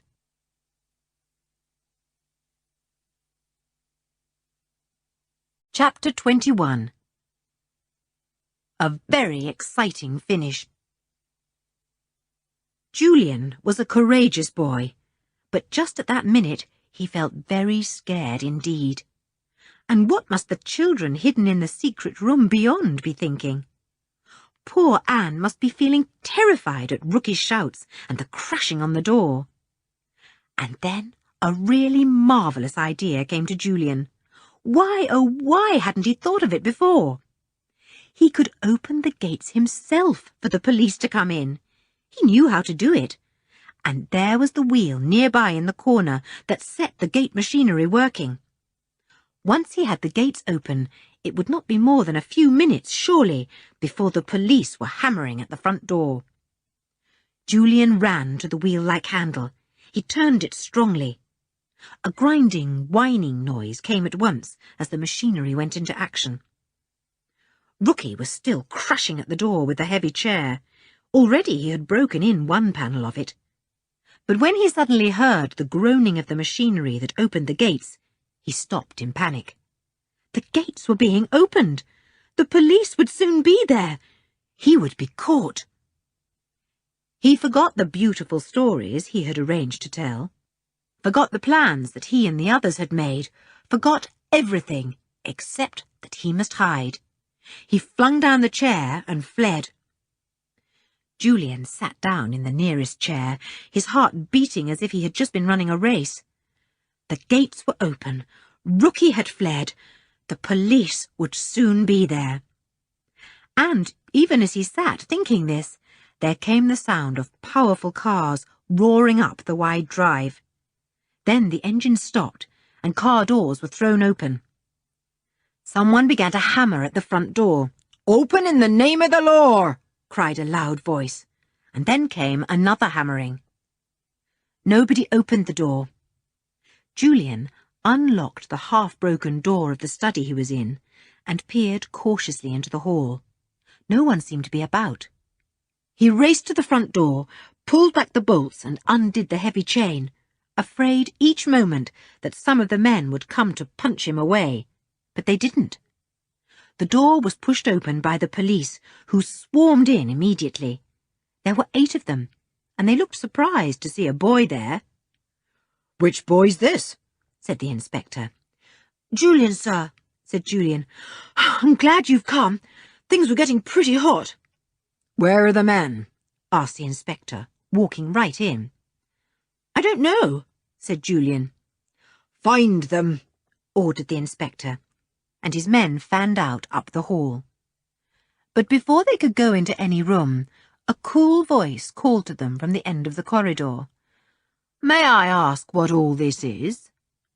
It was Mr. Purton, looking as calm as could be, smoking a cigarette. He stood at the door of his sitting room, seeming quite unperturbed. "Since when has a man's house been broken into for no reason at all?" "Where are the rest of you?" demanded the inspector. "In here, Inspector," drawled Mr. Purton. We were having a little conference and heard the hammering at the door. Apparently you got in somehow. I'm afraid you'll get into trouble for this." The inspector advanced to the room where Mr. Purton stood. He glanced into it. "Aha! Our friend Rookie, I see," he said genially. "Only a day or two out of prison, Rookie, and you're mixed up in trouble again. Where's Weston?"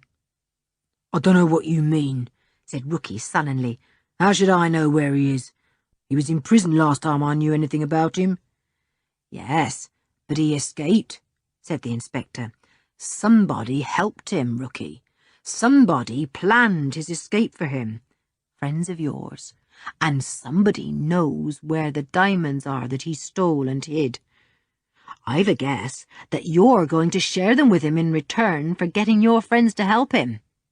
Where is Weston, Rookie?" "I tell you, I don't know," repeated Rookie. "Not here, if that's what you're getting at. You can search the whole house from top to bottom if you like." "Purton won't mind. Will you, Purton? Look for the sparklers too if you want to. I don't know anything about them."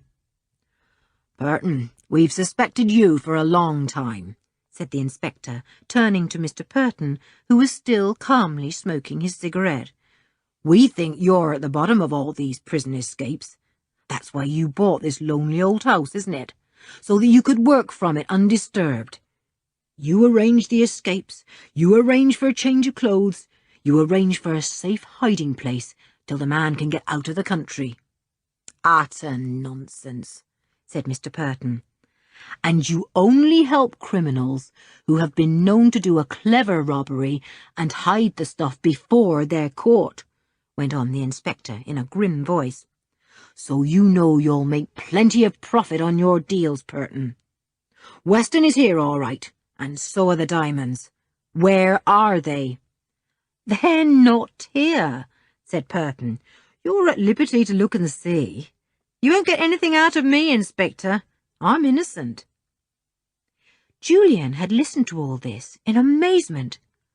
Why, they had fallen into the very middle of a nest of thieves and rogues. Well, he knew where Weston was, and the diamonds too. He stepped forward. "Tell your story later, son," said the inspector. "We've things to do now." "Well, sir, I can save you a lot of time," said Julian. "I know where the hidden prisoner is, and the diamonds too." Rookie leapt to his feet with a howl. Mr. Purton looked at Julian hard. The other men glanced uneasily at one another. "You don't know anything," shouted Rookie. "You only came here yesterday." The inspector regarded Julian gravely. He liked this boy with the quiet manners and honest eyes. "Do you mean what you say?" he asked. "Oh, yes," said Julian. "Come with me, sir." He turned and went out of the room. Everyone crowded after him, police, Rookie, and the others. But 3 of the policemen quietly placed themselves at the back. Julian led them to the study. Rookie's face went purple, but Purton gave him a sharp nudge, and he said nothing. Julian went to the bookcase and swept a whole shelf of books out at once. Rookie gave a terrific yell and leapt at Julian. "Stop that! What are you doing?" 2 policemen were on the infuriated Rookie at once. They dragged him back. Julian pulled out the knob, and the panels slid noiselessly downwards, leaving a wide space in the wall behind. From the secret room, 4 faces gazed out, the faces of 3 children and a man. Timmy was there too, but he was on the floor. For a few moments, nobody said a single word. The ones in the hidden room were so surprised to see such a crowd of policemen looking in at them, and the ones in the study were filled with amazement to see so many children in the tiny room. "Wow," said the inspector. "Well, I'm blessed. And if that isn't Weston himself, large as life and twice as natural." Rookie began to struggle with the policeman. He seemed absolutely infuriated with Julian. "That boy," he muttered. "Let me get at him. That boy." "Got the diamonds there, Weston?" asked the inspector cheerfully. "May as well hand them over." Weston was very pale indeed. He made no move at all. Dick reached under the narrow bed and pulled out a bag. "Here they are," he said with a grin. "Jolly good lot they feel, heavy as anything. Can we come out now, Ju?" All three were helped out by policemen. Weston was handcuffed before he was brought out. Rookie found he also had handcuffs on all of a sudden, and to Mr. Purton's angry surprise, he heard a click at his own wrists too. "A very, very nice little haul," said the inspector in his most genial voice as he looked inside the bag. "What happened to your prison clothes, Weston? That's a nice suit you've got on, but you weren't wearing that when you left prison." "I can tell you where they are," said Julian, remembering. Everyone stared in amazement, except George and Anne, who also knew, of course. "They're stuffed down a well belonging to an old tumble-down shack in a lane between here and Middlecombe Woods," said Julian. "I could easily find it for you any time." Mr. Purton stared at Julian as if he couldn't believe his ears. "How do you know that?" he asked roughly. "You can't know a thing like that." "I do know it," said Julian. "And what's more, you took him a new suit of clothes and arrived at the shack in your black Bentley, didn't you? KMF 102? I saw it." "That's got you, Purton," said the inspector with a pleased smile. "That's put you on the spot, hasn't it? Good boy, this. Notices a whole lot of interesting things. I shouldn't be surprised if he joins the police force some day. We could do with people like him." Purton spat out his cigarette and stamped on it viciously, as if he wished he was stamping on Julian. Those children! If that idiot Rookie hadn't spotted Richard Kent and gone after him, none of this would have happened. Weston would have been safely hidden, the diamonds sold, Weston could have been sent abroad, and he, Purton, would have made a fortune. Now a pack of children had spoilt everything. "Any other people in the house?" the inspector asked Julian. "You appear to be the one who knows more than anybody else, my boy, so perhaps you can tell me that." "Yes, Aggie and Hunchy," said Julian promptly. "But don't be hard on Aggie, sir. She was awfully good to us, and she's terrified of Hunchy." "We'll remember what you say," promised the inspector. "Search the house, men. Bring along Aggie and Hunchy too. We'll want them for witnesses anyway. Leave 2 men on guard here. The rest of us will go." It needed the black Bentley as well as the 2 police cars to take everyone down the drive and on to the next town. The children's bicycles had to be left behind, as they could not be got on the cars anywhere. As it was a terrific squash. "You going home tonight?" the inspector asked Julian. "We'll run you back. What about your parents? Won't they be worried by all this?"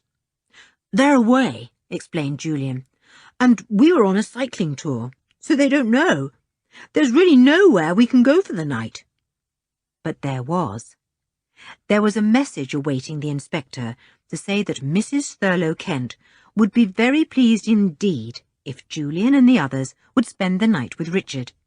She wanted to hear about their extraordinary adventures. "Right," said Julian. "That settles that. We'll go there. And anyway, I want to bang old Richard on the back. He turned out quite a hero after all." "You'll have to stay around for a few days," said the inspector. "We'll want you, I expect. You've a very fine tale to tell, and you've been a great help." "We'll stay around then," said Julian.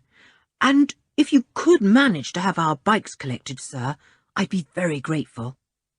Richard was at the front door to meet them all, although by now it was very late indeed. He was dressed in clean clothes and looked very spruce beside the dirty, bedraggled company of children that he went to greet. "I wish I'd been in at the last," he cried. "I was sent off home, and I was wild. Mother and Dad, here are the children I went off with." Mr. Thurlow Kent had just come back from America. He shook hands with all of them. "Come along in," he said.